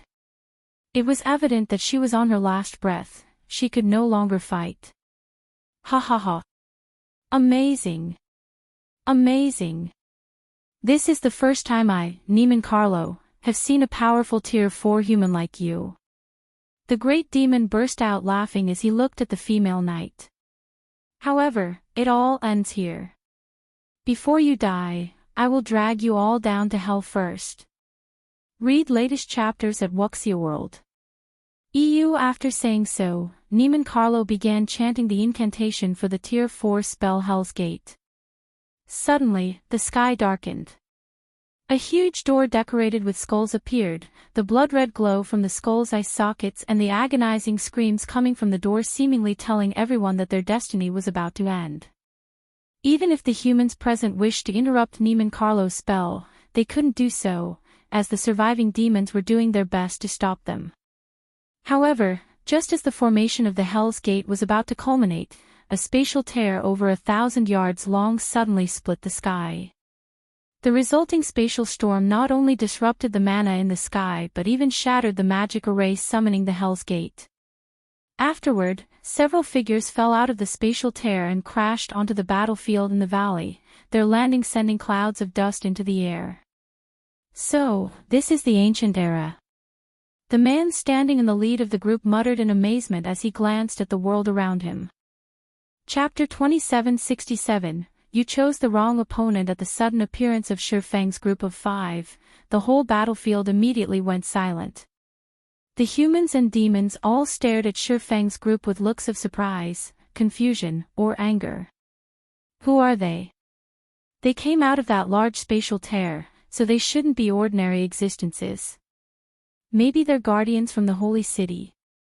However, their auras seem weak. Those people are also only at tier 3. They shouldn't be the holy city's guardians. Moreover, judging by their looks, they seem to be heaven-blessed individuals. The humans began a hushed discussion among themselves as they scrutinized Feng's group. Initially, they had held hope that Feng's group could save them. However, after noticing the 5 players' auras, they immediately fell into despair. The crimson-eyed knight peered at Feng's group with her blurry sight. It was evident that she, too, felt surprised and puzzled by the sudden appearance of Feng's group. Humanity's heaven-blessed individuals. When the great demon Neiman Carlo saw Feng's group, he, too, was shocked. How is this possible? Neiman Carlo wasn't particularly surprised to see more heaven-blessed individuals of the human race appearing in this place. What shocked him was the spatial crack that these humans had arrived through. That massive spatial crack had carried an extraordinary amount of power, even he would lose his life if he accidentally came into contact with it. Yet, Feng's group had actually come out of it directly. Compared to the humans and demons originally fighting on this battlefield, however, the ones most surprised by the present situation were Feng's 5. How is this possible? Feng's heart surged with shock as he looked at a group of people standing among the human army. Why are there other players here? Aside from the many NPCs, the human army also had quite a number of players. Moreover, the average level of these players was incredibly high. Even the lowest leveled among them was level 128, while some had even surpassed level 130. Feng was certain that he had arrived in the ancient era of God's domain. After all, the environment here simply couldn't be found anywhere in the modern God's domain. The mana in this land was so abundant that it was close to condensing into a liquid state. He could even clearly feel the magic elements in the air. Like sprites, some of the magic elements were cheerful and lively, some were cold and lonely, some were hot and angry, etc. He could sense all of this with exceptional clarity. Moreover, the NPCs on this battlefield wore significantly different gear compared to the NPCs of modern times. Their weapons and equipment were of much higher quality. In the modern God's domain, NPCs were mainly geared with epic weapons and equipment, very few possessed fragmented legendary items. After all, fragmented legendary items were incredibly rare and precious even to NPCs. However, that was far from the case for the NPCs here. Every NPC had at least 1 or 2 fragmented legendary items. The female knight leading the human army was even fully equipped in fragmented legendary items. The sword she wielded was also a top-tier fragmented legendary weapon. Moreover, what was even more incredible was that Feng had found someone he recognized. This person was none other than Yuluo, a captain of the Heaven's Blade Adventurer team, based on Dragonheart Island. Only, unlike the Yuluo he had met on Dragonheart Island, the one he was looking at now was like a completely different person. Presently, not only had Yuluo reached level 129 already, but she even sported an epic staff and a full suit of epic equipment. Although her epic equipment wasn't a set, her equipment standard was still ridiculously excellent. Unlike the last time Feng met Yuluo, though, the cleric looked much more haggard. She did not possess the aura and spirit of a peak expert at all. Guild leader Black Flame. Meanwhile, at this time, Yuluo, who stood amid the human army, also noticed the 5 new arrivals on the battlefield. And when she saw that the man leading this group was none other than Zero Wings guild leader, Black Flame, her originally dispirited expression immediately became energetic. Do you know them, Yuluo? The female oracle standing beside Yuluo asked curiously upon seeing the latter's reaction. The female oracle was a level 131 player clad in a white dress, wearing a white priest's hat. Yes. Moreover, he's my fellow countryman, Yuluo said, nodding excitedly. Fellow countryman. The female oracle scrutinized Feng's group. She soon noticed that the average level of Feng's group was quite low, and their appearances indeed resembled Yuluo's a lot. Particularly, the feeling of incompatibility Feng's group had with the other players in God's domain was exactly the same as Yuluo. The female oracle then shook her head and said, "What a pity. His luck is truly poor. He actually got teleported to this place." Upon hearing the female oracle's words, Yuluo remembered the situation they were in, and her heart grew cold. The joy on her face promptly disappeared. The death penalty in the God's domain they were currently in was different from the God's domain on the other side. Players would not only lose 2 or more levels upon death but also fall into a mentally weakened state. Depending on the severity of the situation, players might even lose some of their memories. And worse, the use of resurrection spells could only mitigate the loss of EXP and not restore the lost memories. Moreover, even when resurrected using a resurrection spell, players wouldn't be resurrected on the spot but inside the life temple of a random main city run by humans. Of course, if players had registered themselves with a main city, they could get resurrected in the life temple of a fixed main city. However, Feng's group had just arrived in this world. They definitely hadn't registered themselves with a main city yet. If they died, they would get resurrected at a random main city. Meanwhile, a great distance separated the main cities run by humans and there were no teleportation arrays in these cities. In other words, so long as Feng's group died, Yuluo was unlikely to meet him again. After all, humans had many main cities, even in this world. Just the ones she knew already numbered over 500. As for the possibility of Feng's group coming out alive from this battlefield, that was simply impossible. In the original God's domain, a group of Tier 3 players could still put up a fight against a Tier 4 Great Demon. However, in this world, let alone putting up a fight, Tier 3 players would be considered capable if they could escape with their lives. The reason for this was the incredibly high average combat standard of the monsters here. Monsters of the caliber of great demons would possess combat standards rivaling peak experts. However, the combat system of monsters was completely different from the realms of refinement players relied on. In skill and spell utilization, monsters such as great demons could display combat standards at the spiritualization realm without having to exert themselves. Such monsters were not opponents Void Realm experts like herself could hope to match. However, before Yuluo could snap out of her daze, the great demon Neiman Carlo stopped paying attention to Feng's group and shifted his gaze back to the crimson-eyed knight. The great demon then looked at the dozen or so Tier 3 demons around him and commanded, "Go get rid of them. Please leave it to us, my lord." The heavily injured demons nodded and flapped their wings. They then flew toward Feng's group of 5, their speed greatly surpassing even Tier 3, agility-focused assassins. Not good. Those demon leaders are working together to target them. The level 131 female oracle was shocked by this development. She never thought that Neiman Carlo would have his trusted subordinates deal with Feng's group. Although these demon leaders had been heavily injured by the aria of holy blood, individually, they were still stronger than Tier 3 experts. In addition, if over a dozen of them worked together, they could form a demonic array that greatly increased their combat power. Big sis Cloud, let's go save them quickly. Yuluo urged anxiously when she saw the demon leaders targeting Feng's group. She knew that Feng was incredibly strong. After all, he was someone the various superpowers on Dragonheart Island had labeled a peerless expert. His strength surpassed even that of domain realm monsters. However, not only did the demons of this world possess high combat standards, but their demonic arrays also operated like the humans' battle arrays. Even a peerless expert would fall in the face of such a group of demons. Die, humans. Runes suddenly lit up all over the demon leaders' bodies. The auras they radiated also intensified significantly until they were just short of rivaling ordinary great demons in terms of strength. Simultaneously, the weapons in their hands turned into brilliant rays of light. Tier 3 combination skill, Skyflower's Shadow. Read latest chapters at Wuxia World.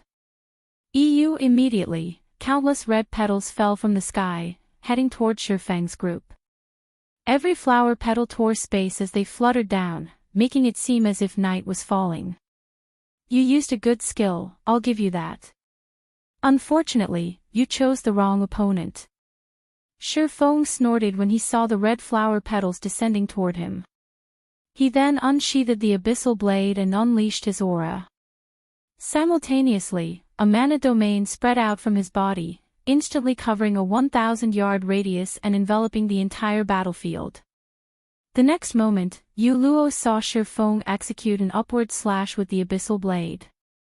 Bronze Combat Technique, Swords Transmigration. Chapter 2768, Repelling Demons, Sacred Sword Blood Moon. As Feng swung his long sword, innumerable dazzling stars suddenly formed around him. Now that he had reached Tier 4 and had the assistance of a mana domain, this sword's transmigration was more than twice as strong as when he executed it at Tier 3. Boom! The next moment, the dazzling stars shattered the descending flower petals and attacked the demon leaders. Before the demon leaders could react, they were already flying back over 100 yards away, their HPs decreasing in large chunks. They even had difficulty standing up. He's strong. He sent so many demon leaders flying with just one move. Could he really have been sent here from the Holy City? Tier 4. Crap. This aura definitely belongs to a Tier 4 class. He's a Tier 4 Sword Emperor. With that power, he's a powerhouse even among other Tier 4 classes. Everyone was momentarily stunned by this development. None of them thought that the seemingly ordinary Feng would send over a dozen demon leaders flying in one move. Moreover, he was even a bona fide Tier 4 Sword Emperor, an existence capable of rivaling Tier 4 great demons. Yu Luo, your fellow countryman is so strong. No wonder you were so excited to see him. I never thought he would be a Tier 4 Sword Emperor. With that kind of strength, he can definitely rank within the top 5, or maybe even top 3 in our city, the female oracle named Cooling Cloud exclaimed as she looked at Feng. She, too, had not expected Yu Luo's acquaintance to be so powerful. A Tier 4 player. This was a goal players like herself struggled toward desperately. Unfortunately, the Tier 4 promotion quest was simply too challenging. Her one attempt had failed. In the main city she resided in, there were only 3 known Tier 4 players. Every one of them was a big shot in the city. They were existences far beyond Tier 3 players like herself. However, at this moment, let alone Cooling Cloud, even Yu Luo, who was familiar with Feng, was wide-eyed in shock and incredulity. Tier 4. She had improved a lot after arriving in this world. However, Tier 4 remained a huge threshold to cross. Unless she could take one step further in her combat standard, she would be doomed to hover forever in the ranks of Tier 3. However, despite being at level 127, Feng had already become a Tier 4 Sword Emperor. Moreover, he had accomplished this feat even before entering this unbelievable world. Meanwhile, as the humans were goggling at Feng in shock, the great demon Niemann Carlo gazed at Feng with a solemn expression, as if he was looking at a monster. Who are you? Niemann Carlo asked, a hint of fear appearing in his eyes. A heaven-blessed individual can't possibly wield such power. After Feng unleashed his aura, let alone the demon leaders present, even a demon marquis like himself felt suppressed. In fact, even the mana flowing inside his body was significantly slower. Now, he could exhibit only 60% of his normal combat power, at most. Generally, suppressing a Tier 4 existence's strength by even 10% was already a difficult feat, what more 40%. Yet, Feng had done it. That's none of your business. Feng paid no heed to the great demon's question. Instead, he smiled and said, I will give you 2 options now. The first is for us to continue fighting and determine the victor through life and death. The second option is for you to get out of my sight, together with your people. As soon as Feng finished speaking, a deathly silence fell over the battlefield. Yu Luo and the other players, in particular, gaped, their wide-open mouths forming an O, is he crazy? Even if he's a Sword Emperor, Niemann Carlo won't spare him after being threatened in such a way. It's over. That Niemann Carlo will definitely go all out against us. Demons had always been arrogant in God's domain. They did not place other creatures in their eyes at all, even when dealing with the dragon race. Needless to say, the arrogance of a demon marquis was even greater. Even their commander, Angelica Teresa, would not dare utter such words to Niemann Carlo. After all, Niemann Carlo was truly powerful. His strength was outstanding even among Tier 4 demons. He had the potential to become a demon prince. Otherwise, he wouldn't have become the commander of a demon army. Sure enough, after the demon marquis heard Feng's words, Niemann Carlo's complexion turned indescribably ugly. Simultaneously, everyone felt the ambient mana grow violent. However, just when everyone thought a bloody battle was about to begin. "We're leaving," Neiman Carlo said, his mouth practically twisting. After giving Feng one last glare, he turned around with clenched fists and instantly disappeared, leaving behind only a group of demons exchanging stunned looks. "What?" He left. "What's going on?" Everyone in the human army was dumbfounded at Neiman Carlo's departure. After all, even with the assistance of a Tier 4 Sword Emperor like Feng, their army was still in dire straits. Yet, Neiman Carlo had actually left without saying another word. He behaved nothing like a demon at all. Angelica Teresa, the commander of the Night Legion present, couldn't help looking at Feng strangely. She never thought that Feng's words would carry such great deterrence for the demons. The great demons here are actually so smart. Cleansing Whistle was also surprised when she saw Neiman Carlo leaving. She knew that Feng possessed the Bible of Darkness, which could be used not only to summon demons but also to suppress hostile demons. This was why Feng could push back those demon leaders so easily. However, of those present, only Feng knew what exactly had happened. The Bible of Darkness held absolute control over demons. Although Neiman Carlo did not know Feng held the Bible of Darkness, the great demons still possessed an instinctive fear and dread of it. Moreover, Feng had repelled over a dozen demon leaders with a single move. This aggravated the fear in Neiman Carlo. Demons were very smart creatures. After the first major update took place, demons would almost never fight battles that they were not confident of winning. Even if Neiman Carlo were significantly stronger than Feng right now, the fear and dread he felt for the Bible of Darkness would deter him from casually starting a fight. After the demons left the battlefield, the surviving humans all breathed out a sigh of relief. They then began reorganizing their formation and treating the injured. A large number of people also gathered by Angelica Teresa's side with downcast and unreconciled expressions. This was because the female knight's mental state and soul had already reached the brink of collapse, despite her having a lot of HP remaining. This was clear even to the Tier 3 individuals present. "Commander. It's all our fault. If we weren't so useless, the commander wouldn't have had to use the aria of holy blood. Damn it. Someone in the city must have leaked information on our operation. Otherwise, Neiman Carlo couldn't have led an army to surround us." Both NPCs and players present expressed sadness when they saw Angelica's current state. It was evident the female knight was loved and respected by these people.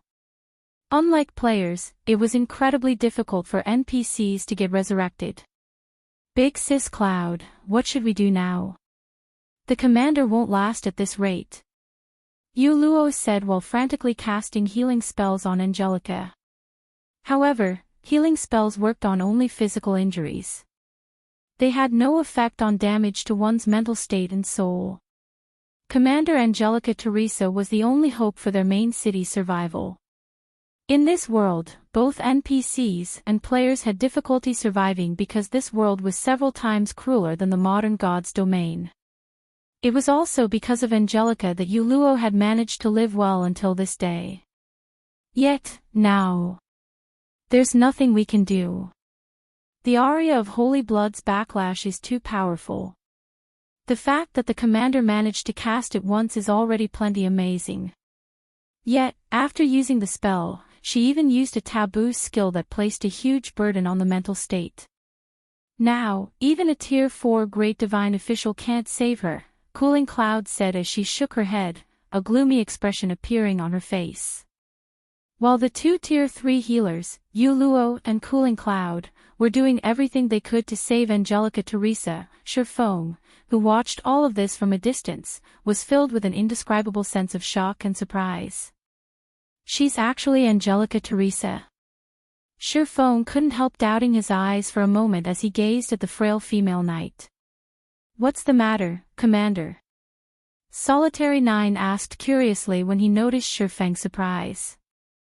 In Solitary Nine's opinion, there shouldn't be anything in God's domain capable of surprising Feng. Yet, now, the man actually evinced surprise because of an NPC. This was a truly strange situation. Have you never visited a library to read about God's domain's history during your free time? Feng rolled his eyes at Solitary Nine. She is the Angelica Teresa. She holds the title of Valkyrie and is one of the 2 founding elders of the Fire Dragon Empire. She's a founding member of one of the 4 ancient countries. Solitary Nine did a double take at Angelica Teresa when he heard Feng's words. Read latest chapters at Wuxia World. The 4 ancient countries of the modern God's domain were the only 4 human empires that had existed since the ancient era. According to legend, the founding emperors of these empires possessed incredible power. In the case of the Fire Dragon Empire, though, a large part of the reason it survived the ancient era was the contributions of its 2 founding elders, and even gods feared these 2 founding elders. However, by the looks of it, she seems to be dying, Lifeless Thorn said in a quiet tone. Maybe she just has the same name.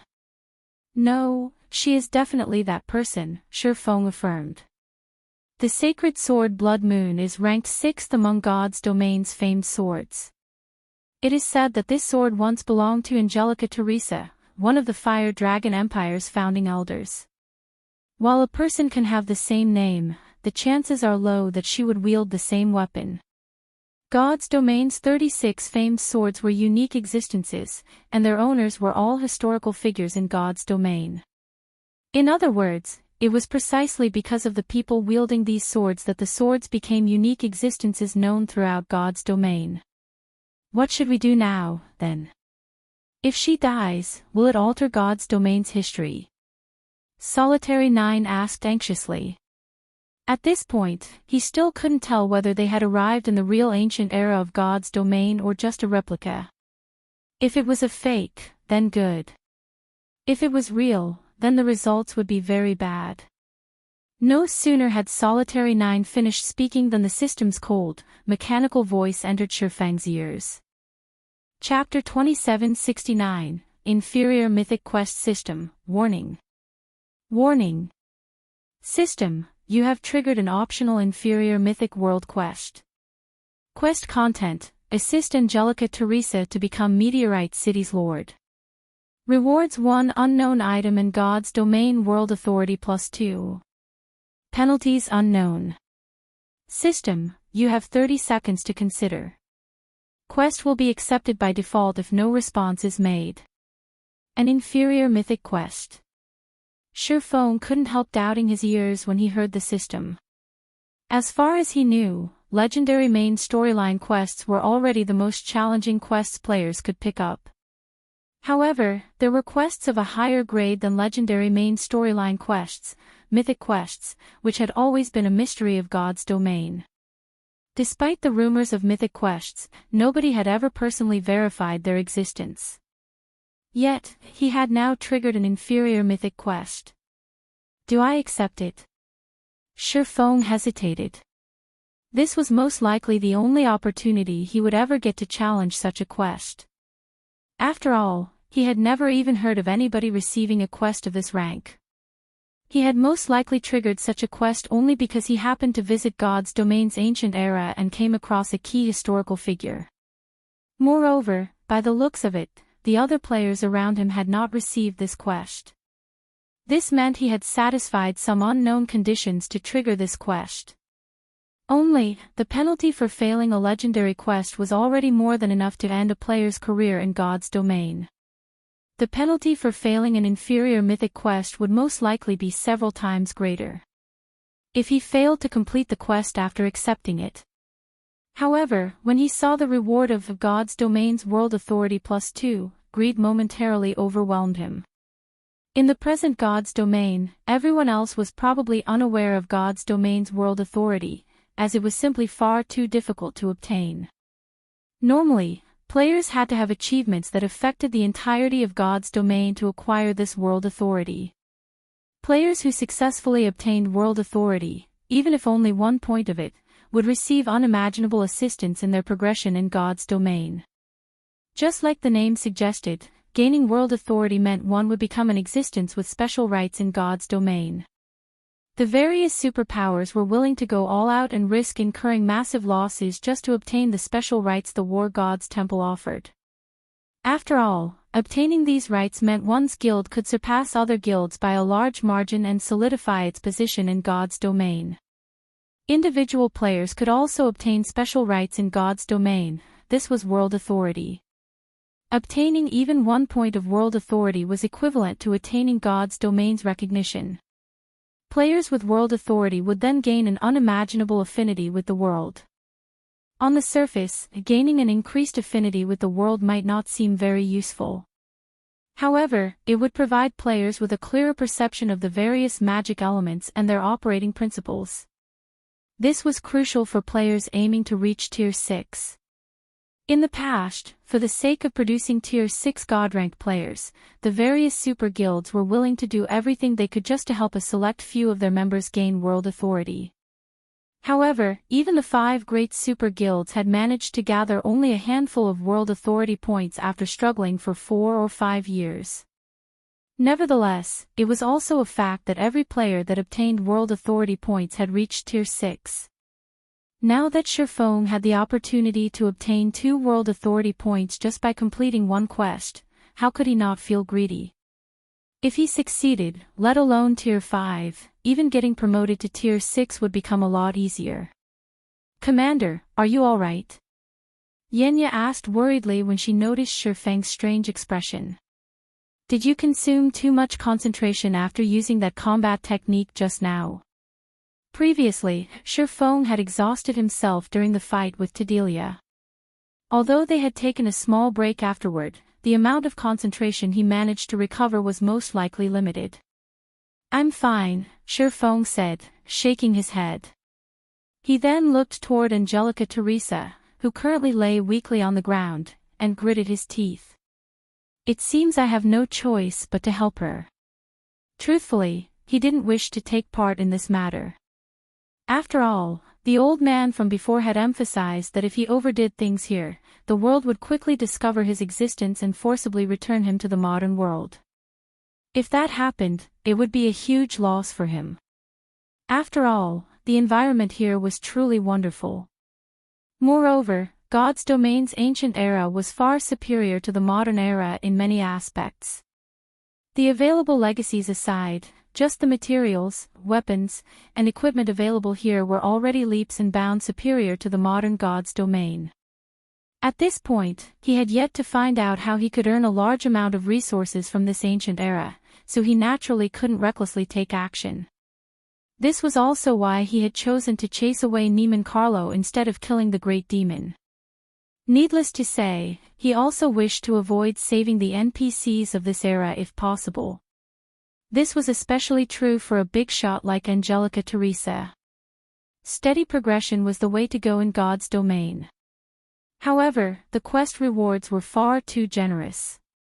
Even if it meant taking a huge risk, Feng still planned to give it a try. After all, in his current state, he really wasn't confident of getting promoted to Tier 5.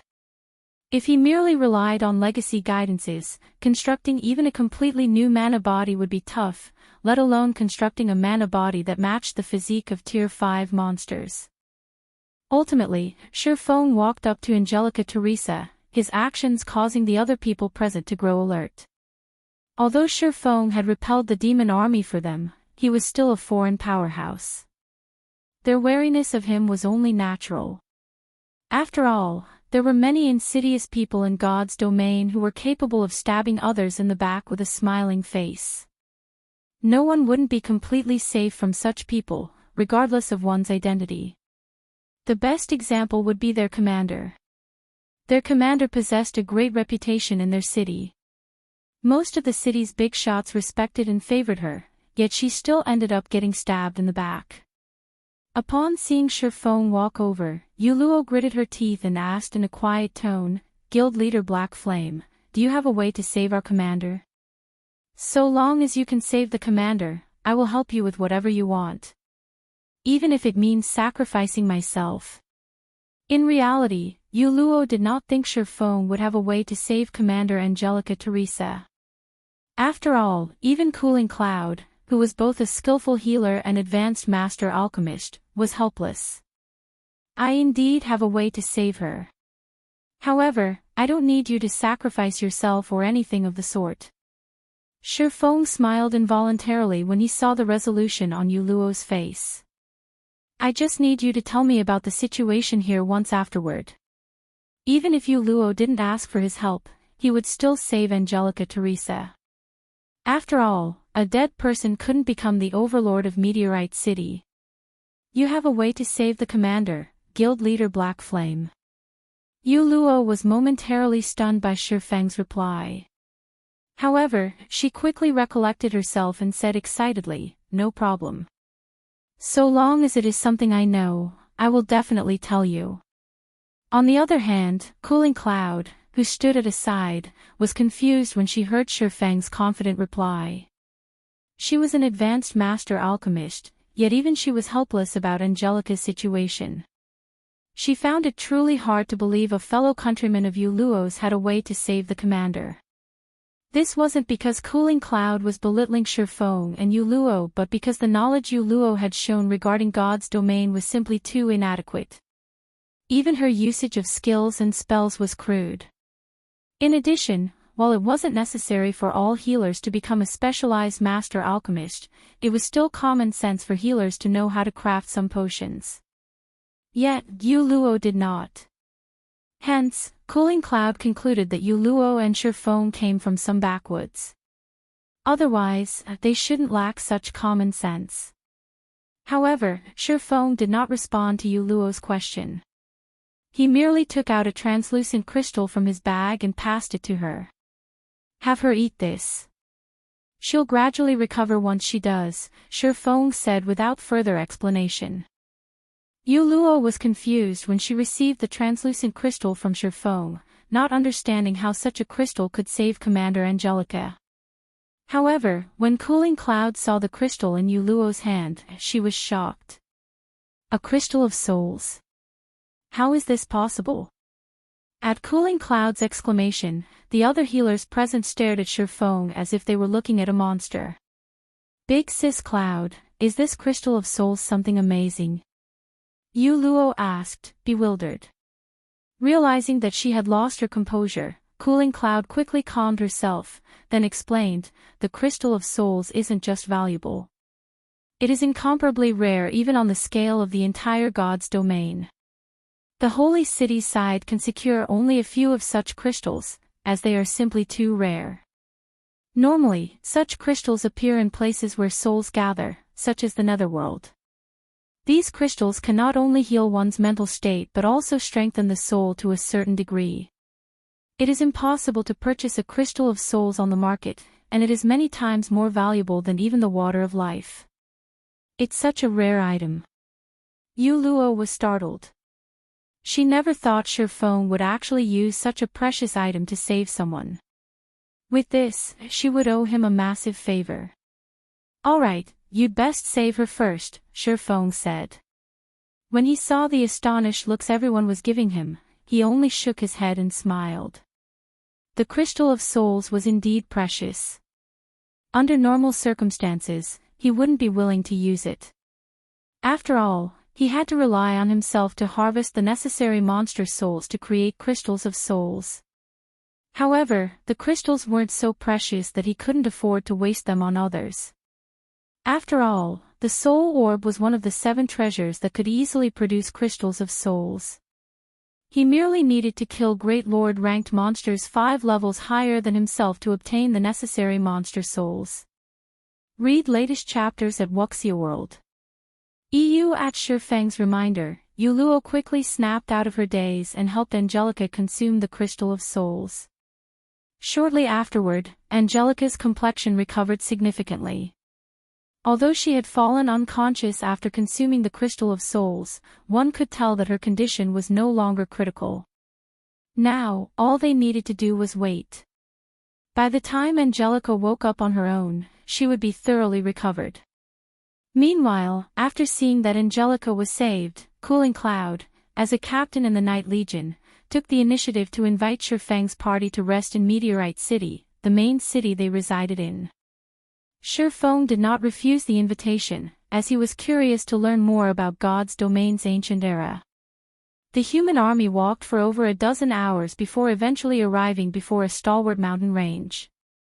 A city that was more spectacular than even the royal capitals found in the modern God's domain appeared inside the valley of this mountain range. Chapter 2770, City of Riches. Meteorite City. Meteorite wasn't just a gathering place in the Meteorite mountain range for humans to live and conduct trade in. It was also the safest location for humans in the Meteorite mountain range. After the Night Legion registered the information of Feng's party with the city, Cooling Cloud led the five straight into the city. Meanwhile, as Feng and his party members were non-residents of Meteorite City, they each had to pay an entrance fee of 5 magic crystals. Let alone Lifeless Thorn and the others, even Feng was stunned by this fraudulent price. Meteorite City's entrance fee was more than 10 times greater than the various guild cities, not to mention that of modern NPC cities. At this point, the market value of magic crystals had already risen to 40 silver per crystal. 5 magic crystals was the equivalent of 2 gold. Unless the city's mana had condensed into a liquid state, only a fool would pay such an entrance fee. However, from the behavior of the NPCs and players here, it looked as if they had long since gotten used to this situation. Even Yu Luo paid the 5 magic crystals without hesitation. Guild leader Black Flame, this is the standard price here. Naturally, Yu Luo could tell what was going through the minds of Feng's party. Smiling, she whispered, but please believe me that this price is absolutely reasonable. Initially, she, too, had been shocked by this price.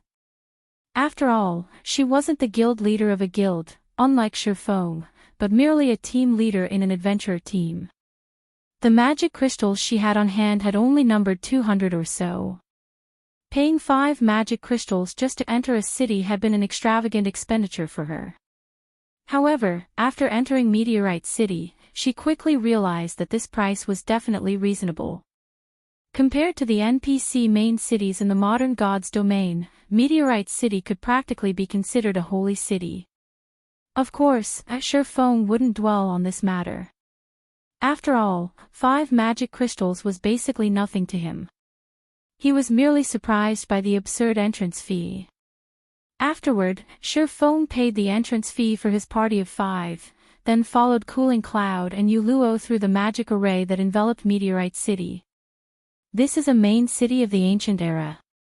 When Feng set foot in Meteorite City, a comfortable feeling immediately enveloped his body. This comfortable feeling was different from the kind of comfort he felt when entering a place with high mana density. Instead, entering this city allowed him to have a clearer perception of the world. Particularly, his perception of the various magic elements had sharpened over twofold. When he had first arrived in the ancient era, he had already sensed a significant improvement in his affinity with magic elements. If he could train in the environment here, he was confident that not only could he break through his mana body's 100% threshold, but his efficiency in learning magic arrays, skills, and spells would also double or triple. This was a wondrous place for development. Nonetheless, the environment inside Meteorite City was actually significantly better than the environment outside. In fact, Feng even had a hunch that if he used a legacy guidance here, he could exceed his mana body's 100% limit in just a few days. The magic array protecting the city is personally crafted by a human saint. Not only does it have strong defensive properties, but it even improves the mana perception of the city's inhabitants. However, operating this magic array requires a lot of magic crystals, hence the entrance fee, Yu Luo explained. Actually, Meteorite City's big trade market and huge population flow have already helped reduce the entrance fee. Some cities even charge 7 or 8 magic crystals. No wonder you managed to improve your control over mana so much, Feng said in realization as he looked at Yu Luo. Yu Luo had already unlocked her mana body's potential to 100%, and her control over mana had even reached the Master Magician standard. If her concentration standard reached Tier 4, she would be able to form her own mana domain and become top tier among Tier 3 peak experts. Most domain realm experts hadn't even reached the Master Magician standard at this stage of the game. And although Yuluo was very talented, she was still far from comparable to Aqua Rose and Gentle Snow. Yet, even with his help, those two were still half a step away from becoming Master Magicians, so how could Yuluo possibly overtake them? The only explanation was the environment here. I've improved a lot after arriving here, Yuluo said as she nodded confidently. That's right. Yuluo has been improving rapidly during this period. Now, she can already rank among the Night Legion's top 5 healers, Cooling Cloud said, nodding. Although she didn't have a high opinion of Yuluo's initial strength, she very much acknowledged the cleric's talent. Actually, it is all thanks to Lady Angelica's teachings, Yuluo said. At the mention of Angelica Teresa, an expression of gratitude and admiration appeared on her face. It's a pity that we failed to complete the quest this time. Had we succeeded, Lady Angelica might have become the Lord of Meteorite City. If the city comes under Lady Angelica's leadership, the city will prosper and possibly even rank up into an advanced main city. Become the Lord. What kind of quest is she trying to do? Feng asked curiously. His inferior mythic quest had stated that he needed to help Angelica Teresa become Meteorite City's lord. Now that a clue on how he could do so had appeared, he naturally was curious. It's nothing. Everyone in the city already knows about it at this point. Since Feng expressed interest in this topic, Cooling Cloud explained slowly, Meteorite City has been developing for hundreds of years already, and its population and scale of operation have grown significantly. However, at this point, the city has reached a bottleneck. The old city lord also abdicated recently. As one of the candidates to replace the lord, Lady Angelica Teresa wishes to improve Meteorite City. Meanwhile, there are 2 ways to help Meteorite City develop further. The first is to expand the city. However, the city's magic array was personally established by the saint, and nobody in the city is capable of modifying it. The only way to modify the magic array is to go to the holy city and meet with the saint. The chances of success are dismal. Setting aside how far away the holy city is, just trying to meet with the saint is already an incredibly difficult task. Hence, Lady Angelica can only resort to the second method, strengthening the magic array's core, which would, in turn, upgrade the magic array. Recently, we received news that a Tier 4 infant dragon appeared over at the Ghostfire Hills. If we can hunt this infant dragon and secure its dragon eyes and dragon crystal, we can strengthen the magic array's core. Only, at this point, Cooling Cloud sighed. Let alone hunting that Tier 4 infant dragon, they had already fallen prey to a demon army's ambush shortly after leaving Meteorite City. What followed next was what Feng himself had witnessed. Travel to the holy city to meet with the saint or kill a Tier 4 infant dragon. Feng shook his head and smiled bitterly at Cooling Cloud's words. Although he didn't know where the holy city was, since the NPC cities here had no teleportation arrays linking them, the journey to the holy city could easily take several months. Moreover, even after arriving at the holy city, it wouldn't necessarily be possible to meet with the rumored saint. As for the other option of killing a Tier 4 infant dragon, that was even more ludicrous. A Tier 4 infant dragon was an existence above even demon princes. It was an existence that could truly match Tier 5 existences. When Feng was in his Tier 4 legacy land, even after reaching Tier 4 and gaining a Tier 4 legacy skill, he could only put up a fight against the Tier 3 infant dragons there. Even with the Heavenly Dragon Breath's help, he still couldn't kill those Tier 3 infant dragons.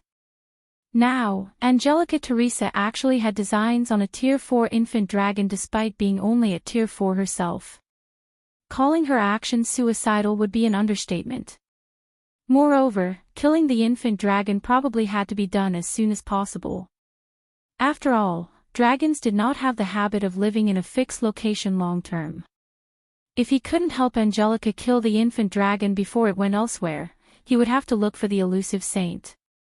Sure enough, this isn't a quest that can be completed easily. However, Feng did not feel particularly surprised by this situation.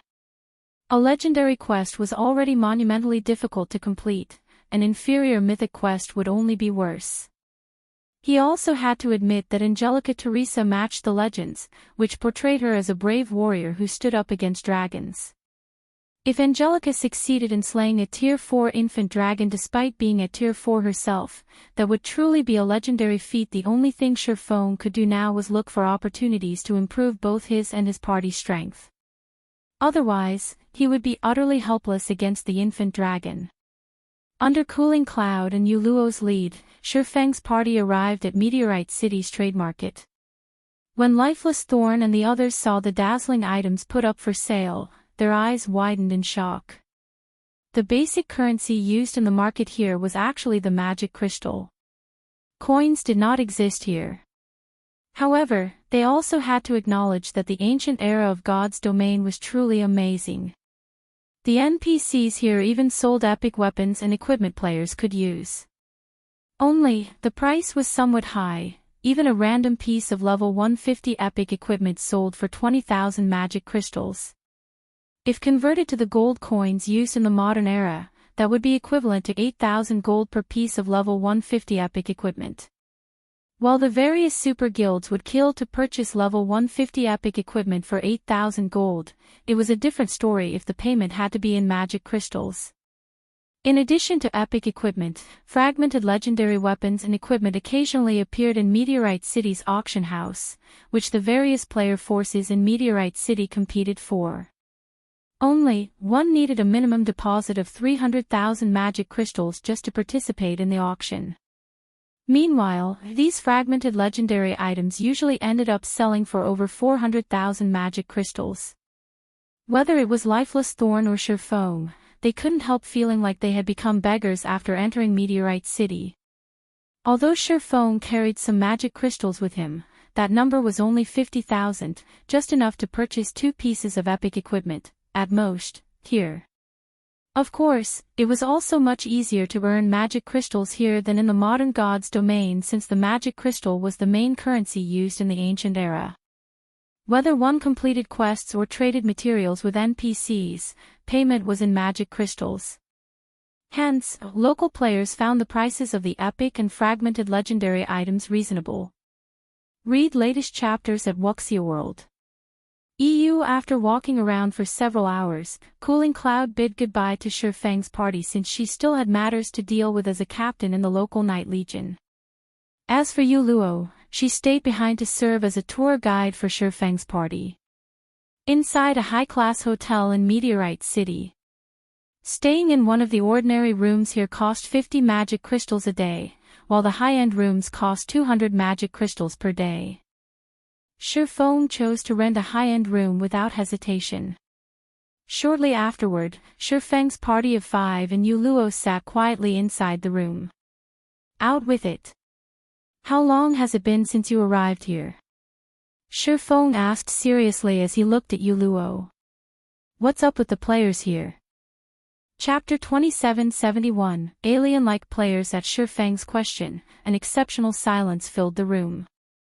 Lifeless Thorn and the others simultaneously focused their gaze on Yuluo. Ever since they arrived in this place, they had come across too many unknown and surprising matters. However, the only thing they could do was remain silent and quietly observe everything, including the so-called NPCs and players here. In their opinion, be it the NPCs, monsters, or players here, they all felt alien. This was especially true for the players here.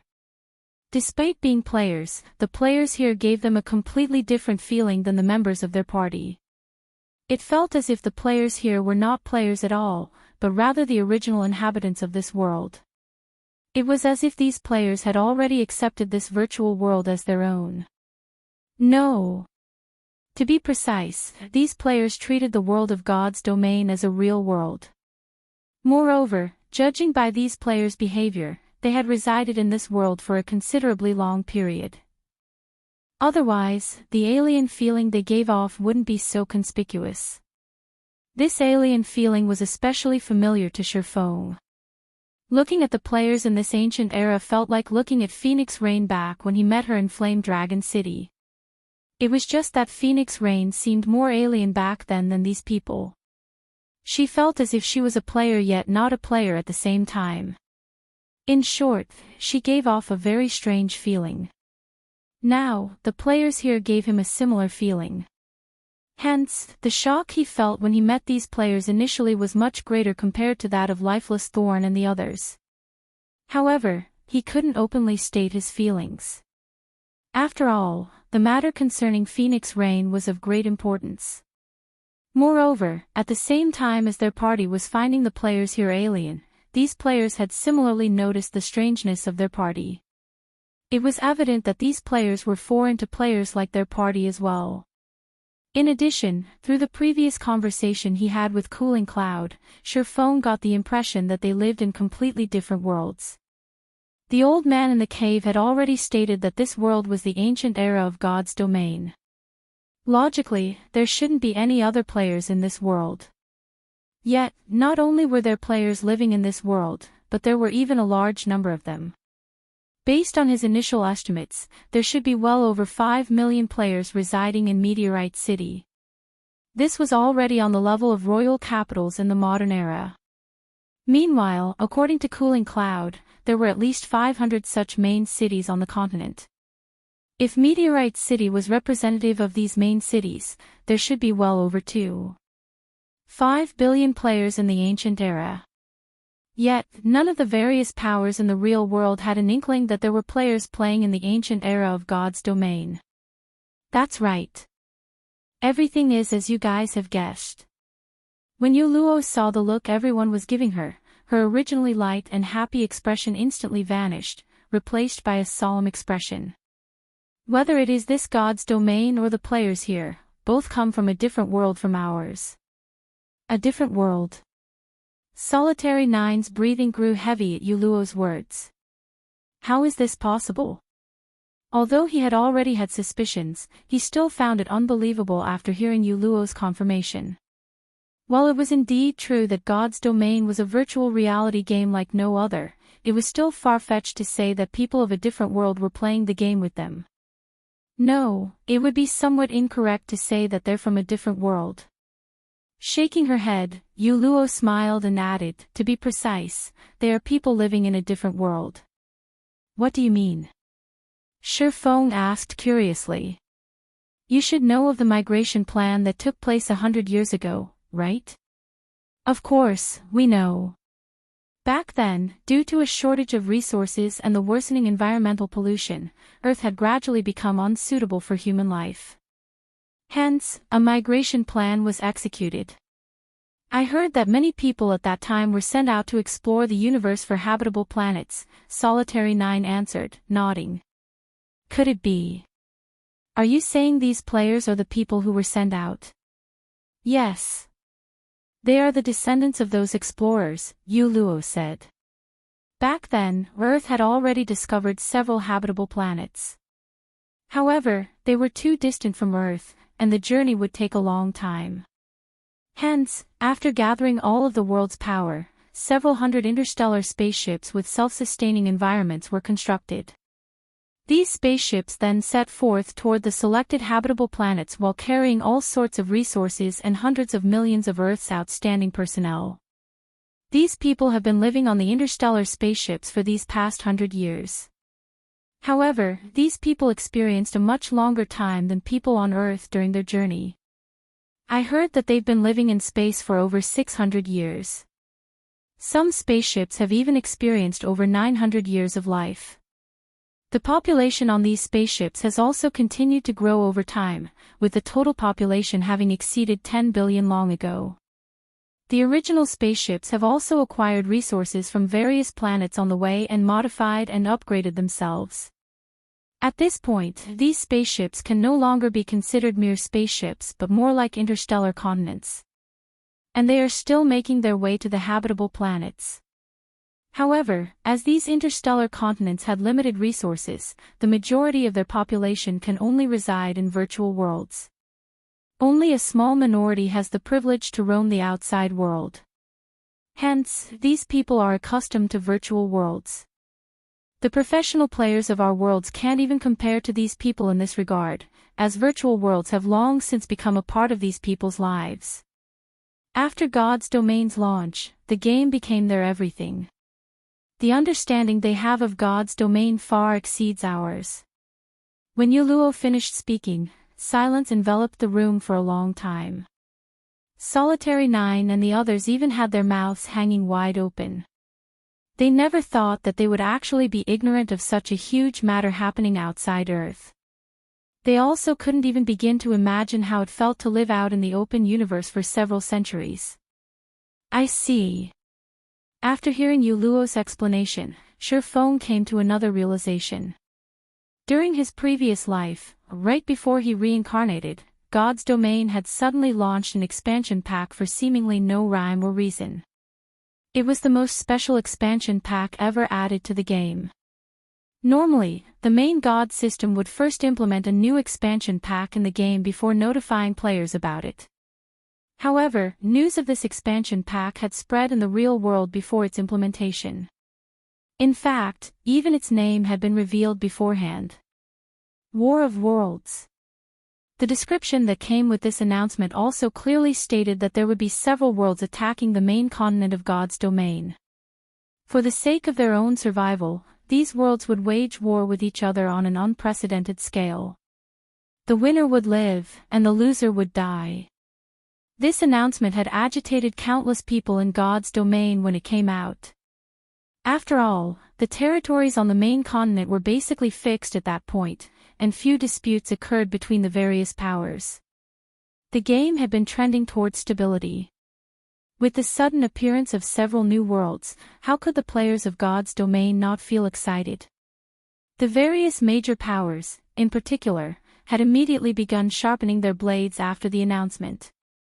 So long as the new expansion pack took place, they would immediately invade these new worlds and start a new journey. However, as a consequence of the expansion pack, Feng found himself fired.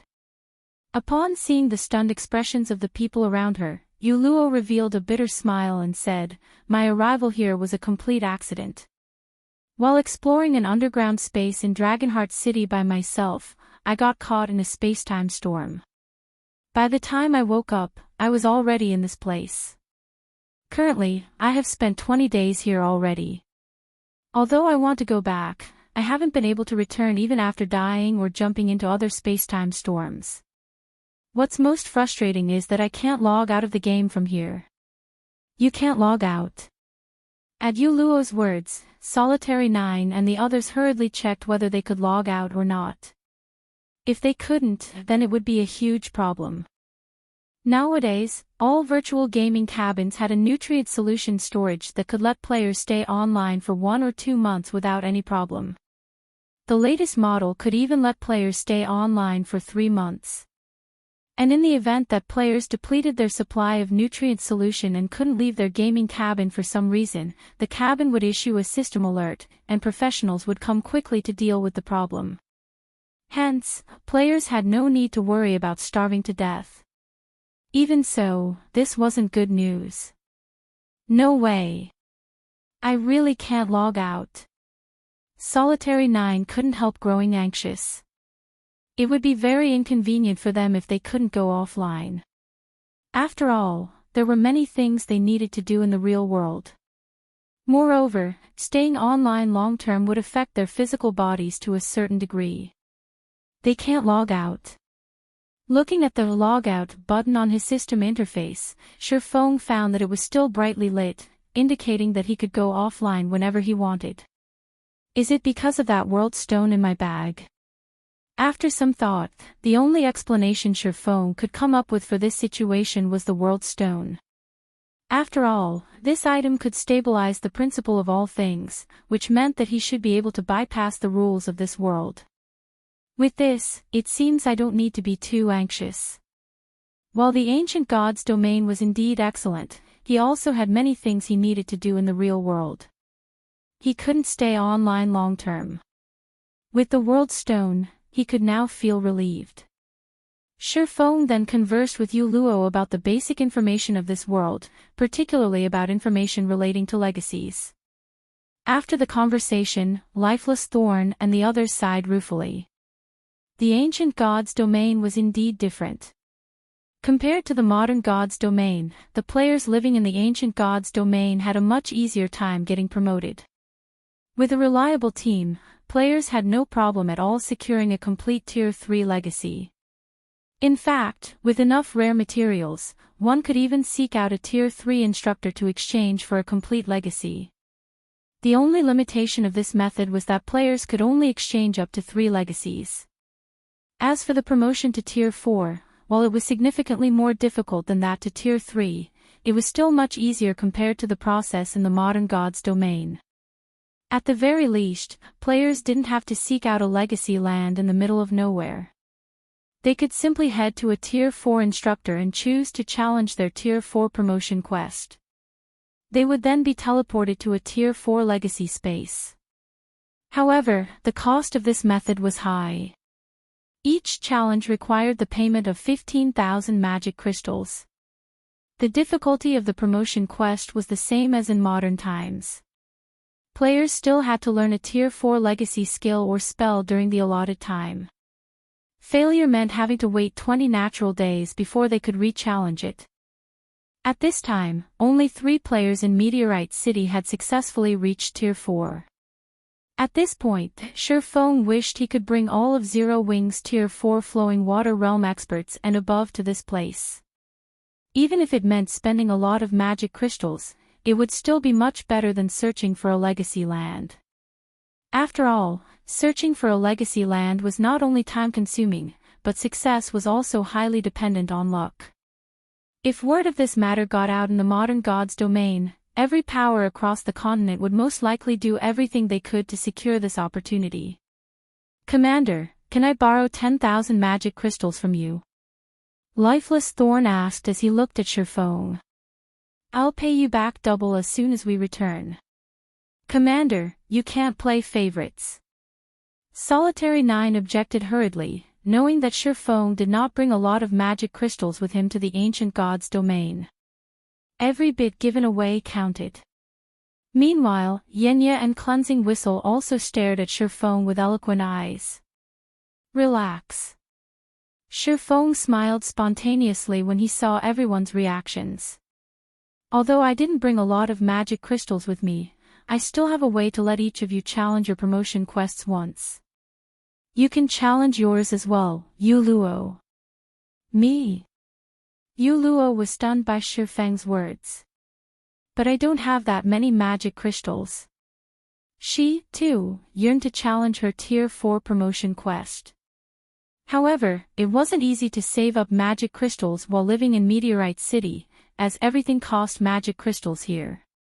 Even until now, she had only around 4,000 magic crystals, still far off from the 15,000 required. "So long as you help me with the matter, I'll pay you 15,000 magic crystals as remuneration. How about it?" Feng asked as he looked at Yu Luo. The ancient god's domain was a massive treasure trove, its value easily billions of times greater than a Grade 1 or Vein. It was no wonder 3 of the 5 great super guilds had deemed it worthwhile to work together to seal off the Earthfall's secret land. If such a secret became public, the consequences would be unimaginable. Of course, acquiring the various resources of the ancient god's domain wouldn't be an easy task either, since the base currency used here was the magic crystal, something relatively rare in the modern god's domain. And while the ancient god's domain had an abundance of magic crystals, it would be nigh impossible for modern players to earn a large amount of magic crystals here. After all, the modern god's domain was inferior to the ancient god's domain in almost every aspect. For players living in the modern god's domain, visiting the ancient god's domain would be equivalent to Stone Age people visiting the modern era. Modern players would need to work hard to earn magic crystals here. Fortunately, it wasn't completely impossible for modern players to earn money in the ancient era. One way to do so would be to take advantage of the unskillful handling of problems relating to the mind and soul in the ancient gods' domain, particularly when it came to healing one's mental state. The ancient gods' domain was actually far weaker than the modern gods' domain in this aspect. This point was obvious from the gap between the concentration recovery potions sold on the market and those made by Cooling Cloud, an advanced master alchemist. In short, there were very few methods available for players to recover their concentration. Moreover, the death penalty here even placed players in a mentally weakened state for long periods, which prevented them from exhibiting their full strength. This meant that methods that could help heal the soul and mind were incredibly valuable. Okay. Yu Luo agreed immediately, understanding that Feng was trying to help her. What do you need me to do? Taking out a crystal of souls from his bag, Feng said, take this crystal of souls and consign it to the auction house for now. You're a member of the local Knight Legion, so you should be able to spread information about it quickly.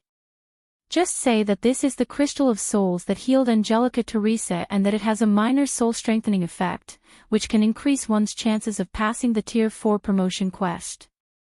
Can you do that? No problem. If it is only publicizing the crystal, I can probably inform the whole city in just a few hours, Yu Luo said, nodding as she accepted the crystal of souls. Read latest chapters at Wuxia World.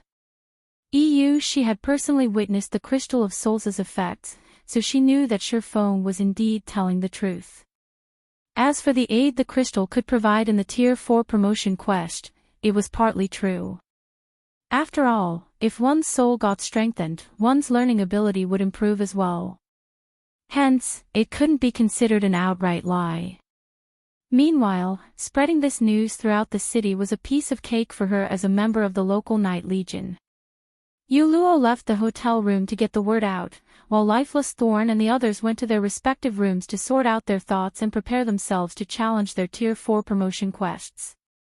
Once Feng was alone in his room, he took out a memory crystal from his bag. This crystal was none other than the complete legacy guidance crystal he had obtained from killing Tadelia. The effects of this room sure are excellent. My perception is strengthened by a further 30% compared to the outside world. Now that I have some time to myself, I can give it a try. Immediately afterward, Feng took out 100 magic crystals and activated the legacy guidance crystal.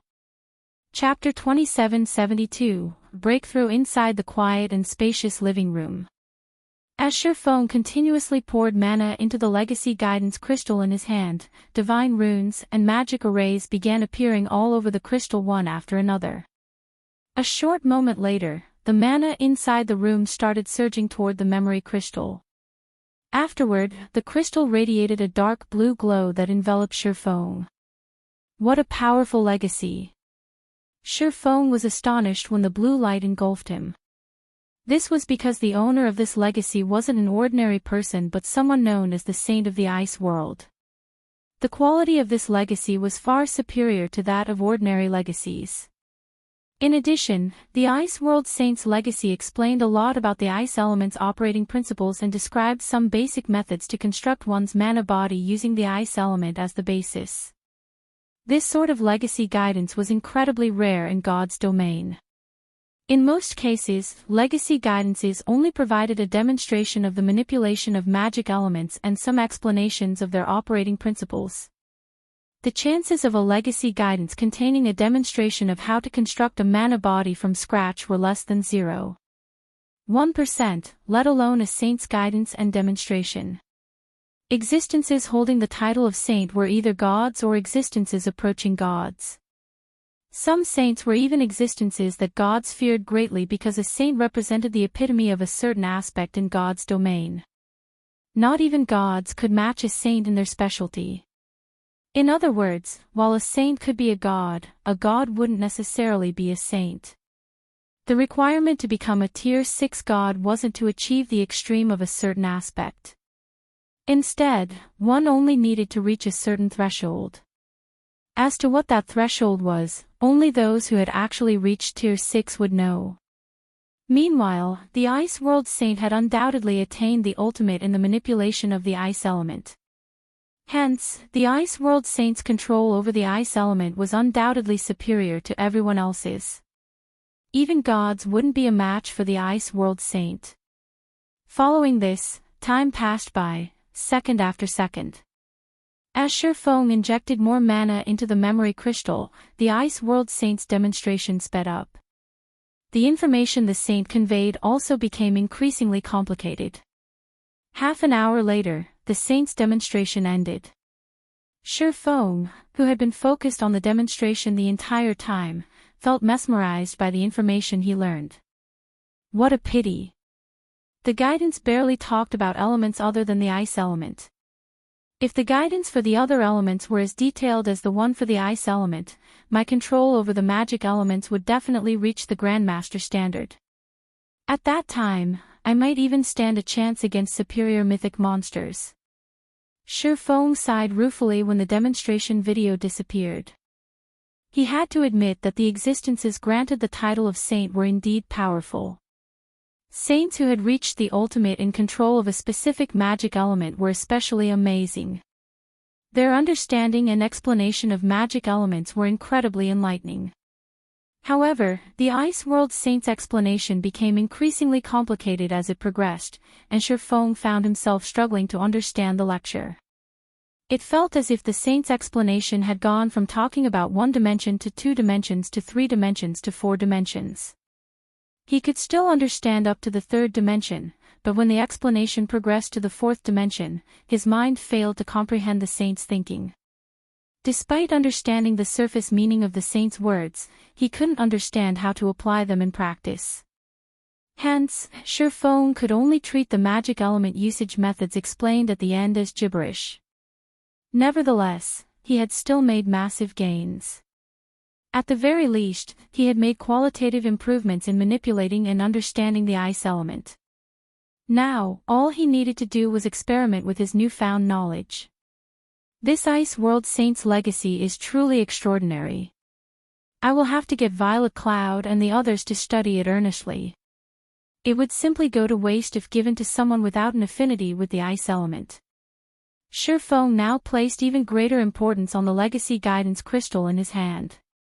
He wouldn't have if it were any other legacy guidance, but this was a saint's guidance they were talking about. The Ice World Saint's guidance even provided such detailed information about the magic elements. Giving this legacy guidance to someone without an affinity with the magic elements would be a complete and utter waste. In fact, had he used this legacy guidance crystal in the modern god's domain instead of the ancient god's domain, he would have wasted a precious opportunity. If the information he absorbed from watching the legacy guidance here consisted of only 20% of the total information, then he probably would have failed to comprehend even 5% of the information had he watched it in the modern god's domain. After all, he didn't possess much affinity with the ice element, he was much more attuned to the fire element. Fortunately, the environment in the ancient god's domain was excellent, and it drastically improved his affinity with and perception of the ice element. Now, he could perceive the ice element much more clearly than he could the fire element when he was in the modern god's domain. After absorbing the Ice World Saint's legacy guidance, Feng took out a drop of soul water and drank it, boosting his concentration recovery and energizing his brain. Immediately afterward, he began attempting to break through his mana body's 100% threshold by constructing a new and simpler control array to link and control the various magic arrays all over his mana body.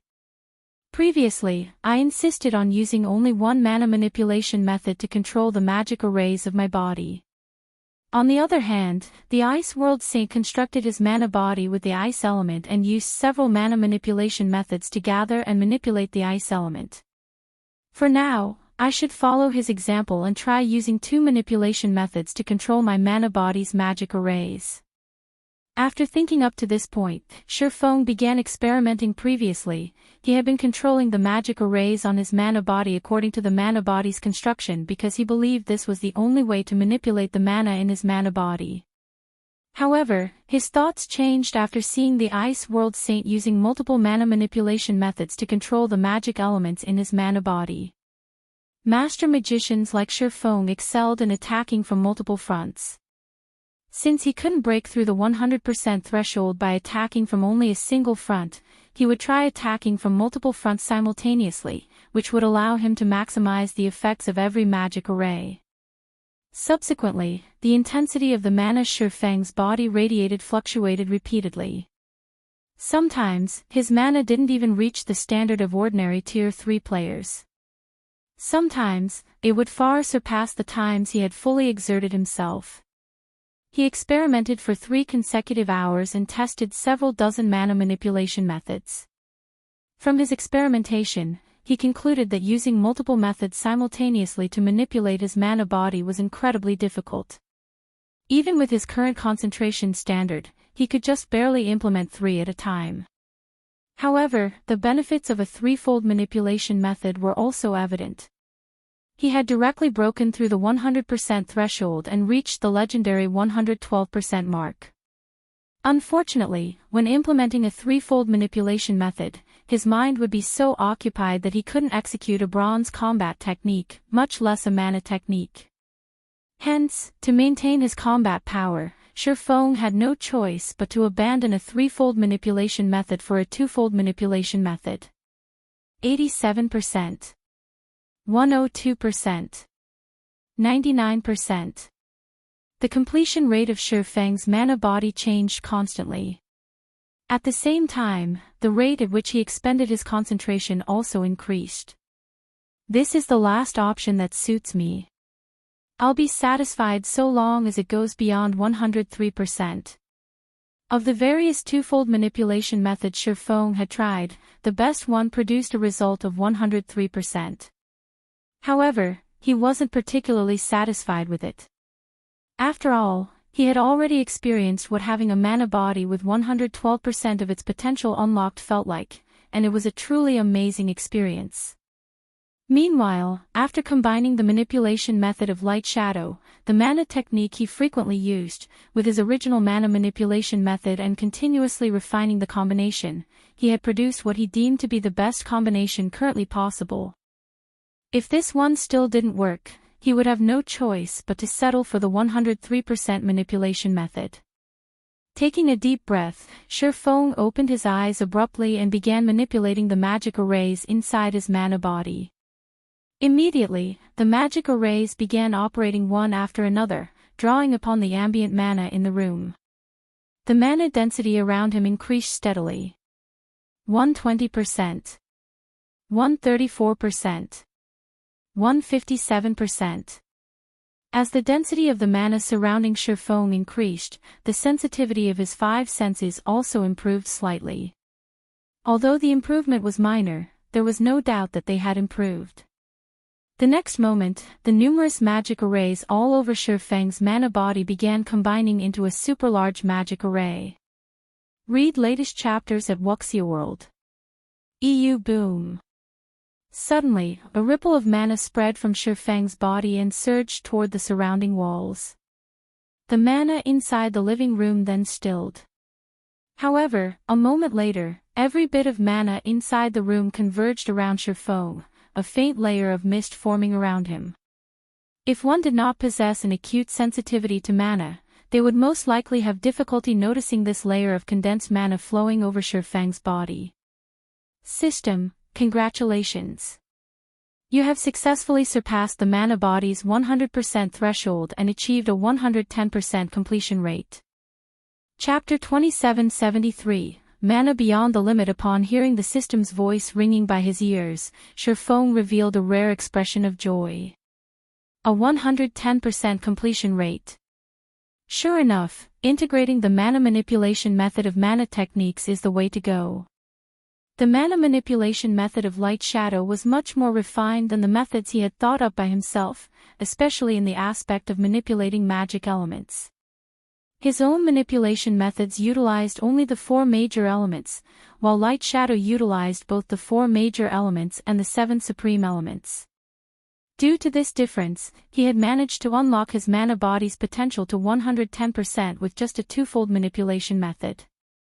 And although there was only a 7% difference between this twofold manipulation method and his previous best method, past the 100% threshold, every 1% increase provided significant improvements to the mana body. The difference between a 103% mana body and 110% mana body was like the difference between heaven and earth. Subsequently, Feng punched at the empty space before him. Boom! All of a sudden, the living room's stable space shattered, spatial cracks forming one after another. Only after extending to the living room's wall and coming into contact with the magic barrier did this phenomenon stop. What an amazing result! Feng was astonished as he looked at the fractured space before him. His mana body had truly undergone a qualitative transformation after reaching a 110% completion rate. Now, even his normal punches carried a hint of a mana technique's power. Moreover, he didn't even need to manipulate his mana actively to gain such an effect. Afterward, Feng closed his eyes and felt his surroundings. Even with his eyes closed, he could still perceive the entire room within his mind. Not even a speck of dust escaped his perception. Not only has my physique improved by at least 30%, but even my 5 senses have risen to the next level. In my present state, my perception is just slightly inferior to a demon prince's. Feng opened his eyes, an ecstatic look appearing on his face. Although he still wasn't Ferbero's equal in terms of physique and 5 senses, he was much closer to matching the demon prince than before. This was undoubtedly joyous news for him. Originally, he felt that a Tier 4 player needed a legendary weapon to contend with a Tier 4 demon prince. After all, the difference in physique between the two was massive.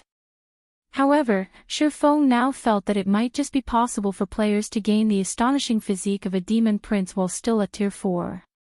After all, his current mana body was only at a 110% completion rate, yet he was already close to matching a demon prince's physique. If he could push his mana body to the rumored 120% completion rate, his physique then might match that of a demon prince. Feng was relatively confident of pushing his mana body to a 120% completion rate. After all, he had already proven that utilizing multiple manipulation methods to control his mana body was the way to go. At the very least, he wouldn't be utterly clueless about how to develop his mana body, unlike before. All he needed to do was figure out how to improve on this aspect. Now that I've reached the limits of twofold manipulation, I'll need to raise my concentration standard so that I can execute threefold manipulation fluidly. This way, I'll have a high chance of achieving a 120% completion rate. At that time, whether it is that divine dragon's trial or that mysterious NPC, I won't be utterly helpless. At this point, confidence welled up within Feng. However, for safety's sake, I should first gather the Solomon's sword fragments. If I have the complete Solomon sword, I won't have to fear going up against even true Tier 5 existences. After thinking up to this point, Feng felt that he needed to resolve his matters in the ancient era quickly and return to the modern era to secure the remaining 2 fragments of Solomon's sword. Previously, he still hadn't been particularly confident of securing the 2 remaining fragments. However, now that his epic mana body had reached a 110% completion rate, he could probably solo even superior mythic monsters of the same level. The reason for his confidence was the qualitative transformation his mana had undergone. Originally, the mana flowing inside his mana body was merely gaseous, albeit of incredibly high density. However, after his epic mana body had reached a 110% completion rate, the mana flowing within it had thoroughly condensed into a mist. Moreover, it had achieved this state without him needing to manipulate external mana.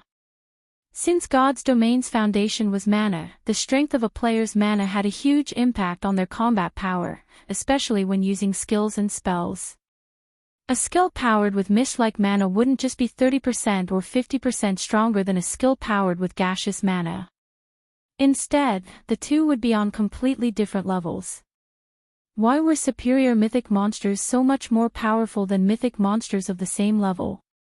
It was because their physique and the quality of the mana inside their bodies were superior to ordinary mythic monsters. Currently, Although Feng's physique still wasn't a match for superior mythic monsters, the quality of his mana was already on par with theirs. That, combined with the weapons and equipment he possessed, made it entirely possible for him to offset the difference and fight against superior mythic monsters on an equal footing. As Feng was immersing himself in the effects of his improved mana, Luo suddenly contacted him. Guild leader Black Flame, information on the Crystal of Souls has already spread across Meteorite City. Many player forces and even NPC forces have expressed interest in the crystal. All of them are requesting to purchase it at a high price, Luo said excitedly.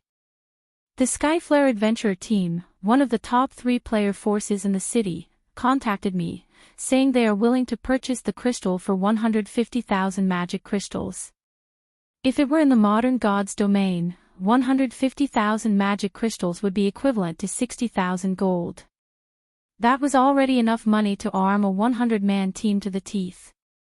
In Meteorite City, 150,000 magic crystals could still fully gear a player in level 150 epic equipment. That won't be necessary. Since we said we would auction it, we will do just that. If they wish to buy it, they can buy it through the auction, Feng said, shaking his head. The offer of 150,000 magic crystals was indeed incredibly high. If the Crystal of Souls were to be auctioned in the modern god's domain, it definitely wouldn't sell for such a high price. In fact, it would be a miracle if he could sell it for 50,000 magic crystals. However, it was a different story in the ancient god's domain, where methods to recover from a mentally weakened state were incomparably rare. In fact, the streets of Meteorite City were littered with players in mentally weakened states. All of these players could only rely on the city's dense mana to slowly recover. After players fell into a mentally weakened state, a full recovery would take a very long time, even with the help of dense mana.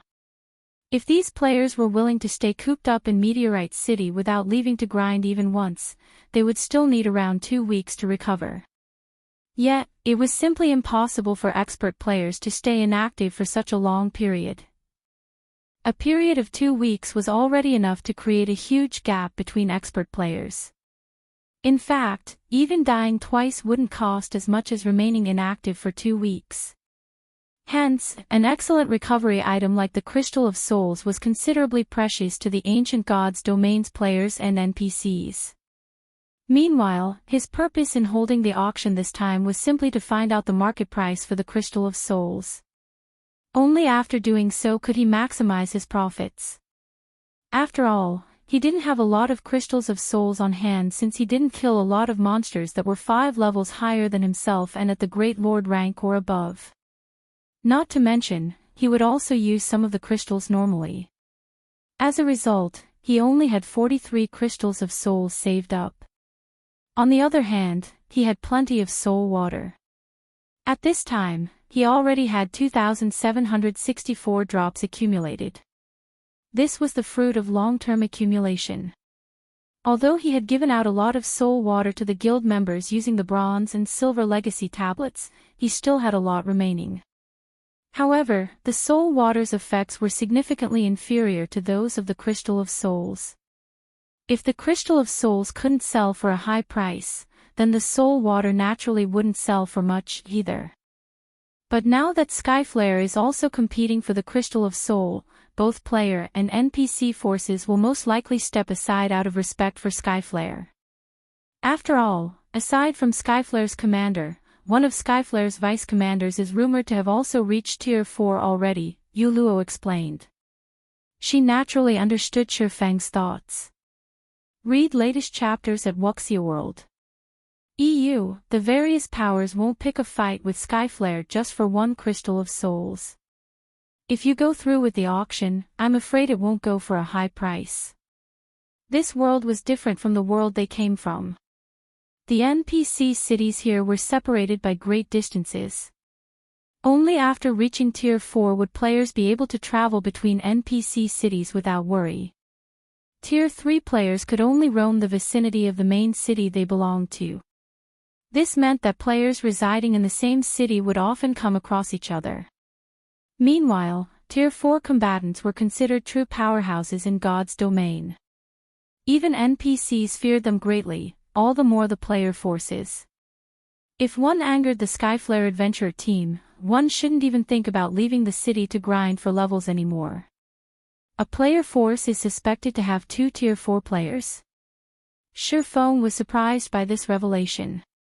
He never thought that the player forces in the ancient god's domain would be so powerful to actually have 2 Tier 4 players, one more than what Zero Wing had. Although the search for legacy lands played a huge factor in this disparity, it wasn't so easy for players to complete their Tier 4 promotion quest either. Immediately, he said, "How about this? I'll rent a hall at the auction house, and we'll organize a small auction of our own. Announce that we will be selling a total of 5 crystals of souls, in addition to 50 drops of soul water, which is a slightly inferior version of the crystals. If we do that, that Skyflare adventurer team will have difficulty monopolizing everything." Feng's words surprised Yuluo. She never thought he would actually have other concentration recovery treasures besides the Crystal of Souls. He was practically a walking treasure trove. Moreover, if Feng were to sell so many crystals of souls and soul water, Skyflare would indeed have difficulty monopolizing everything. There was no way the various powers in the city would step aside in the face of such numbers. After all, aside from being useful for healing the mind, these treasures could also increase by a small margin one's odds of completing the Tier 4 promotion quest. Not to mention, Skyflare wasn't the only power in the city with Tier 4 combatants. "Okay. I'll spread this information right away." Yuluo nodded, then promptly disconnected the call. Feng notified Lifeless Thorn and the others of his plans before making his way toward Meteorite City's auction hall by himself. In the meantime, Yuluo also spread the news regarding the crystals of souls and soul water, instantly causing a sensation throughout the city. Chapter 2774, Ancient Legacy Inheritor Meteorite City, Skyflare Hotel. The Skyflare adventurer team was one of the top 3 powers of Meteorite City, and the Skyflare hotel it owned was one of the city's landmarks. Not only did the hotel boast 19 floors, but it even occupied the largest plot of land in the city's business district, with roughly the footprint of a sports stadium. The Skyflare Hotel also had the best resting environment in Meteorite City. Due to its relatively reasonable prices, it had become the first choice of many players and NPCs for lodging. The hotel was so popular that it ranked within the top 10 most profitable businesses of Meteorite City. At this time, a level 131 female assassin clad in pitch-black epic equipment walked into the Skyflare Hotel's top-floor lounge. She then stopped before an imposing man sorting documents behind an office table. This imposing, middle-aged man was none other than the Skyflare adventurer team's commander, Lionheart, nicknamed Raging Lion. "Commander, I've already looked into the person you mentioned. She's Yuluo, a cleric from the Night Legion. She's the one responsible for spreading the information across the city. Not long ago, she made another announcement stating that her side will be hosting a small auction at the auction house. They will be selling 5 crystals of souls and 50 drops of soul water, which is an inferior version of the Crystal of Souls," the black-clad assassin reported. She then passed a memory crystal to Lionheart and continued, "There is a record of her image in there. From what I found out, she seems to be a proxy. The real seller should be the party of 5 people that entered Meteorite City with the Night Legion. I included a record of their appearances in the crystal. Of the 5, the cloaked man walking in the lead is verified to be a Tier 4 Sword Emperor. However, I did not find any records of him appearing within Meteorite City's vicinity." "Good job," said the crimson light armor-clad Lionheart, who had reached level 133. After glancing at the images recorded in the memory crystal, he nodded and looked toward the several vice commanders inside the lounge. He then asked calmly, "What do you guys think of this matter? They're simply picking a fight with Skyflare. We've already shown a lot of respect to that Sword Emperor by offering such a high price, yet they still refuse to reciprocate," sneered a gloomy man standing beside the French window. I think we need to teach these outsiders a lesson. If they wish to mingle in Meteorite City, they need to know their limits. The treasure in question can increase the success rate of completing the Tier 4 promotion quest. We absolutely cannot let the other powers in the city get their hands on it. The three other vice commanders present nodded in agreement with the gloomy man, Wind Chaser. Although Wind Chaser was a cold and ruthless person, he was incredibly loyal to the Skyflare adventurer team. Most importantly, Wind Chaser was a Tier 4 Nightwalker. When it came to assassination, he was undoubtedly the best player in Meteorite City. In terms of top combatants, the Skyflare adventurer team was already the strongest player force in Meteorite City. Simply put, this was the best opportunity for the Skyflare adventurer team to consolidate its grip on Meteorite City. Hence, how could they let other player forces gain an opportunity to rise up? Now that the several outsiders were showing no respect to their adventurer team, they definitely needed to teach these outsiders a lesson. It didn't matter even if the other party had a Tier 4 Sword Emperor on its side. After all, not only did Wind Chaser hold a peak hidden class, but he had even inherited a special mana technique. So long as he was hidden in the darkness, he could potentially one-shot even Tier 4 MTs, let alone a Tier 4 Sword Emperor. Well, let's go over and talk to him first. If we can agree on a good price, everybody can be happy. If not, it won't be too late to take action, Lionheart said after giving the matter some thought. Lionheart, too, agreed with Wind Chaser's opinion, especially about the Crystal of Souls, which could strengthen a player's soul by a small margin. After all, the strength of a player's soul would greatly affect their learning ability. Even a small boost to the soul would be a great help to players learning a Tier 4 skill or spell during their promotion quest. Hence, Skyflare had to obtain the Crystal of Souls. The four vice commanders present all nodded in agreement with Lionheart's decision. Billow, find out that Sword Emperor's current location. I need to know right away, Lionheart ordered the black-clad assassin. Commander, don't you know how I operate? Smiling, the petite assassin named Crimson Billow added, as soon as you told me to look into this matter, I set my sights on that Sword Emperor. Hence, I had people keep track of his every move. Currently, that Sword Emperor is at the auction house. By the looks of it, he plans to rent an auction hall to host a small auction. Good. Lionheart nodded in satisfaction as he looked at Crimson Billow. Billow, you and Chaser will follow me in secret.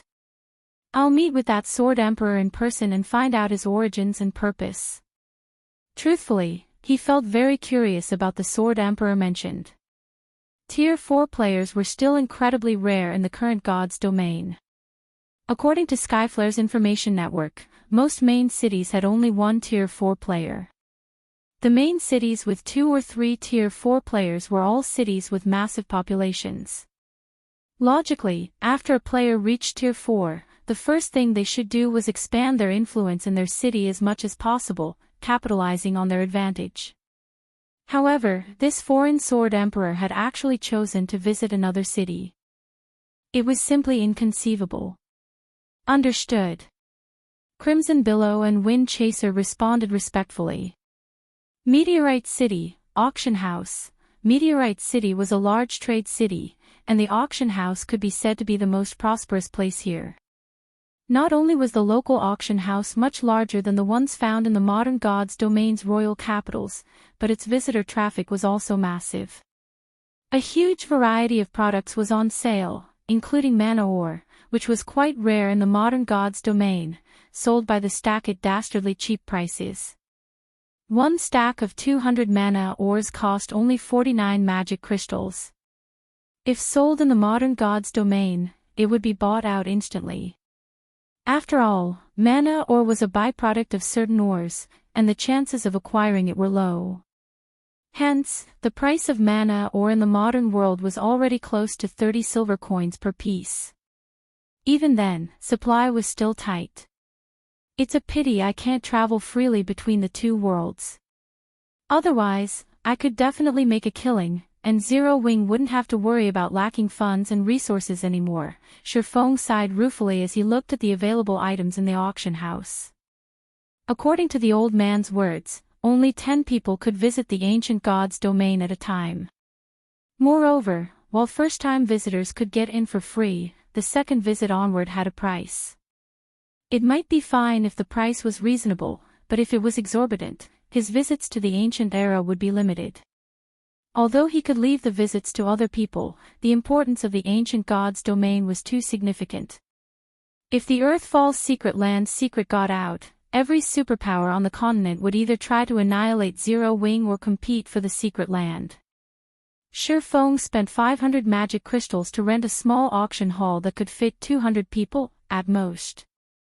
For Meteorite City's various powers, this number was already more than enough. After Feng finished making the necessary arrangements, an imposing and mighty man suddenly approached him.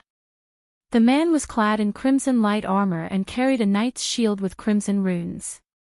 At the appearance of this imposing man, silence descended momentarily on the entire auction house. Everyone looked at this man in surprise, a hint of awe and admiration gleaming in the eyes of both players and NPCs. Crap. It's Lionheart. He looks so handsome. He looks much better than the photo on Skyflare's promotional posters. But why is a big shot like him here? Could it be because of the news of that small auction?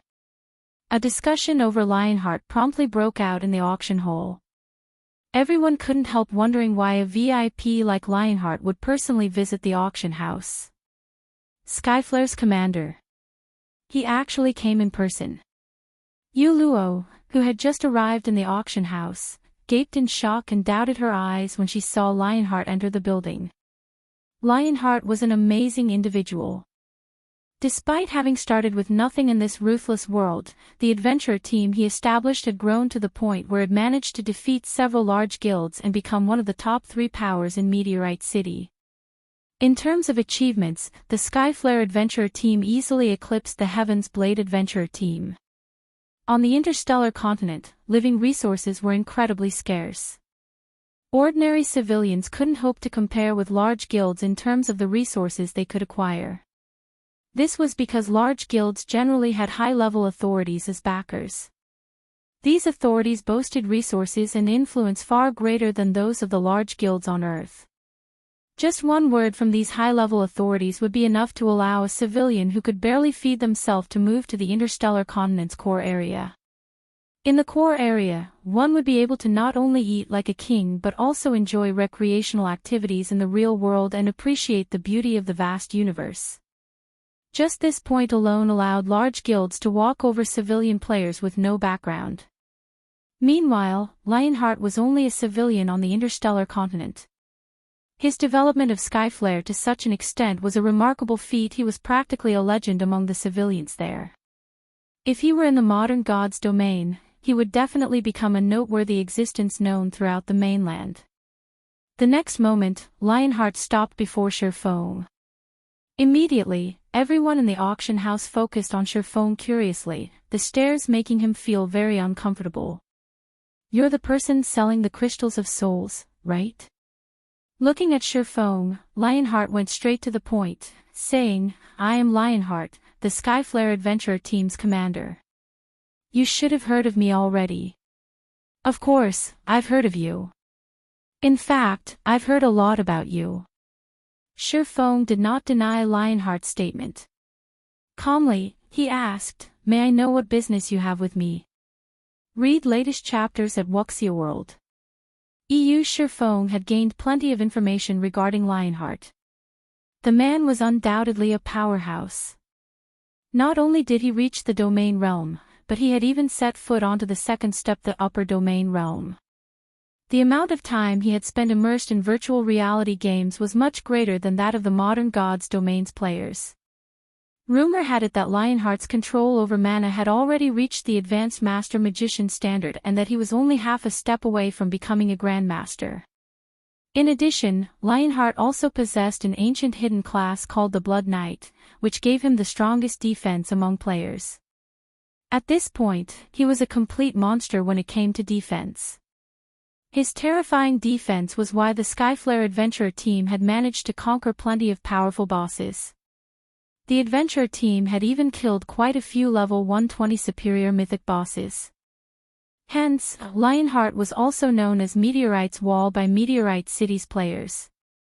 This isn't a place to talk. Why don't we find a place to sit down and have a proper conversation? Lionheart suggested as he scrutinized Feng. When he saw Feng's special state, he was surprised and confused. However, he quickly set aside his surprise and treated Feng with the respect due a foreign Tier 4 expert. Sure. Feng nodded. He then turned to the empty space a short distance behind Lionheart and asked, "Are those two coming along too?" Chapter 2775, Astronomical Transaction. Those two. Yu Luo was confused when she followed Feng's gaze. After all, there was nobody there. Even when she pushed her perception as a Void Realm expert to the limit, she still couldn't sense any aura or presence of a living being.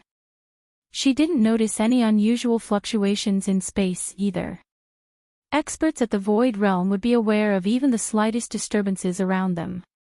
At the end of the day, an assassin's stealth only turned them invisible to the naked eye. They remained physically present in the world. So long as they moved, no matter how slow, they would cause some air turbulence. Such unnatural changes wouldn't escape the perception of a Void Realm expert.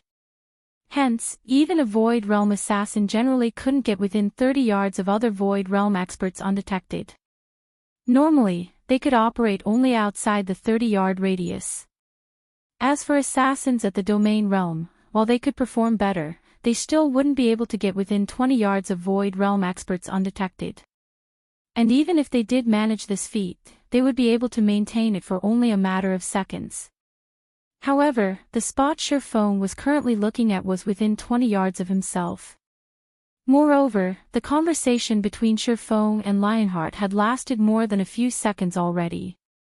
Even a Domain Realm expert wouldn't be able to stay hidden for so long. Upon hearing Feng's words, Lionheart was slightly surprised. Simultaneously, a hint of alertness and admiration appeared in his eyes. Amazing! As expected of a Tier 4 expert capable of moving between main cities. Part of the reason Lionheart had brought Wind Chaser and Crimson Billow with him this time was to test Feng's strength. Crimson Billow was ranked second in Skyflare in terms of stealth. Utilizing her advantages as a Domain Realm expert, she had created a unique concealment technique that allowed her to maintain a high degree of stealth despite being in motion. Meanwhile, after combining this technique with a potion that hid one's life aura, let alone Tier 3 Domain Realm experts, even Tier 4 Domain Realm experts wouldn't detect her even when she was within 20 yards of them. Of course, Tier 4 Domain Realm experts would definitely detect her once she got within 16 yards of them. Even so, being able to conceal herself to such an extent was already more than enough for her to rank at the top of Meteorite City and instill fear into Tier 4 experts. Wind Chaser was even more powerful. After reaching Tier 4, his stealth skill was no longer limited to just turning his physical body invisible and concealing his life aura. Instead, the skill would place his body in a shadow space. No matter what he did inside this space, it wouldn't affect the outside world. Naturally, others wouldn't be able to detect his movements while he was inside this shadow space. In fact, despite knowing about Wind Chaser's ability, Lionheart hadn't realized that Wind Chaser was already standing within 20 yards of him. Nevertheless, Feng had stated that there were two people behind Lionheart. This meant that he had detected both Crimson Billow and Wind Chaser.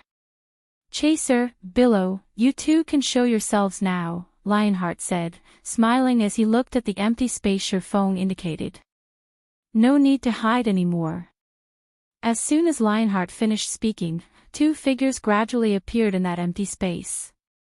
They were none other than Wind Chaser and Crimson Billow. The two assassins were looking at Feng with eyes brimming with surprise and confusion.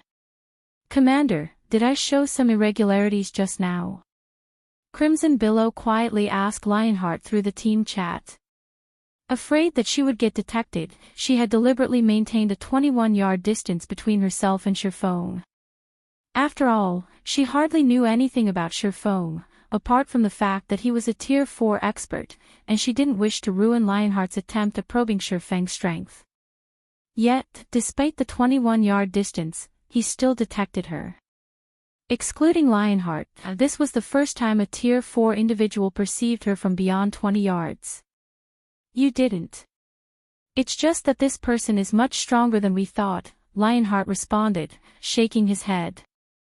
Don't act rashly against him afterward. Feng had discovered not only Crimson Billow but also Wind Chaser. While defeating a Tier 4 expert like Feng would be simple for the current Skyflare, killing him would be incredibly difficult.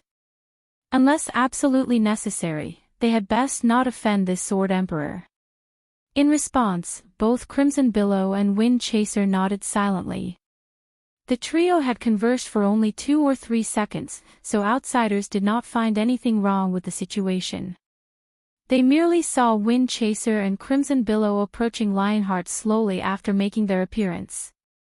When Luo, who stood beside Feng, saw the 2 assassins walking over, her eyes widened in shock. There really are 2 people. Despite the 2 assassins being so close to her, she actually failed to notice either of them. This overturned her understanding of the assassin class. Meanwhile, when Feng saw the 2 assassins, a hint of wariness also appeared in his eyes. The 2 assassins were astonishingly strong. This was especially true for Wind Chaser. If not for the recent breakthrough Feng achieved with his mana body, which granted him a physique and perception far superior to ordinary Tier 4 individuals, he would have most likely failed to notice Wind Chaser's presence. If Wind Chaser really were intent on targeting a specific player, it would be a nightmare for the said player. After all, the Tier 4 assassin was capable of suddenly appearing within 20 yards of his target without giving off any indications, a distance that any Tier 4 combatant could cross in the blink of an eye. If Feng was not careful, even he might end up falling prey to Wind Chaser's ambush. Let's head to a reception room to continue our conversation, Lionheart suggested to Feng. Sure. Feng did not object to the proposal. His original goal in coming to the ancient god's domain was to acquire a large amount of resources. Meanwhile, the best way to do so was by partnering with a local tyrant. He could gather resources much faster this way than if he did it by himself. In fact, he could even gain access to items that normally wouldn't appear on the market. Lionheart's taking the initiative to seek him out was naturally good news for Feng. Lionheart led Feng and Luo to the top-floor reception room he had reserved beforehand. Commander Lionheart. After taking his seat, Feng went straight to the point, saying, "Please just say what you have to say. There is no need for us to waste both our time by playing around with words. You really are a straightforward person, Brother Black Flame." Lionheart smiled at Feng's words. "I was thinking the same thing. In that case, I'll be blunt with you. Skyflare wishes to purchase all of the crystals of souls and soul water you are selling. It seems you are very ambitious, Commander Lionheart. You actually plan to monopolize Meteorite City." Feng didn't feel particularly surprised at Lionheart's declaration. Calmly, he said, "Of course, we can go with such an arrangement as well. Only, I have quite a number of these items, and I'm afraid your adventurer team can't swallow them all." As soon as Feng finished speaking, Wind Chaser, who stood behind Lionheart, laughed. "What a joke. There is nothing in Meteorite City that our adventurer team cannot swallow." Looking at Feng, Wind Chaser sneered, "Of course, that is under the premise that your price is fair." At Wind Chaser's provocation, Feng simply shook his head and smiled. Truthfully, even at 150,000 magic crystals per crystal of souls, you won't be able to afford everything. Not to mention, there is still the soul water. He had a total of 43 crystals of souls. If he sold each for 150,000 magic crystals, that would equate to 6. 45 million magic crystals. Even though the ancient god's domain was rich in resources, a player force with a sphere of activity limited to just one city couldn't take out such an amount. At Feng's words, Wind Chaser, who initially planned to probe Feng further, fell silent. There was no way a Tier 4 expert like Feng wouldn't know about the Skyflare adventurer team's status and general wealth in Meteorite City. For Feng to say such words meant he had absolute confidence backing him. Meanwhile, after hearing Feng's response, both Yu Luo and Crimson Billow couldn't help gasping. They never thought that Feng would actually be so wealthy. They had already investigated the Crystal of Souls, so they knew it was a precious treasure that wasn't obtained easily. Yet, Feng had just declared that Skyflare couldn't afford to purchase all his stock. This proved that Feng had a lot of Crystals of Souls on hand. Who knew how many Tier 4 experts one could create with so many Crystals of Souls? You truly are extraordinary, Brother Black Flame. Lionheart immediately broke into a smile. Moreover, this was a very sincere smile. I apologize to you on behalf of my brother. At the same time, I also hope that the Skyflare adventurer team can form a long-term partnership with you. What do you think? I admit that Skyflare cannot take out the necessary magic crystals to purchase all your Crystals of Souls. However, our adventurer team still ranks within the top 3 of Meteorite City's player forces in daily income. We might not be able to swallow everything in one bite, but I'm sure we can do so after several or a dozen bites. Furthermore, I can assure you that not only will we purchase each Crystal of Souls for 200,000 magic crystals, but we will also ensure a weekly transaction of 3 million magic crystals at a minimum. May I know what you think of this, Brother Black Flame? Yu Luo gaped in shock at Lionheart's words despite herself. She never imagined that the Skyflare adventurer team had such astonishing wealth. Even the superpowers in the modern god's domain were far from comparable to Skyflare in magic crystal acquisition. Moreover, Lionheart even raised the price of the Crystal of Souls to 200,000 magic crystals.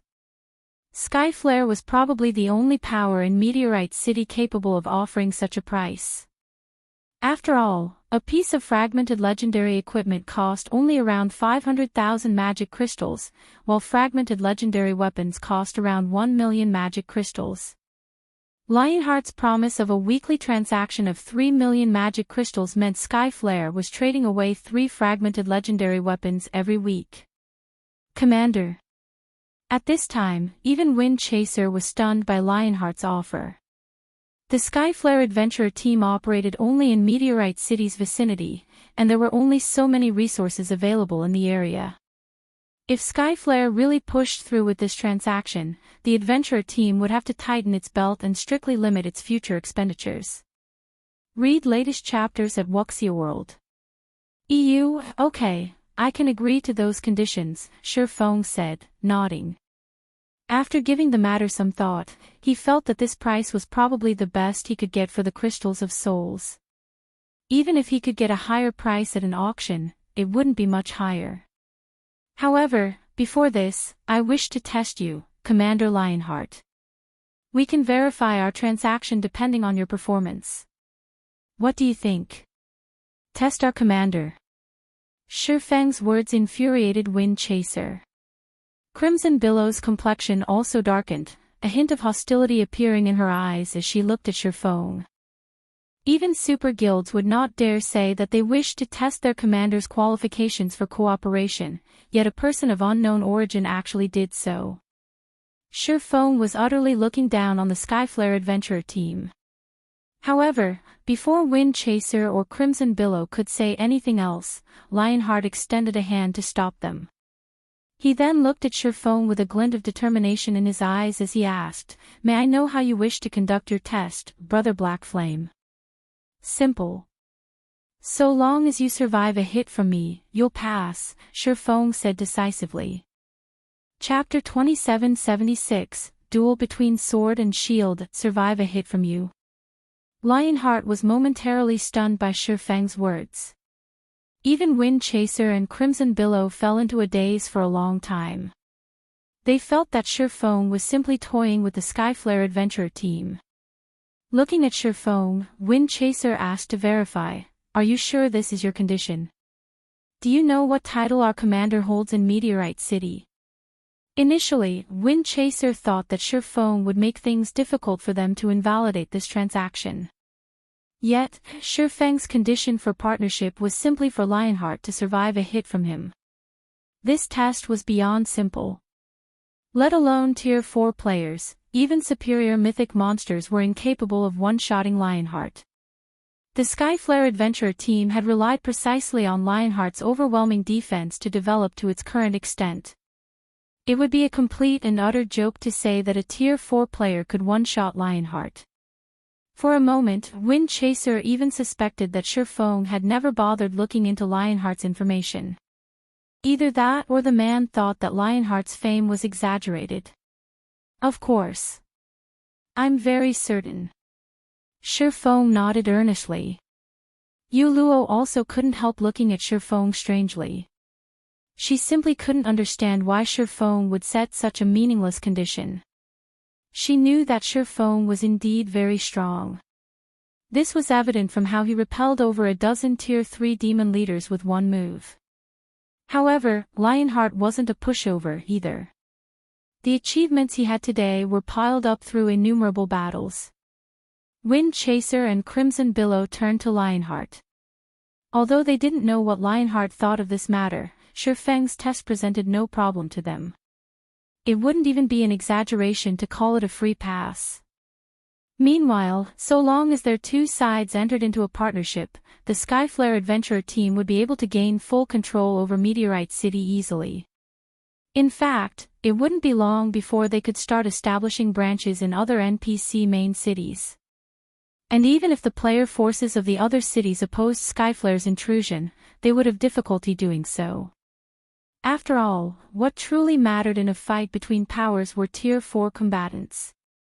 Although the saying one Tier 4 player could easily go up against a countless number of Tier 3 players was indeed exaggerated, it was still a fact that Tier 4 players could do many things that Tier 3 players couldn't. This was the difference between tiers and life ratings. No problem. I agree to your condition, Lionheart said. After giving the matter some thought, he couldn't find any problems with Feng's condition. However, are we going to hold the test here? In Lionheart's opinion, Feng probably wasn't aware of the strength of his Blood Knight class. As one of the incredibly rare ancient legacies in God's domain, the skills it offered were far superior to ordinary peak legacies. Not to mention, he currently had 3 fragmented legendary items on him: the Bulwark of Holy Blood, the Void Magic Armor, and the Windwall Ring. Even when he had only the fragmented legendary shield and armor, he could already fend off superior mythic monsters. In fact, if not for the high HP and defense of superior mythic monsters, he could even solo these monsters, given enough time. Now that he had the Windwall Ring, his defensive capabilities had soared even further. I'm afraid this place isn't sufficient. We'll need to rent an advanced combat room, Feng said, shaking his head. In that case, let's go to our adventurer team's Skyflare hotel. There's a special combat room there. It should be enough for us to display our strengths, Lionheart suggested. A special combat room?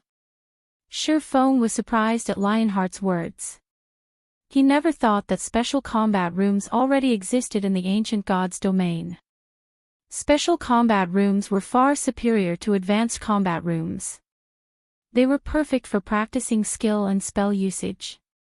However, special combat rooms simply weren't something that could be acquired at this stage of the game. Let's go to the Skyflare Hotel, then. Feng and Yuluo followed Lionheart's group to the Skyflare Hotel, which was only 1 block away from the auction house. The instant the group walked into the Skyflare Hotel, Yuluo grew a little excited. The Skyflare Hotel wasn't a place just anyone could enter and rest at. Aside from Skyflare's members and the members of partnered powers, who received a 50% discount, visitors would be charged the full price when staying at the hotel. Meanwhile, even the most basic room here cost 400 magic crystals per day. Even a Tier 3 Void Realm expert like herself wouldn't dare stay here for no good reason. Only when she needed to verify some theories and techniques she thought of would she make an exception and stay here. As for Feng, he felt as if he had just walked into a sacred training ground. The density of the mana here was truly amazing, much more than even in Stone Forest City's Freedom Hotel. In fact, the boost he got for his perception of magic elements was roughly 20% higher than what he got from the hotel he was currently staying at. No wonder he's so confident of being able to take out 3 million magic crystals per week. At this time, Feng finally understood why Lionheart was so confident in the Skyflare adventurer team's abilities. Meanwhile, along with Feng and Yuluo's arrival, an uproar occurred among Skyflare's executives. I heard that guy named Black Flame wants to test the commander. What? That guy must be crazy. He thinks the commander is someone he can test. Even if the commander just stands there and does nothing, he won't be able to injure the commander in the slightest. It's not a standard PvP, though. He only wants the commander to take a hit from him. It seems this person is trying to show his strength to our adventure team. He must be worried that he can't beat the commander, so he came up with that kind of condition. At that time, even if he fails to injure the commander, he could still salvage his reputation somewhat. When Skyflare's several dozen executives looked at Feng, who had already entered the special combat room, they promptly conducted hushed discussions among themselves. They all felt that Feng was pulling such a stunt because he wished to gain respect yet was also worried about making a fool of himself. However, in their opinion, Feng's actions were pointless. After all, when Lionheart dueled against other players, he almost never used his full strength to achieve victory. Even Wind Chaser, who had reached Tier 4 as well, had been almost helpless against Meteorite's wall. And although Wind Chaser had eventually emerged victorious in his duel against Lionheart, he had done so by dragging out the fight and chipping away at Lionheart's HP. Not to mention, this was in a situation where Lionheart had not gone all out. Otherwise, even Wind Chaser shouldn't think of harming Lionheart in the slightest. Shortly afterward, all of Skyflare's executives packed the special combat room's spectator stands. Some executives had even abandoned their quests to spectate this duel. Lionheart had never fought in a duel since Wind Chaser had gotten promoted to Tier 4. During this period, Lionheart had improved significantly. Not only did he gain a new Tier 4 legacy skill, but he had also obtained the fragmented legendary ranked Windwall ring, a defense-oriented ring. At this point, it wasn't an exaggeration to say that their commander's strength had already surpassed their imagination. While Skyflare's executives were eagerly waiting for the duel to begin, Feng and Lionheart were standing in the middle of the room's spacious battlefield. At this point, both fighters had already adjusted their conditions and were ready to take action at any time. I'm ready. You can make your move whenever you want, Lionheart said as he raised his shield and longsword. From the crimson runes decorating the shield and longsword, it was evident the two were a set. Only, the mana gathered around the weapon was slightly inferior in quality compared to what was around the bulwark of the Holy Blood. At this time, Lionheart stopped concealing his statistics. Immediately, his HP of 16.6 million appeared for everyone to see, flaunting the high HP of a Tier 4 defensive class. It was evident that Lionheart planned to let Feng see his own strength. He has 16.6 million HP. How is this possible? Yuluo gasped reflexively when she saw Lionheart's HP. As a defensive class player, Lionheart already possessed incredibly high defense, to begin with. Combined with his various defensive skills and HP, he was practically a boss monster. Yuluo even doubted that Feng could one-shot Lionheart even if the latter did not defend himself. In fact, it would already be a miracle if Feng could remove 1/3 of Lionheart's HP in one hit. Amazing! Level 130 Tier 3 defensive classes usually have only 9 million HP on average, yet you have almost twice that, Feng said in admiration. It's nothing. It's only because of my unique legacy. Lionheart didn't pay particular attention to Feng's words of appreciation. On the contrary, he wanted to use this opportunity to let Feng realize the Skyflare adventurer team's might. After all, Skyflare had already lost once to Feng before. He needed to reclaim this loss and level the playing field. Since you're ready, I'll begin. Feng naturally understood what was going through Lionheart's mind. Unfortunately, Lionheart simply wasn't aware of Feng's aim. Come. Lionheart readied his shield, a serious expression appearing on his face.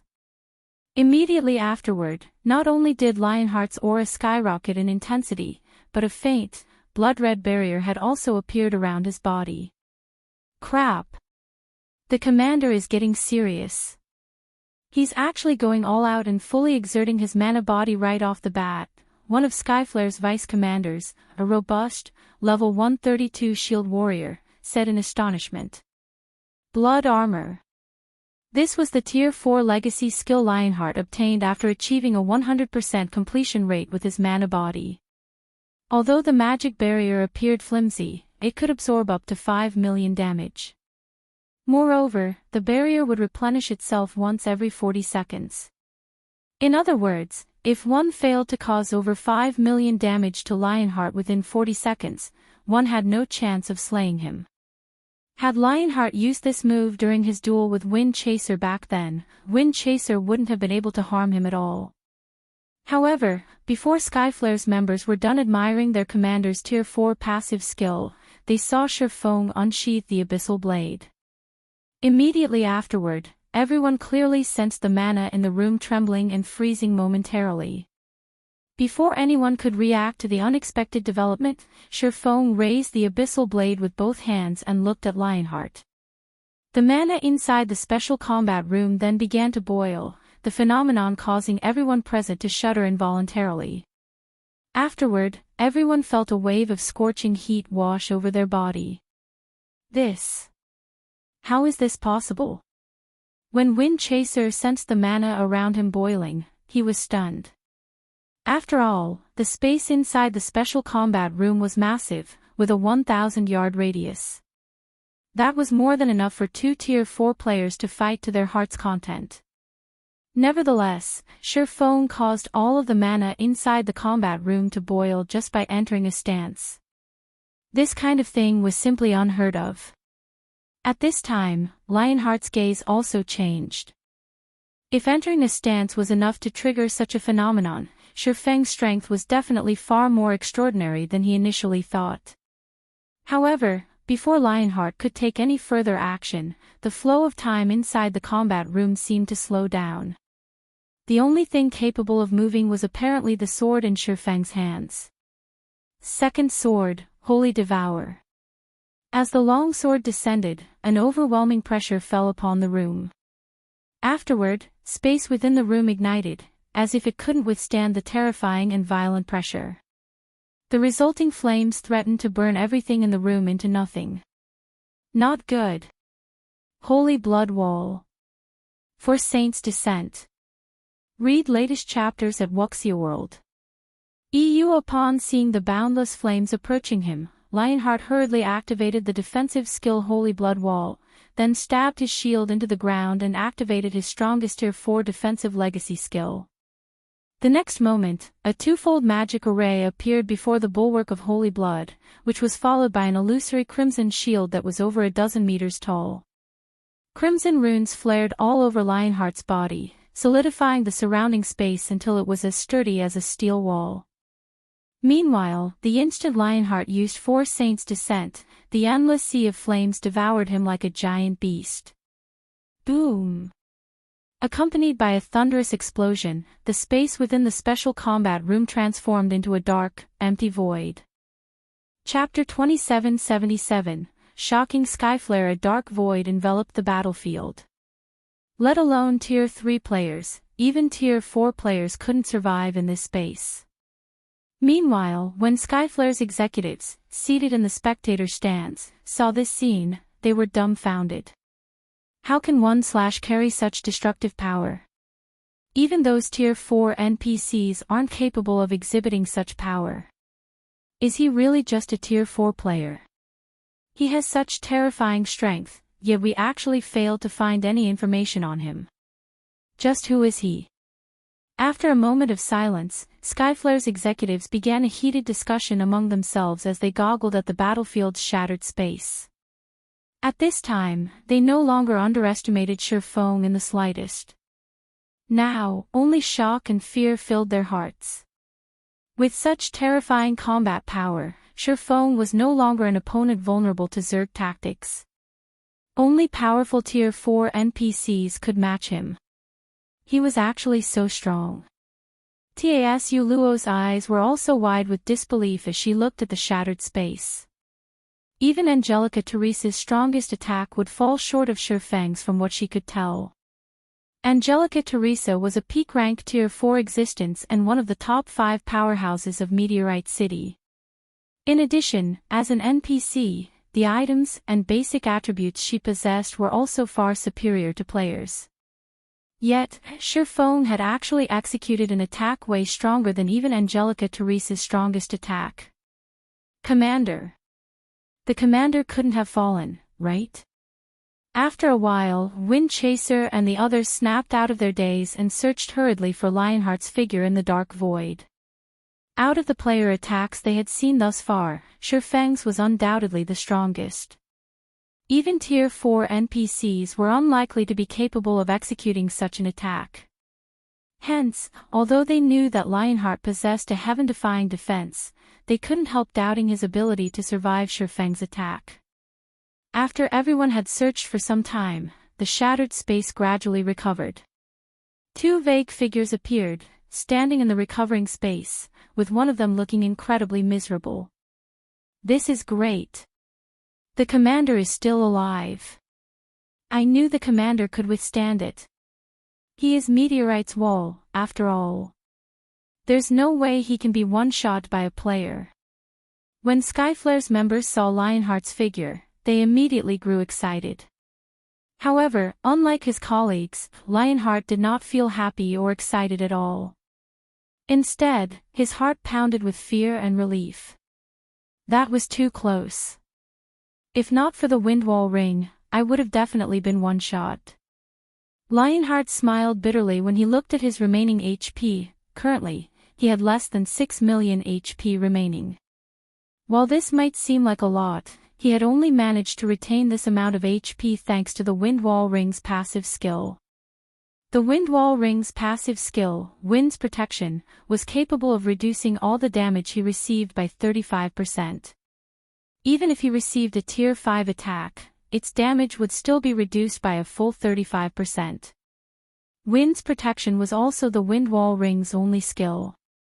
The Windwall ring was different from other equipment with passive damage reduction skills. Although the alternatives might even have skills offering much greater reductions than Wind's Protection on paper, there were hidden limits to these skills. Generally, their upper limit was Tier 4. Once an attack reached the Tier 4 standard, their effect would be significantly weaker. And against Tier 5 attacks, their effect was practically negligible.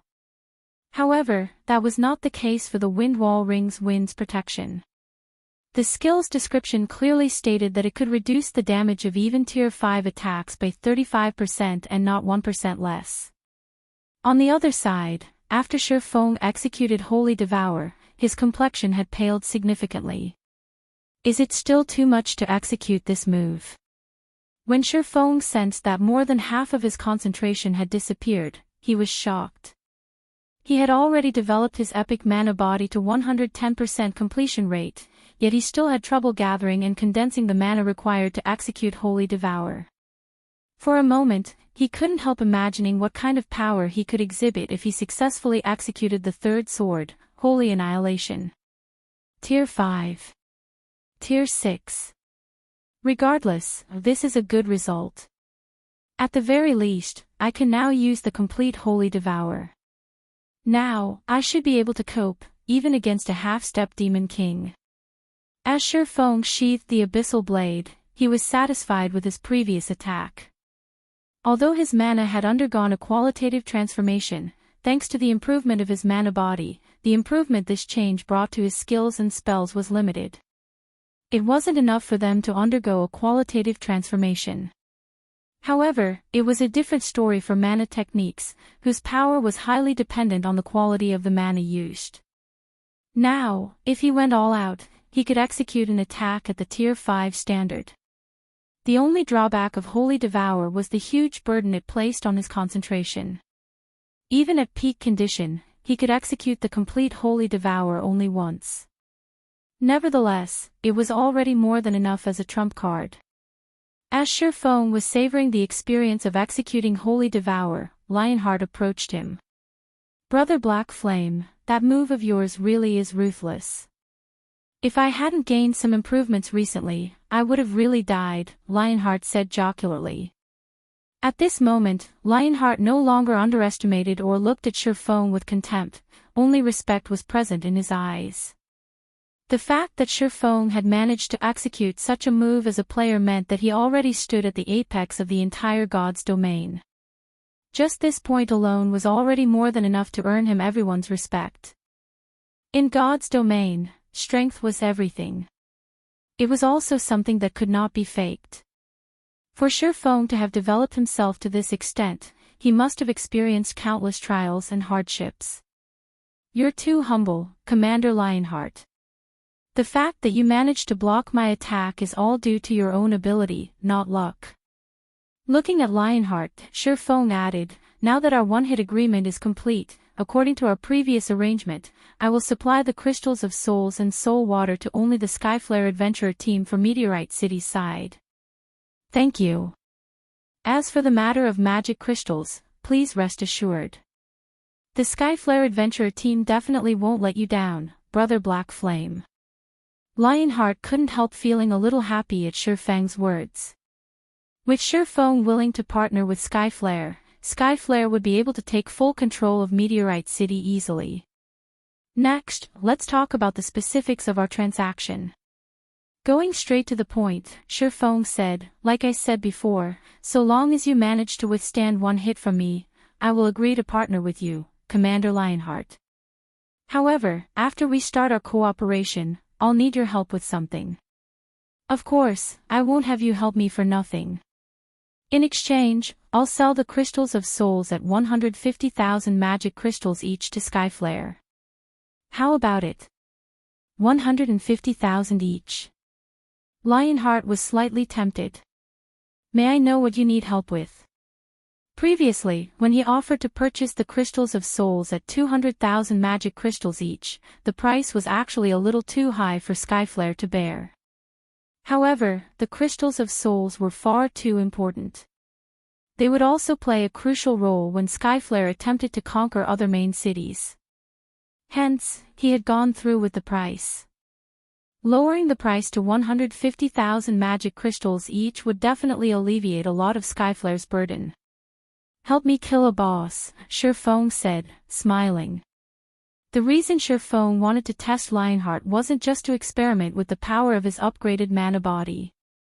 He had also wished to see whether Lionheart could withstand the attack of a Tier 4 infant dragon. After all, if he didn't have anyone capable of tanking a hit from a Tier 4 infant dragon, slaying it would be utterly impossible. Since Lionheart clearly met this requirement, combined with the effects of the Heavenly Dragon's breath, challenging an unrestrained Tier 4 infant dragon was entirely feasible. Kill a boss. Lionheart was a little puzzled. He never thought Feng's request would be so simple. "Is this boss very strong?" "Very strong." Not bothering to hide the truth, Feng said, "It's a Tier 4 infant dragon." "A Tier 4 infant dragon?" Lionheart gasped at Feng's words. Immediately, he thought of something and asked, "Are you referring to the one Lady Angelica is trying to challenge?" "That's right. It's that one." Feng nodded. "Actually, this matter is also beneficial to you as well, Commander Lionheart. After all, Meteorite City's promotion will attract more players and resources to the city. At that time, Skyflare can grow stronger together with the city." Lionheart nodded in agreement.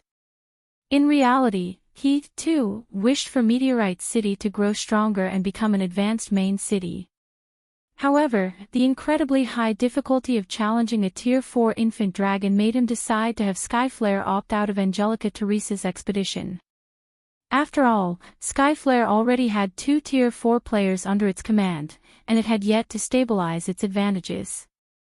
If Skyflare eagerly participated in the risky expedition and failed, the adventurer team would definitely lose a lot of its advantages. What do you think, Commander Lionheart? Feng asked. Previously, he didn't hold much hope for slaying the Tier 4 infant dragon. After all, a Tier 4 infant dragon was comparable to Tier 5 existences. It was much stronger than even a demon prince. Even though he could use the complete Holy Devour now, it wouldn't make any difference since he couldn't use the technique indefinitely. However, the story would change if Lionheart was present. The fact that Lionheart could survive a Tier 5 attack meant that he could defend against a Tier 4 infant dragon's attack. Okay. After thinking for a while, Lionheart gritted his teeth and agreed to Feng's condition. However, Brother Black Flame, as Skyflare has just gained some advantages, we cannot afford to invest everything into helping you. We can send only a 100-man team, at most. In response to Lionheart's worries, Feng simply chuckled and said, "That's already more than enough. In fact, it's fine so long as Skyflare can dispatch its 2 Tier 4 players, let alone a 100-man team." "May I know when we will begin the operation?" Lionheart asked. Raiding a Tier 4 infant dragon was an important matter. Preparing the necessary manpower and supplies would take a lot of time. "We're not in a rush right now. I'm afraid it will still take several days before we can set out," Feng said, shaking his head. "I'll notify you when the time comes, Commander Lionheart." Challenging a Tier 4 infant dragon with just 3 Tier 4 players would be outright suicide. It wouldn't matter even if they had a large number of Tier 3 players supporting them. Fortunately, the ancient god's domain did not require players to search for their legacy lands to challenge their Tier 4 promotion quests. So long as he had Lifeless Thorn and the others challenge their promotion quests and some of them succeeded, he would have a much greater chance of success. Alright. If that's the case, I can make more preparations on my side. Lionheart breathed out a sigh of relief at Feng's words. Read latest chapters at Wuxia World. EU. Afterward, Feng signed a partnership contract with Lionheart to the effect that Skyflare would purchase crystals of souls from Feng at 150,000 magic crystals per crystal and soul water at 30,000 magic crystals per drop.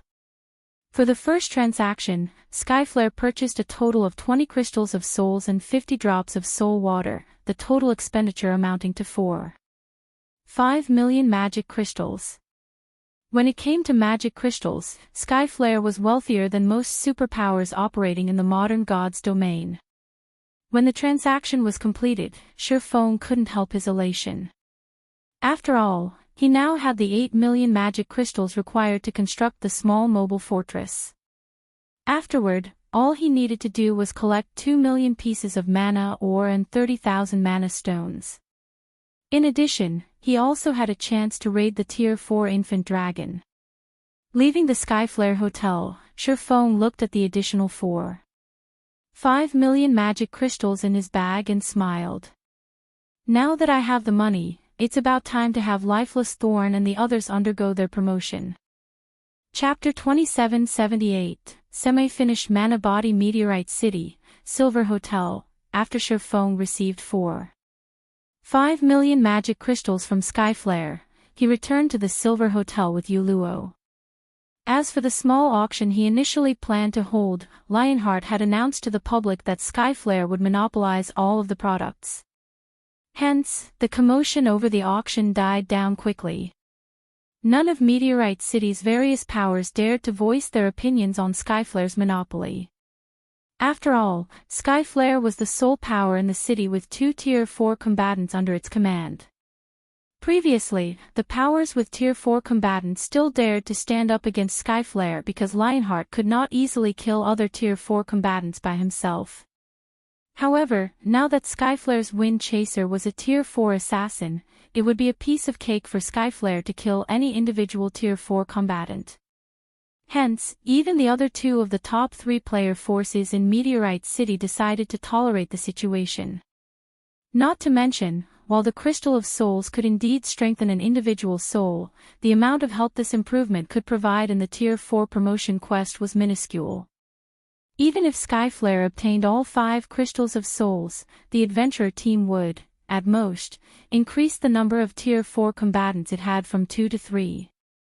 Meanwhile, back in his room, Feng promptly took out 75,000 magic crystals and distributed them to Lifeless Thorn, Solitary 9, Yenya, Cleansing Whistle, and Yuluo. Right, each of you take a drop of soul water as well, Feng said as he took out 5 drops of soul water and distributed them. Once you are done collecting the legacy fragments, drink it immediately. Although it isn't as effective as the Crystal of Souls, it can still clear your mind. You should have an easier time learning your legacy skill. In response, Lifeless Thorn and the other Azura members nodded and accepted the soul water. Yuluo, however, hesitated. She didn't know whether she should accept the soul water, which cost 30,000 magic crystals a drop. Guild leader Black Flame, this soul water is too valuable. I already feel very indebted to you just for letting me challenge my Tier 4 promotion quest this time. I really cannot accept this soul water, Yuluo said, rejecting Feng's gift after giving the matter some thought. Heaven's Blade had cooperated with Zero Wing only once. The two organizations couldn't even be considered allies. If she accepted this soul water, she would owe Feng a huge favor. In that case, she would have a difficult time explaining herself to Zwei once she returned. However, in response to Yuluo's rejection, Feng shook his head and said, "Miss Yuluo, you must have misunderstood me. I'm not giving you this soul water for free. I need you to help me with something in the near future. If you reach Tier 4, we'll have a higher chance of success." Help you with something? Yuluo was a little dazed. That's right. I plan to raid that Tier 4 infant dragon. However, Tier 3 players are useless against an infant dragon. Only Tier 4 players will matter. Meanwhile, as you've reached the Void Realm already, your control over mana should be excellent. Your concentration should also be only one step away from reaching the Tier 4 standard. With the Soul Water's help, you'll have a better chance of promoting to Tier 4, Feng said, nodding. Hence, this Soul Water is my investment in you. I'm not giving it to you for free, so you don't need to overthink things. The upcoming raid of the Tier 4 infant dragon wasn't something Tier 3 players could stick their hands into. Only Tier 4 players could be of help. A Tier 4 healer would be especially useful. Since Feng couldn't guarantee that Yenya would succeed in her Tier 4 promotion quest, having a backup plan would naturally be better. Not to mention, he currently had over 2,000 drops of soul water on hand. He could still afford such a small investment. I understand. If I don't get promoted to Tier 4 this time, I will find a way to pay you back for this soul water, Yuluo said. With Feng's words, the burden she felt lightened considerably. Truthfully, she would be lying if she said that she did not want the soul water. After all, the Tier 4 promotion quest was no walk in the park. Meteorite City's peak experts demonstrated this point quite well. Among all the peak experts who had challenged their Tier 4 promotion quest, less than 10% succeeded. Not to mention, she was slightly weaker than them. However, if she had the soul water's mind-cleansing effect, she would most likely be able to stand on equal footing with the local peak experts. Yuluo accepted the soul water, a glint of determination appearing in her eyes. This was because this drop of soul water represented not just hope but also a burden. If she completed her Tier 4 promotion quest, then she would be able to repay all of the favors she owed right away. After all, Tier 4 Great Clerics were incredibly rare even in the ancient gods' domain, let alone the modern gods' domain. You guys can go now. Whether you can get promoted or not will all depend on yourselves now, Feng said after Luo accepted the soul water. He then instructed the group of 5, remember, act according to your strengths when choosing your respective Tier 4 skills. There is no need to learn the strongest one. Instead, learn the one you're most proficient at. He did not doubt the ability of the 5 people before him to collect the necessary number of legacy fragments. His only worry was their ability to learn a Tier 4 legacy skill within the allotted time. Afterward, under Luo's lead, Lifeless Thorn and the others departed for Meteorite City's Tier 4 instructors. Now, only Feng remained inside the hotel room. Let's hope a few of them can reach Tier 4. If that's the case, we'll have an easier time dealing with that infant dragon. Looking at the group of 5's departing figures, Feng inwardly celebrated the fact that he managed to get through his Tier 4 promotion quest previously. Immediately afterward, he sensed the state of his mana body and smiled. It's about time I grinded for some levels. If I don't get used to this mana body, I might cause the quest to fail. After unlocking his mana body to a 110% completion rate, he had not had an opportunity to get used to it properly. His duel with Lionheart didn't prove anything. After all, mana bodies provided all-around improvements to players. There was no way he could determine all of these improvements just by putting all his strength into one attack. In fact, he couldn't even tell if his overall combat power had improved or not through his duel with Lionheart. This was because the mana body's improvement mainly led to subtle improvements in various aspects. On the surface, it was impossible to tell if his improved mana body had brought any changes to his overall combat power. After all, his basic attributes remained the same as before. Right now, the only obvious improvements were in the density of his mana, his control over mana, his physique, and his 5 senses. During his fight with Lionheart, he had only proven that the improvement of his mana body had positive effects on his mana techniques. Even then, he still wasn't clear how the improvement had triggered such a change. Needless to say, he was even more clueless about the other benefits his improved mana body had to offer. Read latest chapters at Wuxia World. EU. If he wished to fully utilize his new mana body and maximize his combat power, he would need to readapt to his mana body. It was akin to learning a new skill or spell. He would need to put in a lot of time and effort into adapting and training. Only after he could make use of his mana body at an instinctive level could he be considered to have truly adapted to it. At this point, his mana body could only be considered a semi-finished product. Next, he would have to explore his mana body thoroughly. Feng drank a drop of soul water, recovering some of the concentration he had expended executing Holy Devour. He then put on his black cloak and silently departed from Meteorite City. After taking a look at the system map, he took to the skies and made his way toward the anti-magic volcano, a level 135 neutral map located a distance from Meteorite City. From start to end, nobody in Meteorite City was aware that he had left the city. Chapter 2779. Astonishing improvements. According to Feng's understanding, few players and NPCs from Meteorite City and other nearby cities were willing to come to the anti-magic volcano to grind and explore. Several factors contributed to this situation. Firstly, the thin mana environment here prevented players and NPCs from exhibiting the power of their skills and spells to their fullest extent. This, in turn, would put players and NPCs at a severe disadvantage against monsters. Secondly, what little mana there was in the anti-magic volcano was incredibly chaotic, which made it nigh impossible to control. Hence, doing combat here would not allow one to improve their control over mana. Thirdly and most importantly, the monsters inhabiting the anti-magic volcano consisted solely of fire-type elemental creatures and beasts. These monsters had a combat power a lot higher than the average monsters. In addition, they existed in large numbers in the anti-magic volcano. Even a 1,000-man team of Tier 3 players would have difficulty staying alive in this map, let alone grinding for EXP. However, unlike other players, Feng considered this neutral map the perfect leveling spot for him. This place really is amazing. There are actually so many great lords and grand lords here.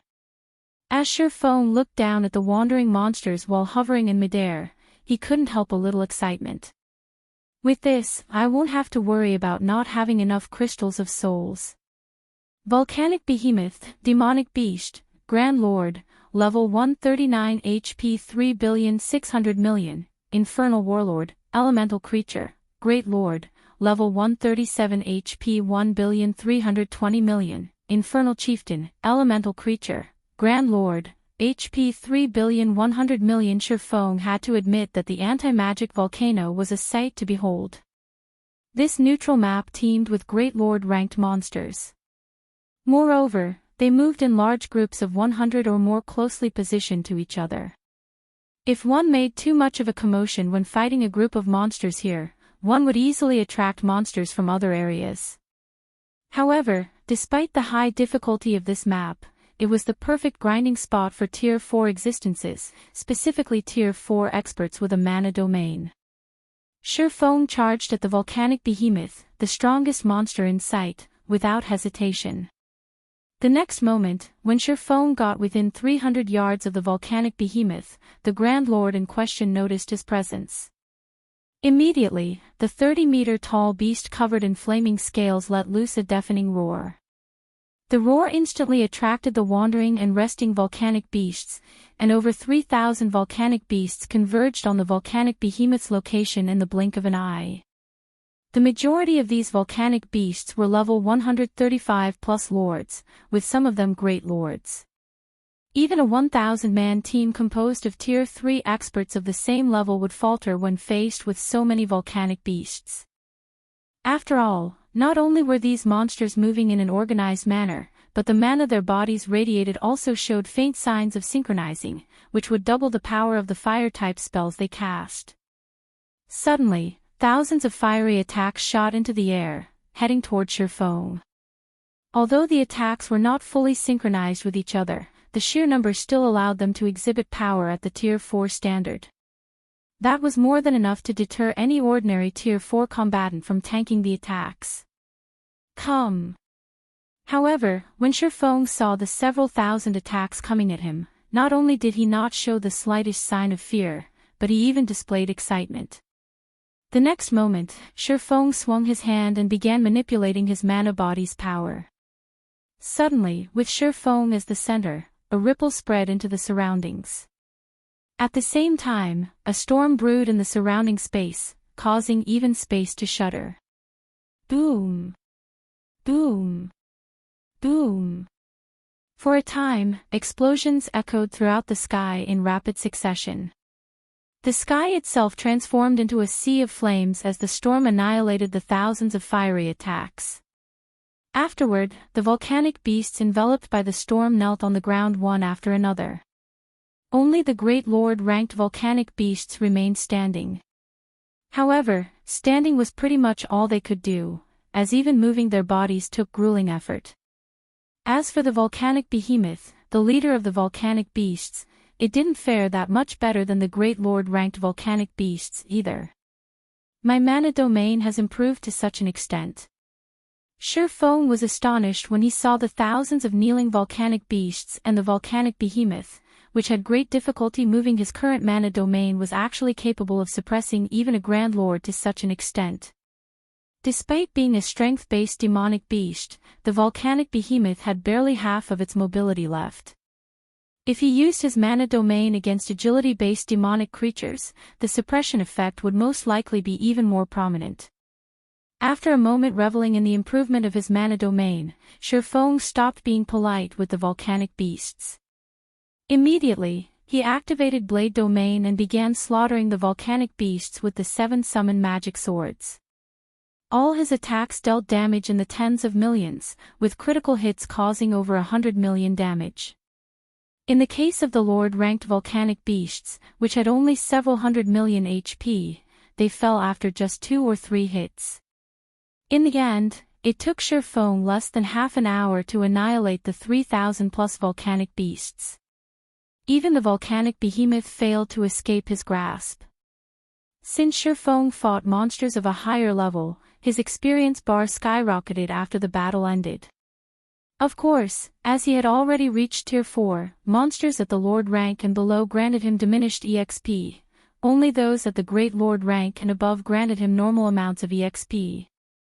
This could be considered one of the disadvantages of getting promoted to Tier 4. Even so, Feng still reached 34% of level 127 after the battle. His leveling speed was simply phenomenal. At this rate, he could easily level up twice by the end of the day. However, he wasn't the slightest bit surprised by this situation. In God's domain, after one reached Tier 4, leveling up became a very simple task. All one needed to do was search for places with a lot of monsters. Hence, in the past, Tier 4 players would complain about the lack of grinding spots in God's domain. Often, the task of searching for monsters was much more troublesome for Tier 4 players than the task of killing monsters. What was even more troublesome was collecting the monsters' loot. The time it took to collect the loot of the monsters they killed was several times longer than the time it took to kill the monsters. Sure enough, the loot collection process is much more tiresome than the grinding process. Feng got a headache when he saw all the loot scattered within a 1,000-yard radius of himself. At this moment, he finally understood the suffering of those Tier 4 experts in the past. However, ignoring the loot wasn't an option either. After all, these monsters dropped considerably excellent loot. Among the items dropped were standard magic crystals, fire-attributed magic crystals, and various rare ores. The fire-attributed magic crystals were especially valuable, worth far more than the standard magic crystal.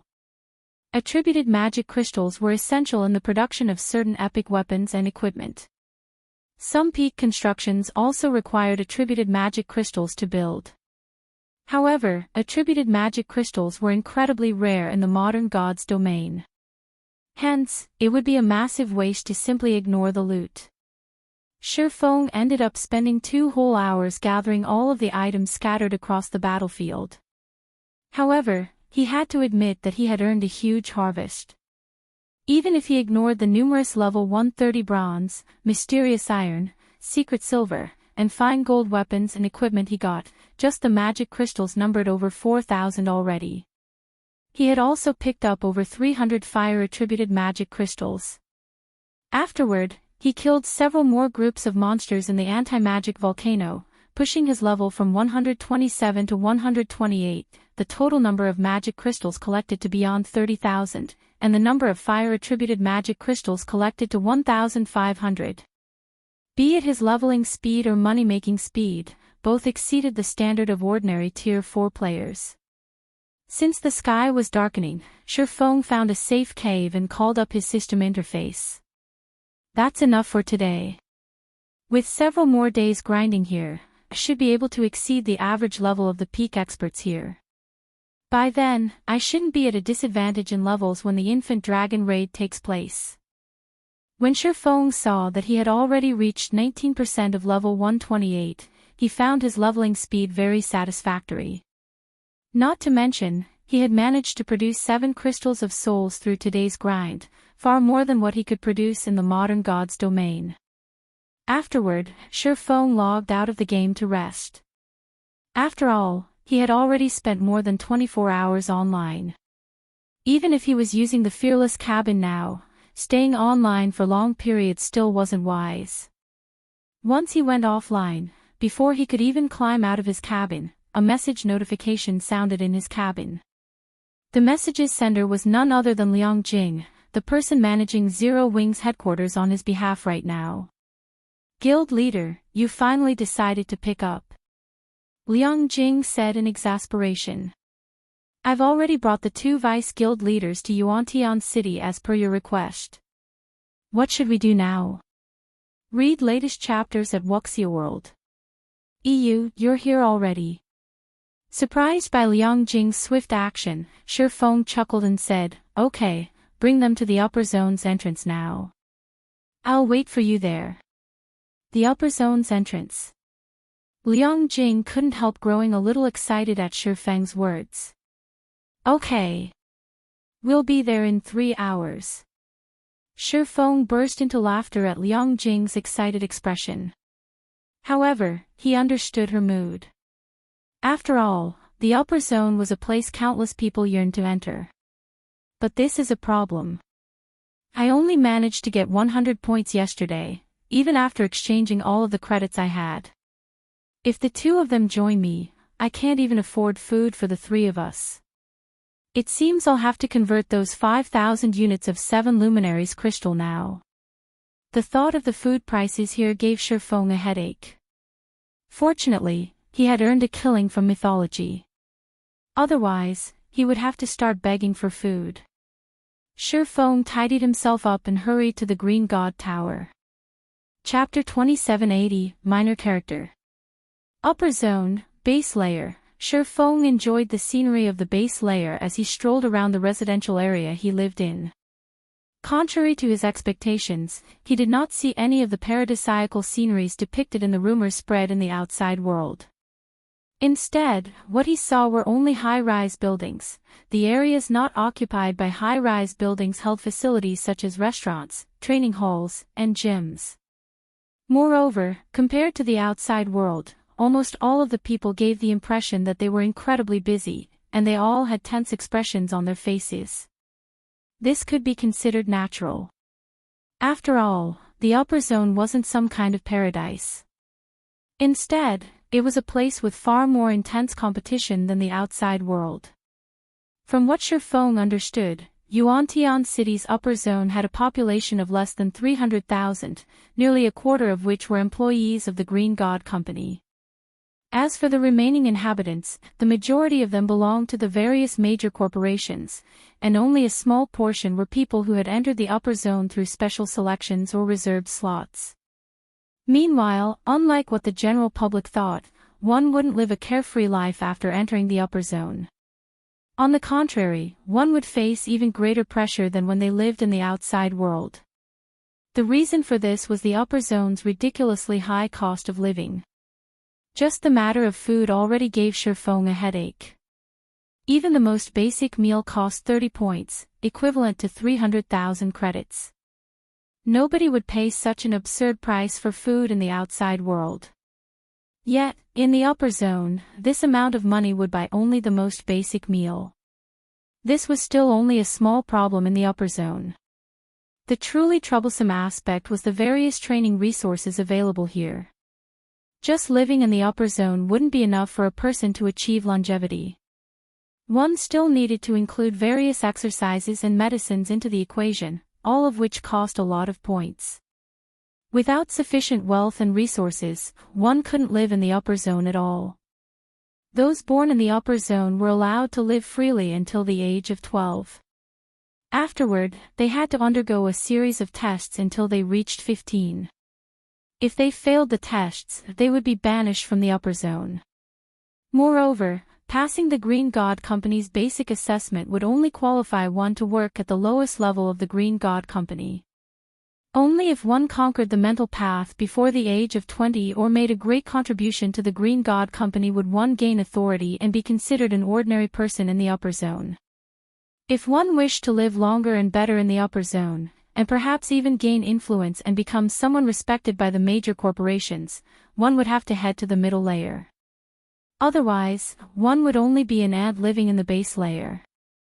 After all, the base layer's average lifespan might be 150 years, but that didn't mean every individual would live up to 150 years old. Moreover, there was also the matter of retaining one's youth and physical vitality.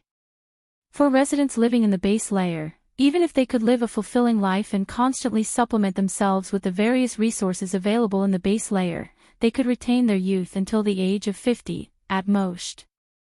Afterward, their physical fitness would decline. By the time they reached 100 years old, they would have entered old age. However, in the case of people living in the middle layer, they would still retain their youthful vitality even at the age of 80. Appearance-wise, they would look like they were just entering their 30s. In other words, the middle layer's residents got to retain their youth for nearly twice as long as the base layer's residents. And even at the age of 120, they would only be middle-aged and look like they were just entering their 40s. Who wouldn't go crazy at such a temptation? After strolling about for a while, Feng rode one of the upper zone's free levitating smart cars and arrived at the Green God Tower roughly 20 minutes later. At the end of the journey, he had to admit that the upper zone was truly amazing. The various transportation facilities here were completely free, and the cars were even equipped with fully intelligent navigation systems. He could travel anywhere he wished with just a word. Feng made his way to the Green God Tower's 7th floor, which was where all resource exchanges took place in the base layer. Everyone seeking to convert credits into trade points, exchange rare resources for trade points and contribution points, or exchange points for the various medicines the Green God Company offered would come here. Upon arriving on the 7th floor, he found that the hall, which was the size of 8 basketball courts, was crowded with thousands of people. Compared to the registration room he visited previously, this place was many times livelier. Most of the gathered people were wealthy children seeking to exchange for trade points using credits. As to why they were doing so, the reason was simple. Most, if not all, of the major corporations operating in the upper zone had existed for over a century already. After operating for such a long time, the shareholder families running these corporations had grown significantly in size. At this point, with how large the shareholder families' population had become, these families would be fortunate to put their children into the upper zone. In addition, the resources the Green God Company sought were all incredibly rare and valuable. For the sake of their own future in the upper zone, the various corporations wouldn't let the children of their shareholder families casually exchange resources for points at all. Hence, aside from the designated heir or heiress of their respective families, the other children who had entered the upper zone would have to rely on themselves to secure resources in the upper zone. However, as most of these children were not particularly talented, they naturally didn't have the means to get the necessary resources or achievements to earn themselves a lot of trade points and contribution points. They could only visit the exchange center every day to exchange for trade points using credits. As a result, despite the Green God Tower's exchange center being open 24/7, there would almost always be people lining up before the credit area's exchange counters. If news of such a scene were to reach the outside world, jaws would definitely drop. After all, every one of the wealthy children lining up in the exchange center was a prince or princess of a major corporation. Normally, they would have numerous people at their beck and call. Yet, in the exchange center, they had no choice but to behave like normal people and stand in line themselves. And even more surprisingly, none of these wealthy children in the queue was making a fuss. Unlike the credit area, there was only one exchange counter in the contribution area. Usually, almost nobody stood before this exchange counter, and anybody wishing to use its services could do so without having to wait. However, when Feng approached the contribution area, 2 people were already standing before the exchange counter there. Moreover, he actually recognized both of them. One of them was none other than Feng, the heir of the 5 States Corporation. Out of all the corporation heirs Feng had met before, Feng had the most exaggerated physical fitness. Feng also did not behave like the typical princeling of a major corporation. The person standing behind Feng was the butler Zhuolinqiu. Young master, now that we've completed the Green God Company's assignment, I believe your total contribution points will reach 60,000 once the evaluation is complete and enter the top 10 rankings. If we factor in the corporation's decision to support you fully this time, I'm certain you'll be able to enter the top 3 in the contribution competition this time, Zhuolinqiu said excitedly. The contribution competition was held once every 3 months. The top 3 of the competition would gain the right to stay in the middle layer. Although the duration of the stay was only 3 short months, this was also one of the few ways the various corporations could gain access to the middle layer. Meanwhile, so long as Feng entered the middle layer, he could acquire resources that were far superior to what was available in the base layer. At that time, his status in the upper zone would immediately skyrocket. However, Feng remained indifferent to Zhuolinqiu's words. Shaking his head, he said, "While I am confident of getting into the top 5, my chances of getting into the top 3 are still slim. The people currently ranked among the top 3 have held those positions for the past 2 years. According to rumors, those 3 people are close to gaining high-grade authority. They will definitely do everything they can to retain their positions, so it won't be easy to surpass them in contributions. In fact, despite not having put in any real effort, they have already accumulated over 100,000 contribution points. If we show signs of trying to compete for the top 3, it wouldn't be strange if their points suddenly doubled or tripled. At Feng's words, Zhuolinqiu fell silent, acknowledging that the top 3 rankers were indeed a cut above everyone else. After all, those 3 people had already monopolized the top 3 positions of the contribution competition for the past 2 years. Trying to surpass them in contributions definitely wouldn't be an easy task. While Feng and Zhuolinqiu were conversing, the staff member manning the exchange counter finished calculating Feng's contribution. Sir, after including the assignment you completed this time, you now have 62,425 contribution points accumulated. You are currently ranked 7th in the contribution competition. 7th. Feng did not feel particularly happy to hear that he was ranked 7th in the competition, taking the result in stride. After giving the staff member a nod, he promptly turned around to leave.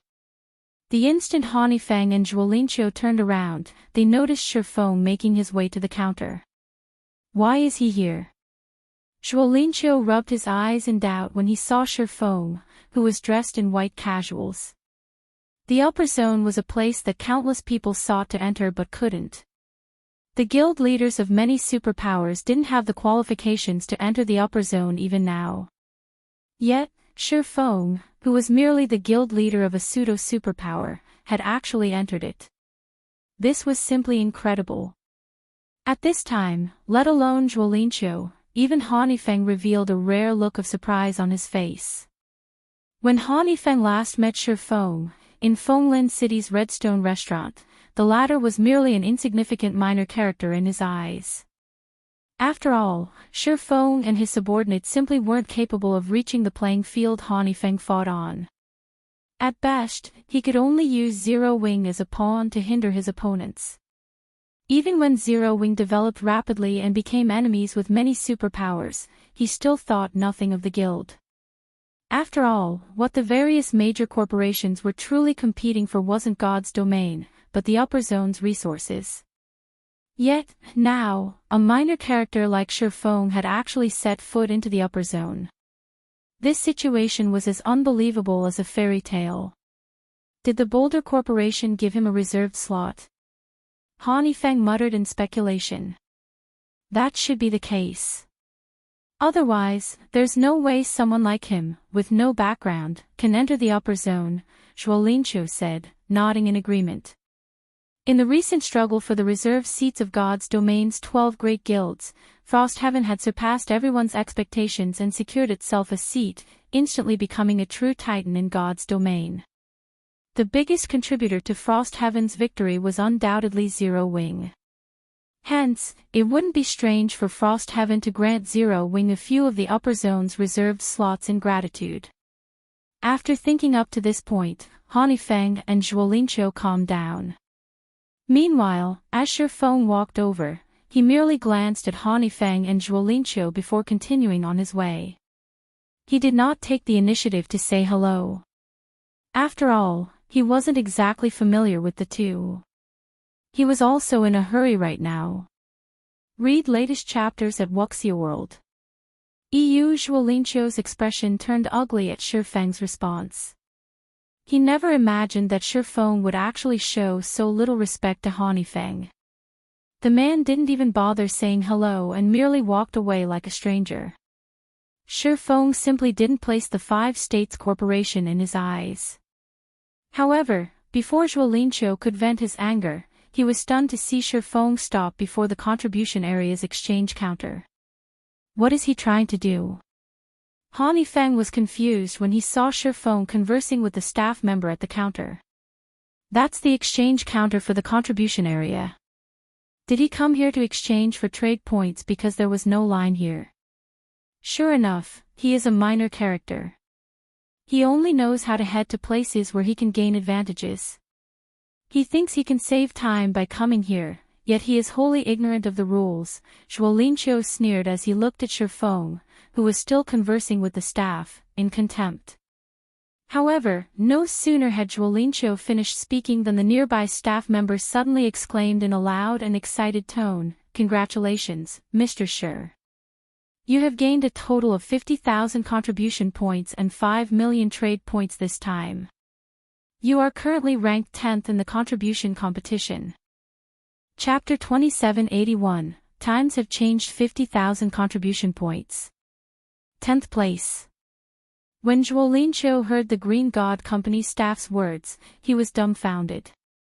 In fact, even Feng, who possessed an apathetic personality, felt a little dazed at the staff member's words.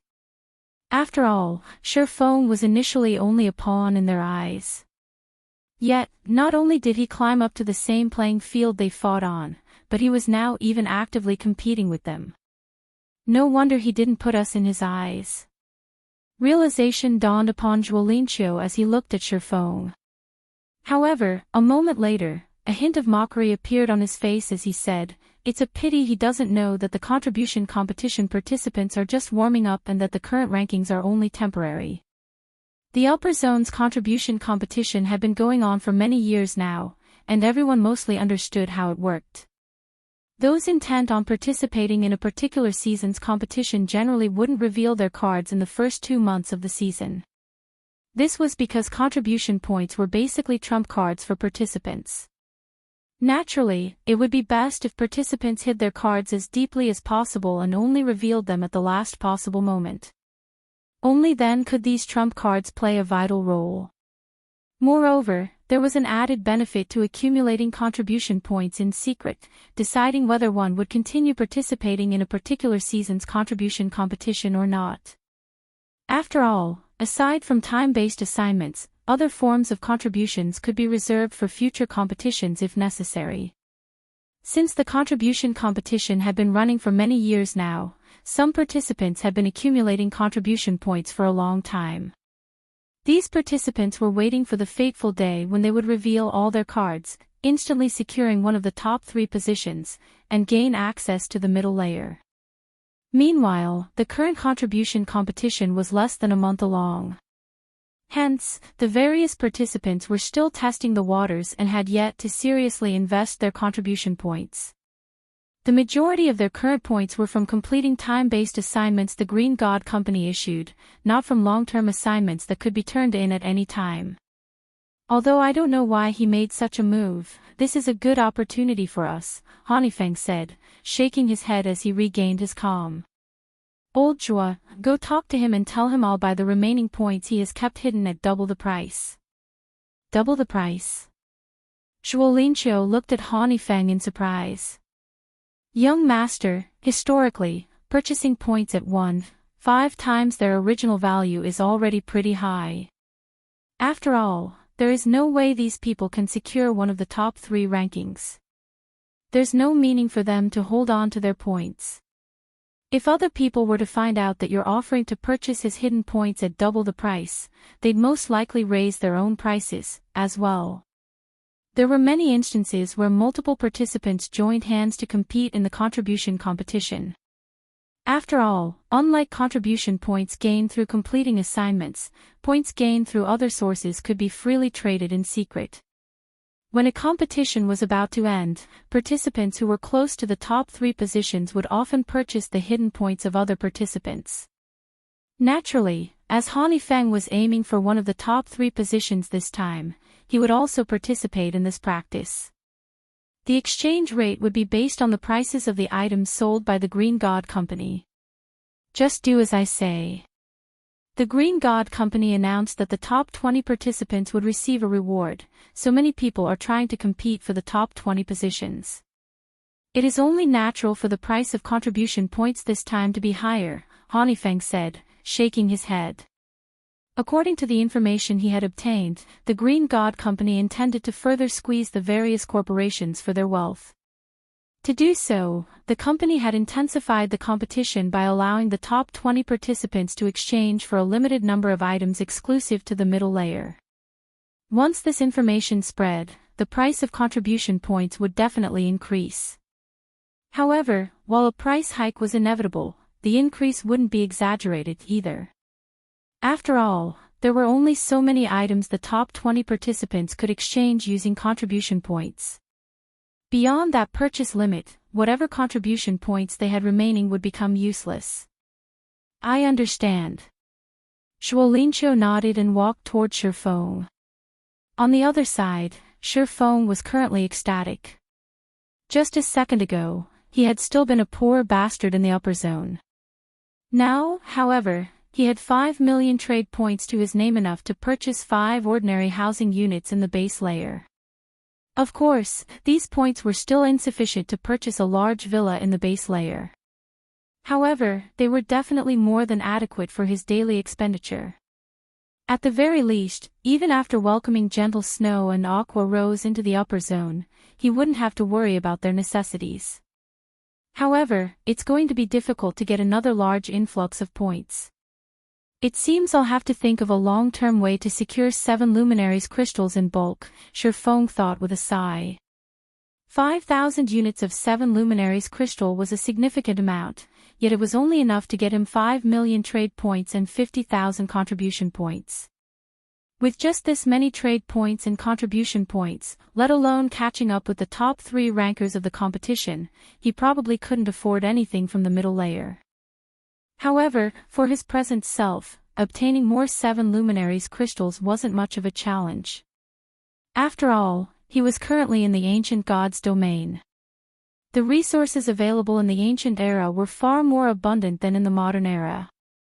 After verifying on his quantum watch that he had received the 5 million trade points and 50,000 contribution points, Feng planned to head for the upper zone's entrance to receive Gentle Snow and Aqua Rose. After all, this was the first time they were visiting the upper zone. Without anyone to guide them, it was very easy for problems to occur. Read latest chapters at Wuxia World. There were many taboos in the upper zone. If they accidentally violated one of these taboos, there was a high chance they would be banished from the upper zone permanently. However, before Feng could leave the exchange counter, Shuolinqiu appeared beside him. Guild leader Shi, we meet again. Although Shuolinqiu felt displeased at Feng's earlier attitude, as Feng's butler, he still greeted Feng politely. Master Zhua, do you have business with me? Feng asked calmly as he looked at Shuolinqiu. Inwardly, though, Feng was a little surprised by this situation. Although he had expected Feng to seek him out sooner or later, he never thought that the man would act so quickly. Kurue had informed him about the ins and outs of the contribution competition, so he knew that those competing for the top 3 spots would secretly purchase contribution points from other participants. Now that he had just exchanged for 50,000 contribution points in one fell swoop, those seeking the top 3 spots couldn't ignore his existence. Indeed, I do. Moreover, this is great news for you, Guild leader Shi, Shuolinqiu said with a faint smile. I believe you know about the matters regarding the contribution competition already, so I'll get straight to the point. Young Master Han wishes to purchase the contribution points you have yet to turn in. Moreover, young Master Han is willing to purchase them at double their market value. May I know what you think of this, Guild leader Shi? Chapter 2782, Wealthy Feng, double the market value. Feng was a little surprised when he heard Shuolinqiu's words. According to Kurue, the transaction price for contribution points would reach 1.5 times the market value at most. Moreover, that was when the contribution competition was incredibly intense. After all, unless one entered the middle layer, it didn't matter how many contribution points one managed to accumulate. Yet, Feng was offering double the market value. Even if the Green God Company would allow the top 20 participants to exchange for 3 items from the middle layer this time, this was still a very high price. After all, the difficulty of getting into the top 3 was simply too great. Before Feng looked into the current top 3 participants, he had still been confident of getting into the top 3. However, after gaining an understanding of those 3 participants, all thoughts of entering the top 3 had disappeared from his mind. This was because those 3 people could instantly gain an additional 1 million contribution points if they grew serious. In other words, if he wished to secure one of the top 3 positions, he would need 100,000 units of 7 luminaries crystal at the very minimum. What did this amount represent? Even if he squeezed the 5 great super guilds and a dozen other superpowers dry, getting such a huge number of 7 luminaries crystals was impossible. Moreover, this was only the minimum requirement to compete for the top 3 positions. Hence, he had no choice but to wait for Zero Wing to grow stronger and set aside trying for one of the top 3 spots for the future. In the current competition, he simply had no chance whatsoever. Even if he was currently in the ancient god's domain, with its more abundant resources, the 7 luminaries crystal was still an incomparably valuable commodity. Moreover, its rarity was not the slightest bit lower than in the modern era. In fact, competition for the 7 luminaries crystal was intenser in the ancient era. From what he heard, the interstellar continent's various powers were similarly purchasing 7 luminaries crystals at astronomical prices. Residents of the interstellar continent could exchange for living resources in the real world using 7 luminaries crystals. In fact, if one collected a sufficient number of 7 luminaries crystals, one could even get promoted from an ordinary civilian to a resident of the core area. Simply put, every player in the ancient era was competing for 7 luminaries crystals.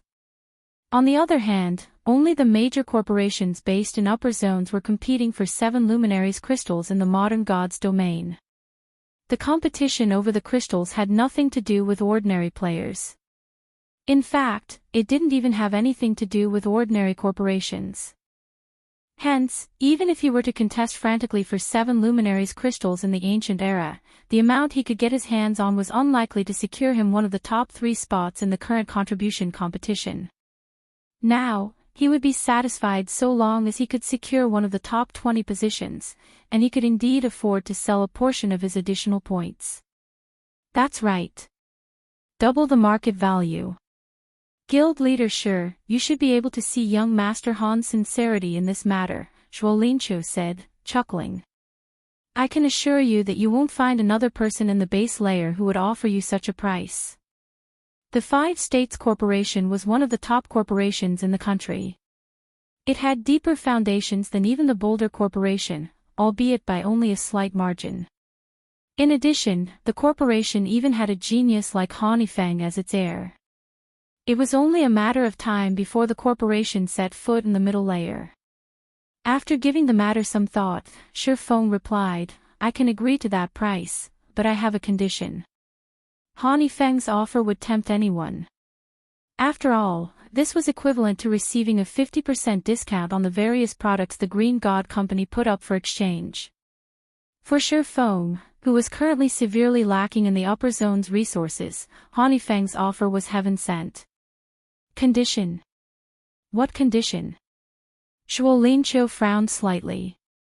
In his opinion, the price Feng offered was already quite generous. He never thought that Feng would want a foot after getting an inch. I want to settle the transaction using life potions, phantom potions, or the middle layer's limited products, Feng said. I will not accept anything else, apart from these items. 5 million trade points were already more than enough for him to get by in the base layer, there was no point in getting more. Only the limited exchange items were of value to him. Particularly, the life potion and the phantom potion weren't available in the outside world. Even if he tried to exchange for these items using his authority, he could get only 5 bottles per year. This amount wasn't even enough for his own use, much less sharing it with other people. This condition is too much. You should know that those items can't be bought even with a large number of trade points and contribution points. Zhuolinqiu flatly refused Feng's condition. Nobody in the entire base layer would satisfy this condition of yours. Whether it was the life potion, the phantom potion, or the middle layer's limited items, they were all incredibly precious to the various corporations. No one would casually trade them away. How about I buy them at their original price? Feng suggested. Feng understood that he was indeed asking for a lot with his condition. However, this was also how negotiations worked. Only after both sides agreed on a price could a transaction take place. Shuolinqiu fell speechless at Feng's response. He felt that Feng didn't understand his previous words at all. However, before Shuolinqiu could manage a response, Feng's holographic projection suddenly appeared from Shuolinqiu's quantum watch. It is impossible for me to sell those items at base price. However, with my authority, I can sell some to you at double the price. This is also the lowest I can go, Feng said. Moreover, I believe that nobody else in the base layer would offer you a better price. That works. Feng didn't feel particularly surprised at Feng's counteroffer. On the contrary, he found this outcome to be quite excellent already. The limited items the Green God Company offered for exchange came with fixed price tags, and residents with the necessary authority could exchange for these items at any time. However, as their description suggested, each resident could exchange for only a limited number of these items. If a person wanted to get their hands on more, they could purchase these items from other residents at a marked-up price. Moreover, even if one were willing to pay the extra cost, one wouldn't necessarily be able to find a willing seller. That settles it, then. Feng nodded. However, let me get one thing straight first. Every transaction we conduct must be valued at 50,000 contribution points or more. Otherwise, our transaction will be invalid. That won't be a problem, Feng assured, smiling. He understood what was going through Feng's mind. A sum of several thousand contribution points was most likely nothing in Feng's eyes. Moreover, such an amount wouldn't be of any help to him in the contribution competition. After all, if the top 3 participants were serious, they could easily add 1,000,000 points to their names. Hence, a transaction of 50,000 contribution points was most likely the lowest acceptable amount for Feng. Okay. So long as you've collected 50,000 contribution points, you can come and find me at any time, Feng said before disconnecting the quantum communication. After Feng finished speaking, Shuolinqiu turned around and walked away, leaving Feng alone at the exchange counter. When Shuolinqiu returned to Feng's side, he had a hesitant expression. Just speak your mind, Feng said as he looked at his old butler. Young master, I'm afraid the old master and the others will have big opinions about your decision to sell him those items at just double the price, Shuolinqiu said worriedly. After all, those items are things the corporation went to great lengths to accumulate. They are meant to serve as the foundation for the family's younger generations. Foundation? Feng suddenly smiled. Unless we enter the middle layer, the 5 states corporation will be nothing but ants in the eyes of those above. Also, we have failed to enter the middle layer after all these years. If we don't fight now, when will we fight? Moreover, the family has already promised to assist me with everything they have. If they're not even willing to part with these items, how are we supposed to compete with the other participants? However, just Feng's 50,000 contribution points won't change anything, Shuolinqiu said. I naturally know this. Feng is only one of the small sources for me to secure contribution points. At this point, Feng's eyes began glowing slightly. The old man has already met with the other corporations in the upper zone and made some promises to them. I believe he should have no problem securing 700,000 or 800,000 contribution points for me. Afterward, it'll depend on whether I can complete the Green God Company's bounty. So long as I succeed, I am certain I can enter the top 3. He was hell-bent on winning the contribution competition this time. Meanwhile, after Feng and Shuolinqiu left the exchange center, Feng made his way to the item exchange counter. Compared to the contribution points counter, the item exchange counter had many more people lined up before it. After waiting in line for around 15 minutes, Feng exchanged for 5 phantom potions and 5 life potions, as well as 5 strengthening potions, which cost the same as the phantom potions and life potions. In the end, he spent a total of 75,000 trade points. In the outside world, that was already equivalent to 750 million credits. The strengthening potion was considered the least promising product in the upper zone because it had only one function, the strengthening of the user's physical fitness. However, residents in the upper zone would have their physical fitness automatically raised to a certain level, even without any training. If one combined this effect with daily exercise, they could elevate their physical fitness to astonishing levels. Hence, there was simply no need to spend 5,000 trade points to exchange for a strengthening potion. Nevertheless, Feng naturally believed it was better for him to raise his physical fitness as quickly as possible.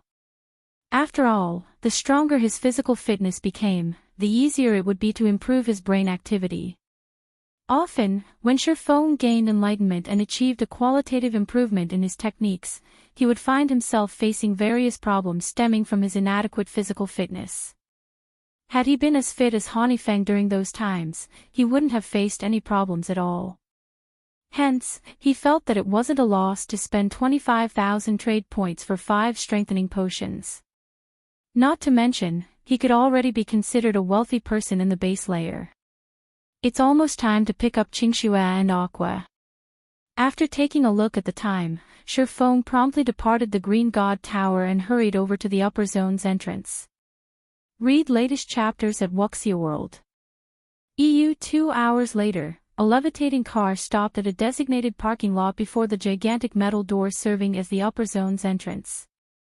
4 people, 1 man and 3 women then alighted from the car.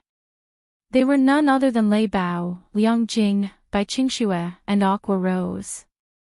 As to why Lei Bao had come along, it was as a precaution.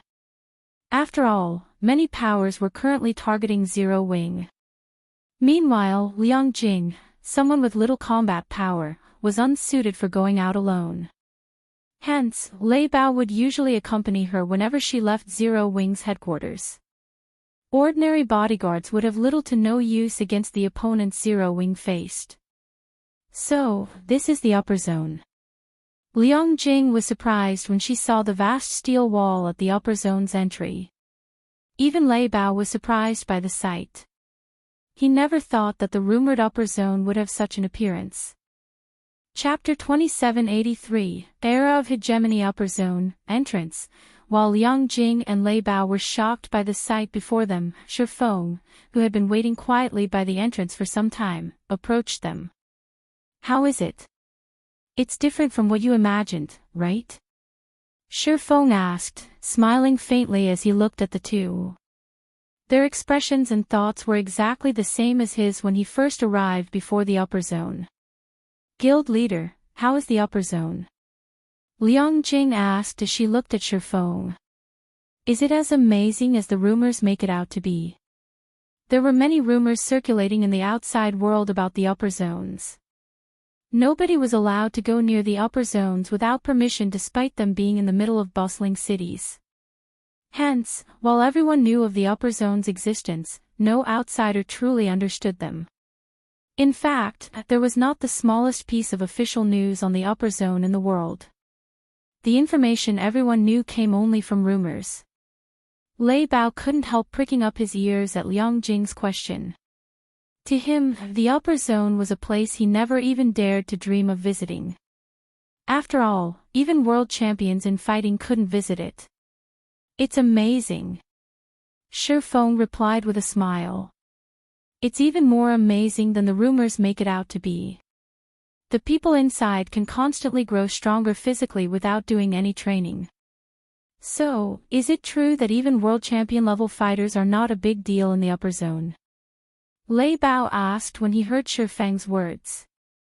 The fact that a place could automatically improve a person's physical fitness was simply unbelievable. This revelation thoroughly shattered his view of physical training. That rumor is slightly exaggerated, but it's not far off from the truth either, Feng replied, not trying to conceal the truth. Even without physical training, the upper zone's residents can still achieve a physical fitness rivaling Henglian masters. With some systematic training, their physical fitness becomes even more astonishing. It's actually such an amazing place. Lei Bao was shocked. He had undergone plenty of intense training to achieve his current physical fitness, yet the upper zone's residents could easily accomplish a similar feat without any training. Who would possibly believe this? However, Lei Bao knew that Feng wouldn't lie to him, so this inflicted an even greater shock. All of a sudden, Lei Bao felt as if he had lived his life for nothing. He felt as if all his previous efforts were nothing but a joke. Master Lei Bao, no need to be discouraged. Looking at Lei Bao, who suddenly grew disheartened, Feng said, Zero Wing will also develop in the upper zone in the future. At that time, it won't be just Qingxue, Aqua, and myself who can enter this place. I will let many more people join us. Just like those international corporations, we will treat the upper zone as our headquarters. Although Feng did not speak loudly, both Lei Bao and Liang Jing gasped involuntarily at his words. At the same time, a hint of anticipation and excitement flashed in their eyes. If anyone else had made this statement, they would have most likely treated it as a joke. However, Feng was someone who constantly worked miracles, having single-handedly developed Zero Wing to its current scale. Moreover, he never did anything he was not confident of succeeding in. His declaration meant that he had some way to achieve this goal. Zero Wing will also develop in the upper zone in the future. Liang Jing couldn't help growing excited when she looked at the distant steel wall. If Zero Wing really accomplished this feat, it would truly become a powerful existence. At that time, even ordinary superpowers would be a joke to the guild. Lei Bao clenched his fists in excitement and anticipation. He felt that his decision to join Zero Wing was the wisest choice he had made in his life. These 3 bottles here are strengthening potions. Liang Jing, take 2 back and give them to Fire and Violet, Feng said as he took out 3 strengthening potions and handed 2 to Liang Jing. He then turned to Lei Bao and said, Master Lei Bao, you take 1, as well. I believe that you should be able to go a step further with this strengthening potion. Fire Dance and Violet Cloud normally trained their physical bodies very seriously. The 2 of them also possessed incredible talent in this regard. Unfortunately, due to insufficient resources, their improvements had been gradual. With the strengthening potion's assistance, their development would no longer be hindered. As for Lei Bao, he also possessed excellent talent. Unfortunately, as he had always been a lone wolf, he never managed to get his hands on any resources and could only rely on hard work. However, he had reached the point where he couldn't improve further through hard work alone. Although Feng had previously given Lei Bao several bottles of S-rank nutrient fluids, which allowed him to improve his physical fitness significantly, it was evident that S-rank nutrient fluids alone couldn't fully bring out Lei Bao's potential. However, with the strengthening potion, Lei Bao might be able to go a step further and become a half-step Henglian Grandmaster. Meanwhile, if Lei Bao succeeded, then Zero Wing would gain an additional layer of protection. Thank you, Guild Leader. I won't disappoint you. Lei Bao's eyes shone with gratitude as he looked at Feng. He had heard of the strengthening potion before. This thing was basically treated as a divine item in the fighting industry. Just 1 bottle could allow a person's physical fitness to undergo a qualitative transformation. Unfortunately, the medicine was incredibly rare, much rarer than even the life potion. According to rumors, even Grandmaster martial artists had difficulty getting their hands on a bottle. In fact, some Grandmasters would even put their lives on the line just to get their hands on it. Yet Feng not only took out 3 bottles but even gave him 1. How could Lei Bao not grow excited in this situation? With this strengthening potion, he was confident that even if he couldn't become a Henglian Grandmaster, he could, at least, reach a level where he could contend with neutralizing Grandmasters. By the way, Guild Leader, more and more NPCs are appearing in God's domain. As a result, some superpowers have designs on the Secret Covenant Tower. In fact, they've already clashed with us over a dozen times outside Sky Spring City. Currently, both sides have lost over 1,000 Tier 3 players, Liang Jing said suddenly. Fortunately, Vice Guild Leader Illusory Words and Vice Guild Leader Unyielding Heart returned in time to preside over the situation. Otherwise, the consequences would have been unimaginable. However, the two of them believe that if this situation continues, their two guilds are unlikely to hold back the various superpowers for very long. Moreover, some small guilds have already begun disbanding due to the NPC population pressure. Many new NPC forces have also emerged in the various NPC cities, and these NPC forces are constantly harassing the local guilds and pose a headache even for the various superpowers. Hence, the various superpowers are all trying to enter the Secret Covenant Tower, which doesn't have NPC intervention. Moreover, I'm afraid that they will only grow more desperate as the NPC forces scale up their harassment.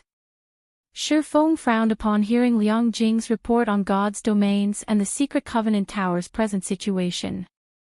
He hadn't anticipated that the NPC forces would actually begin taking action so soon. Moreover, with the NPC forces now taking action, the main continent of God's domain would enter an era where hundreds of countries fought for hegemony. To survive the upcoming chaos, the various superpowers would probably do everything they could to secure the sacred leveling ground known as the Secret Covenant Tower. I understand.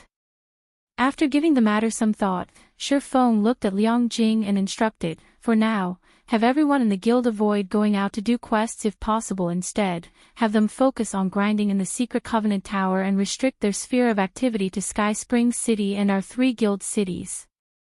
Also, have Crimson Emperor and Unyielding Soul hasten their exploration.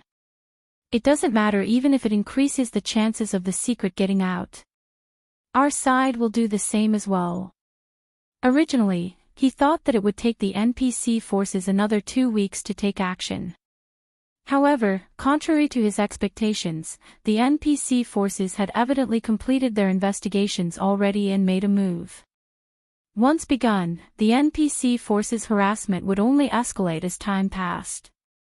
It wouldn't be long before members of player forces would get attacked if they left the confines of towns and cities.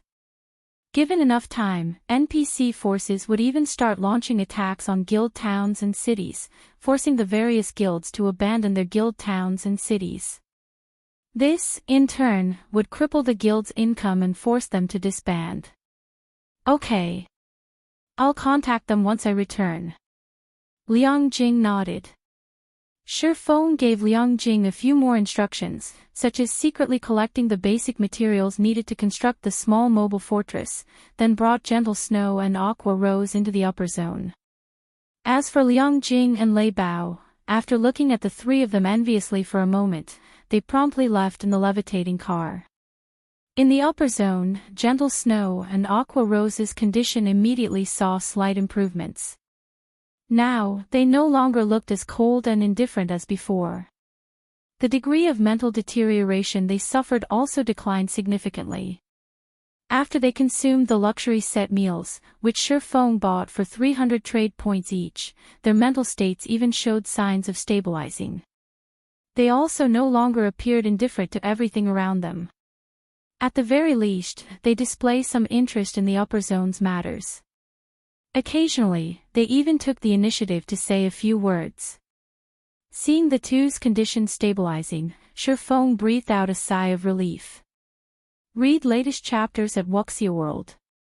The environment here should sustain the two of them for a long time. The next step is to figure out a way to consolidate my standing within the top 20.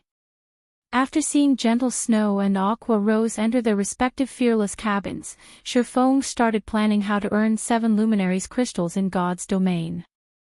Although he was currently ranked 10th in the contribution competition, the other participants had yet to take things seriously. Meanwhile, the competition's top 20 participants being able to exchange for 3 items from the middle layer presented a huge opportunity for the various corporations. They would definitely do everything they could to enter the top 20.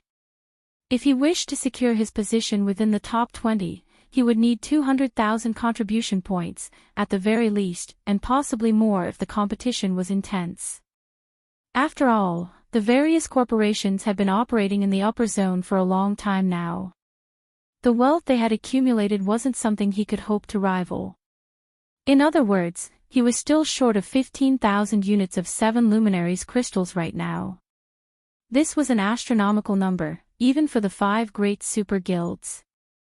Afterward, Feng drank a strengthening potion and life potion before lying down in the fearless cabin in his bedroom.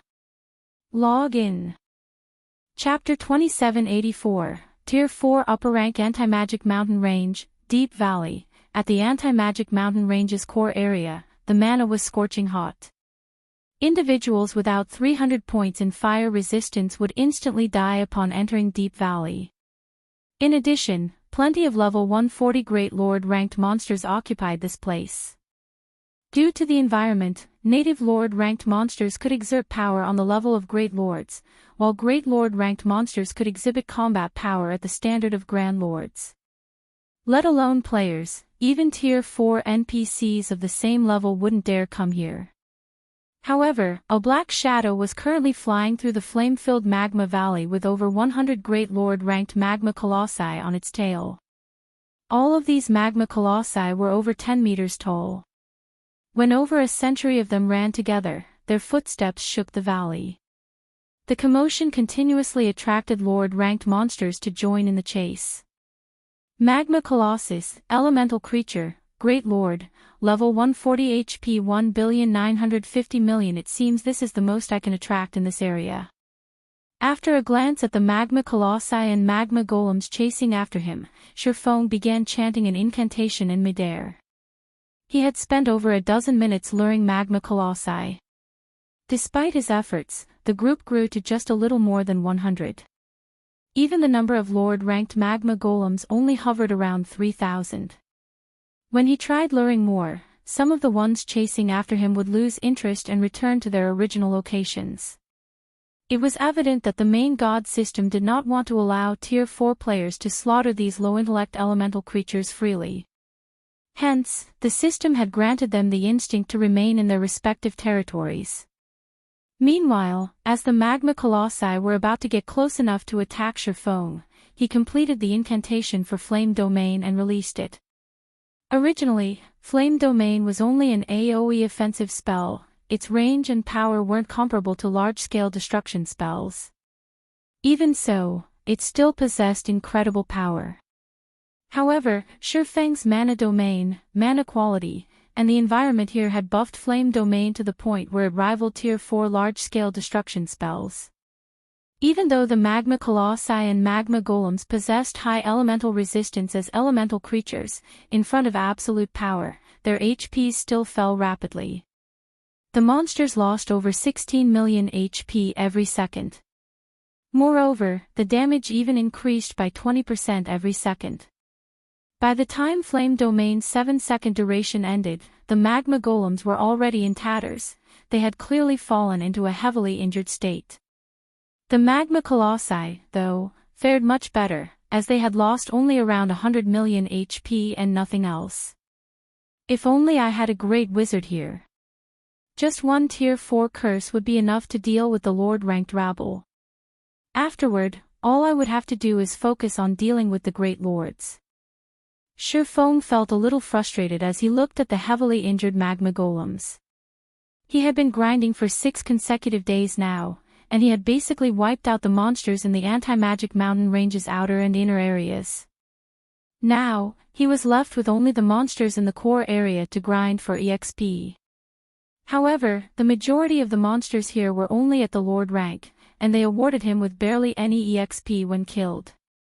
Moreover, they took the most time to kill due to their numbers. Fortunately, he had quite a few AoE skills at his disposal.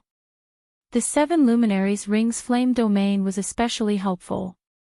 Without these skills, he would have collapsed from exhaustion just dealing with the Lord-ranked Magma Golems. The next moment, after casting Flame Domain, Feng followed up with Lightning Edge. This lightning edge was completely different from the lightning edge he had used in the past. When he executed the skill now, it looked as if he had summoned a raging river in the sky, one that covered 200 yards. When the raging river flowed across the crowd of monsters, the weakened magma golems were instantly killed. The power of the skill was not the slightest bit weaker than that of Tier 4 skills. Lightning Edge was capable of exhibiting such power now because Feng had already upgraded it to the limits of Tier 3. The skill's current power was worlds apart from when it was still at Tier 1 and Tier 2. Of course, the amount of EXP Feng had to invest in the skill was astronomical. This was also why, despite having grinded for 6 consecutive days, Feng had only reached 53% of level 138. Otherwise, he would have long since shot past level 140. However, Feng didn't really care about losing so many levels. After reaching Tier 4, levels were no longer that important to players. For Tier 4 players, reaching level 150 or even level 200 was a simple task. After all, they could earn EXP many times faster than Tier 3 players. In front of a Tier 4 player, Great Lord-ranked monsters that Tier 3 players had difficulty dealing with were no different from common monsters. They merely had more HP and took more time to kill. Despite this being the case, during Feng's previous life, one would often see Tier 4 players stuck at around level 130, even though Tier 3 players had reached level 145 already. The reason for this was simple. After reaching Tier 4, players would no longer gain significant improvements by relying on epic weapons and equipment, only fragmented legendary weapons and equipment could help.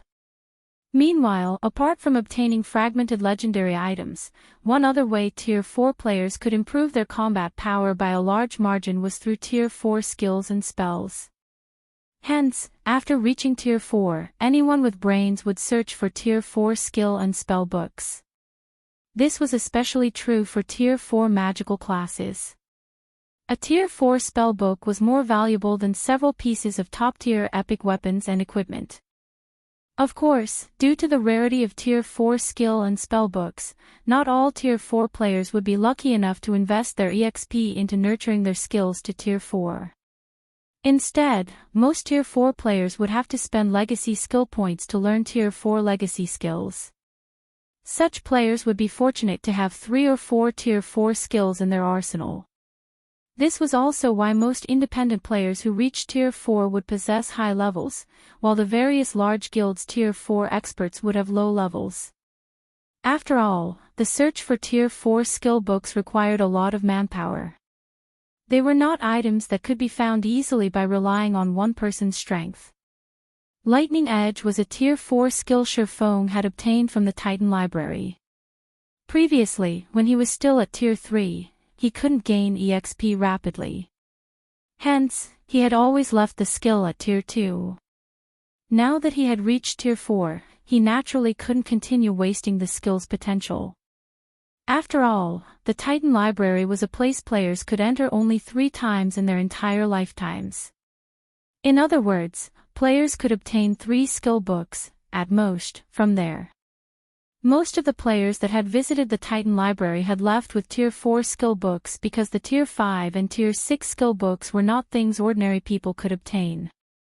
Even now, Feng was not confident he could get his hands on a Tier 5 skill book.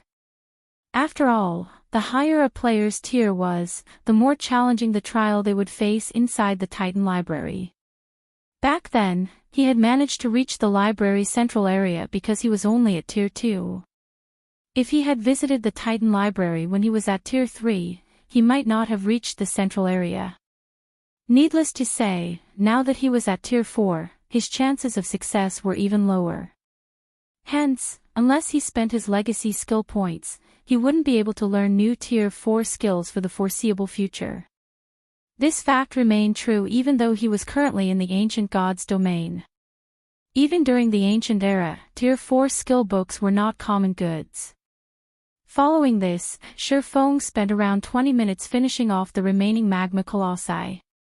After he defeated all of the monsters chasing him, his experience bar had gone up from 53% to 66%. Unfortunately, while these monsters awarded a lot of EXP, it would be some time before they would respawn. Apart from the generous EXP, the core area's monsters also awarded much more lucrative loot. Just killing this group of monsters netted Feng over 500 fire-attributed magic crystals, 4,000 ordinary magic crystals, and plenty of epic materials. As for the rest of the items the monsters dropped, Feng simply chucked them into his bag without checking. After all, it would take him a lot of time to inspect and organize all of the loot. To earn as much EXP as possible, he decided to ignore the items for now and have other people help him inspect the loot after he returned. As he had to admit that the benefits of reaching Tier 4 and grinding in high-level maps ahead of others were truly wonderful, especially in the Ancient Gods domain. Not only did he not have to worry about competition, but he could also earn resources by the truckload. Since he started grinding in the anti-magic mountain range until now, he had collected over 350,000 standard magic crystals and 43,000 fire-attributed magic crystals. Subsequently, Feng continued clearing out close to half of the magma colossi in the core area. His level had finally reached level 139 as a result. This was a level that even the Ancient Era's Tier 3 experts wouldn't dream of reaching at this point. With this much EXP, I should be able to upgrade Lightning Edge to Tier 4. After looking at Lightning Edge's skill window, Feng promptly chose to upgrade it to Tier 4. Feng's level dropped from 139 to 136. The skill had instantly devoured 3 levels worth of EXP. What a gluttonous fellow. Thank goodness I leveled up to 139 beforehand. Otherwise, I wouldn't even be at the average level of Tier 4 players right now. Feng smiled bitterly as he looked at his own level. If he hadn't leveled up to level 139, Lightning Edge's upgrade would have taken at least 4 levels worth of EXP, dropping him to level 135 or lower. However, the benefits he gained were correspondingly massive. With Lightning Edge at Tier 4, the skill would finally blossom and reveal its true power. Lightning Edge, Action Type, Tier 4 Upper Rank. When skill completion rate reaches 120%, the skill can exhibit power at the Tier 4 peak rank. Channeling time, 0, 2 second deals 1200% physical and 1500% lightning damage in a cone in front of the user. Initial coverage range is 500 yards. Duration, 7 seconds cooldown, 10 minutes amazing. As expected of a Tier 4 skill from the Titan library. Feng was astonished when he read Lightning Edge's detailed introduction. It can already exhibit power at the Tier 4 upper rank standard even in its normal state. If I can execute it at 120% completion rate, combined with the skill's range, it is practically comparable to a Tier 4 taboo skill. As a swordsman, most of his skills were single-targeted, a huge limitation when fighting large numbers of monsters. However, Lightning Edge could now make up for this weakness. The only downside was the skill's relatively long cooldown. Even so, it would be more than enough to inflict heavy injuries on monsters and mythic bosses. Just as Feng was planning to continue grinding for levels, he suddenly received a message alert.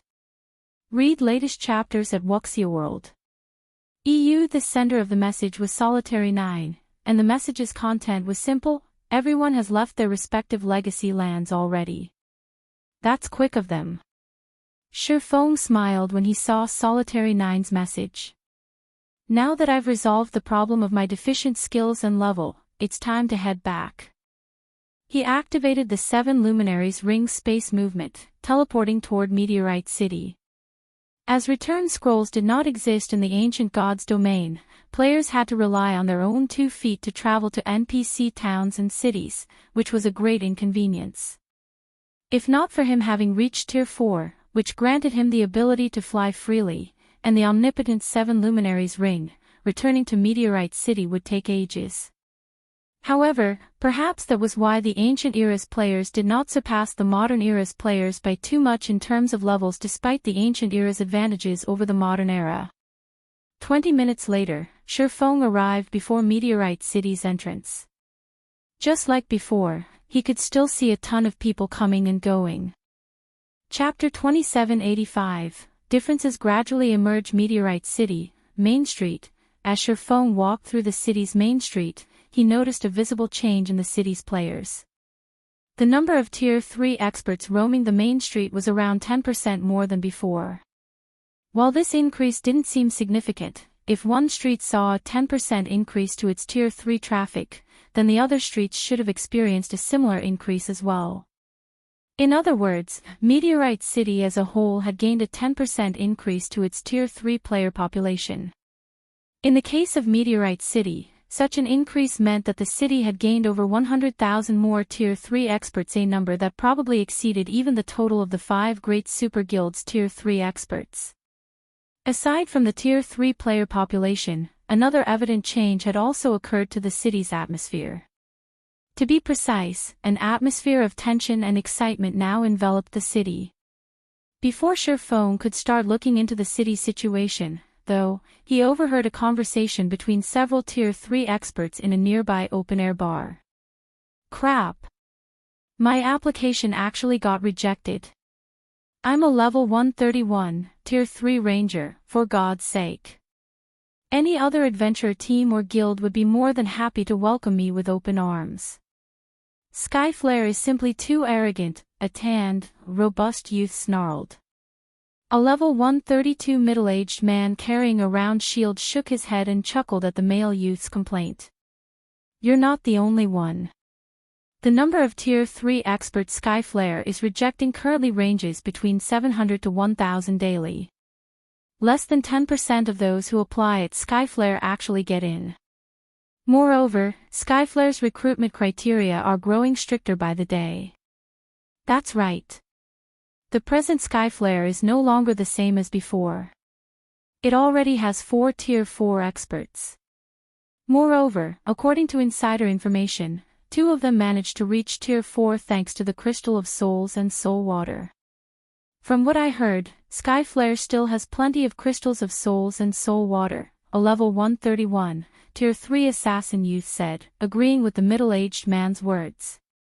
I heard that one of those 2 newly promoted Tier 4 experts relied on only the Soul Water to get promoted, the middle-aged man added. The Crystal of Souls is incomparably rare, but it's a different story for the Soul Water. Even Skyflare's normal members have a chance to get a drop of Soul Water. Right now, if you lined up the people trying to join Skyflare, the line would probably extend from one end of the city to the other. I also heard that news of this has reached the neighboring cities' Tier 3 experts, and many of them are already making their way to Meteorite City. Once they arrive, the number of Skyflare's applicants will definitely skyrocket. If I'd known something like this would happen, I would have joined Skyflare long ago. Even if I can't get my hands on a Crystal of Souls, I would still be able to get a drop of Soul Water and maybe get promoted to Tier 4 and live a good life in the civilian area, the assassin youth sighed. The Skyflare Adventure team had recently raised its recruitment standards. Now, even ordinary Tier 3 experts wouldn't be accepted. At the very least, one needed to be at the half-step Refinement Realm Standard or Truth Realm Standard to join. It seems Skyflare has recently developed quite a bit. When Feng overheard the Tier 3 players' conversation, he didn't feel particularly surprised. After all, the Skyflare Adventurer team possessed a bunch of peak experts. In addition, unlike the modern era's experts, the ancient era's experts had long since regarded God's domain as their everything. The combat standards of the players here were far superior to those of the modern era's players. If not for the ancient God's domain lacking means of restoring one's concentration, there would have been many more Tier 4 players roaming the world. After all, the ancient era's players had a massive advantage when it came to getting promoted to Tier 4. Afterward, Feng eavesdropped on a few more conversations about Skyflare's and Meteorite City's current state. From what he heard, he understood that Skyflare was preparing to expand its influence to other NPC main cities, and it was recruiting the necessary manpower to do so. Once it had enough Tier 3 experts, it would most likely make a beeline for the neighboring main cities. As for the local player forces of those main cities, they would probably have difficulty stopping Skyflare's encroachment. This was welcome news for Feng. After all, the stronger Skyflare became, the easier obtaining all sorts of resources would be. After listening in on a few more conversations and finding no more useful information, Feng went to the Silver Hotel. Silver Hotel, high-end room. When Feng entered the room, he found Lifeless Thorn and the others waiting for him. Of the 5 people in the room, 3 looked elated while 2 looked crestfallen. Feng also noticed that the auras of the 3 had undergone a qualitative transformation. These 3 people were Lifeless Thorn, Solitary 9, and Yuluo. As the 3 of them did not wear a black cloak to conceal themselves, their Tier 4 life auras were on full display. "Commander, we've let you down," Yenya said in a depressed tone as she watched Feng walk over. Cleansing Whistle, who stood beside Yenya, was also gloomy. It was evident she felt frustrated over her failure to get promoted to Tier 4. No need to be discouraged. Getting promoted to Tier 4 has never been easy. Even peak experts have a high chance of failure, let alone your present selves, Feng said in consolation. Moreover, now that you know where you're lacking, you can spend this time thinking of ways to address your flaws. I believe it won't be long before you too reach Tier 4 as well. Feng didn't feel particularly surprised by Yenya and Cleansing Whistle's failure. In fact, he wouldn't even have found it strange if Lifeless Thorn and Solitary 9 had failed. After all, the Tier 4 promotion quest truly was a difficult hurdle to cross, one players couldn't overcome just by relying on combat standards. It required players to comprehend Tier 4 skills and spells under time constraints. However, there was a massive difference between Tier 3 and Tier 4 skills. Learning a Tier 4 skill to 80% completion rate within a limited period was an incredibly difficult feat. In fact, a large part of the reason why Feng had managed to complete his own promotion quest was his extensive experience, having undergone it several times before.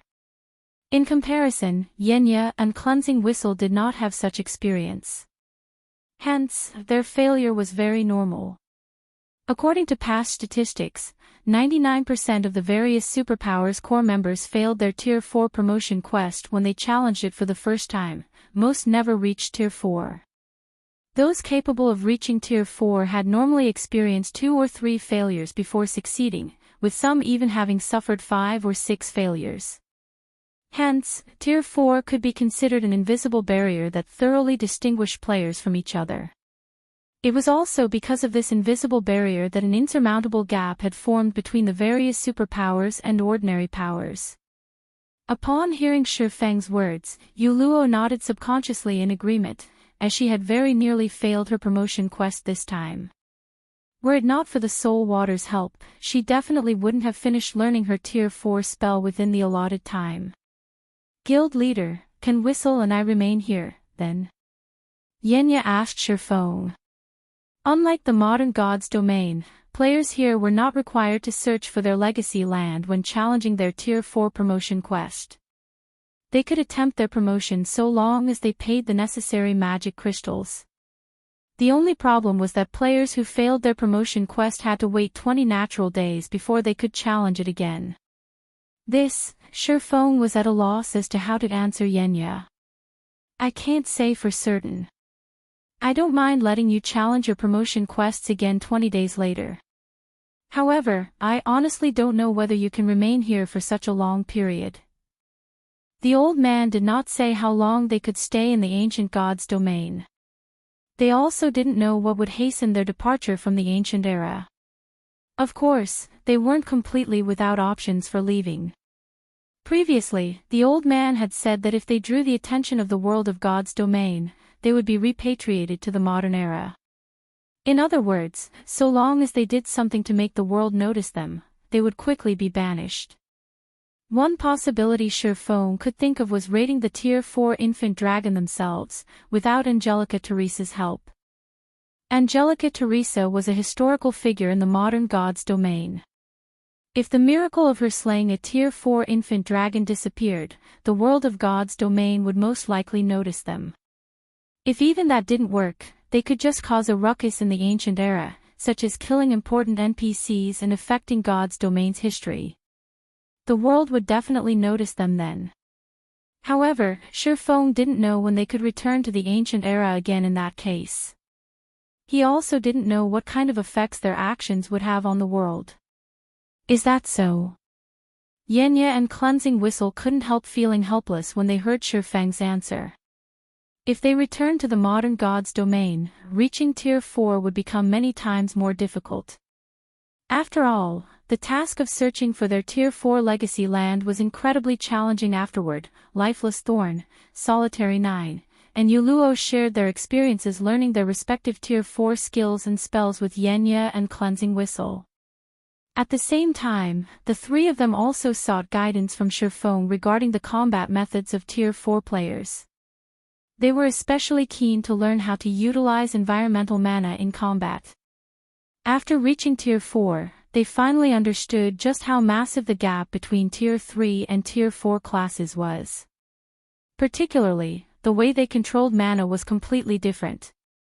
As the first among them to reach Tier 4, Feng naturally had a better understanding in this regard. After Feng taught Lifeless Thorn's group for half an hour, Skyflare's commander, Lionheart, suddenly contacted him. In the ancient god's domain, if two players were too far away from each other, video calls between them would be impossible.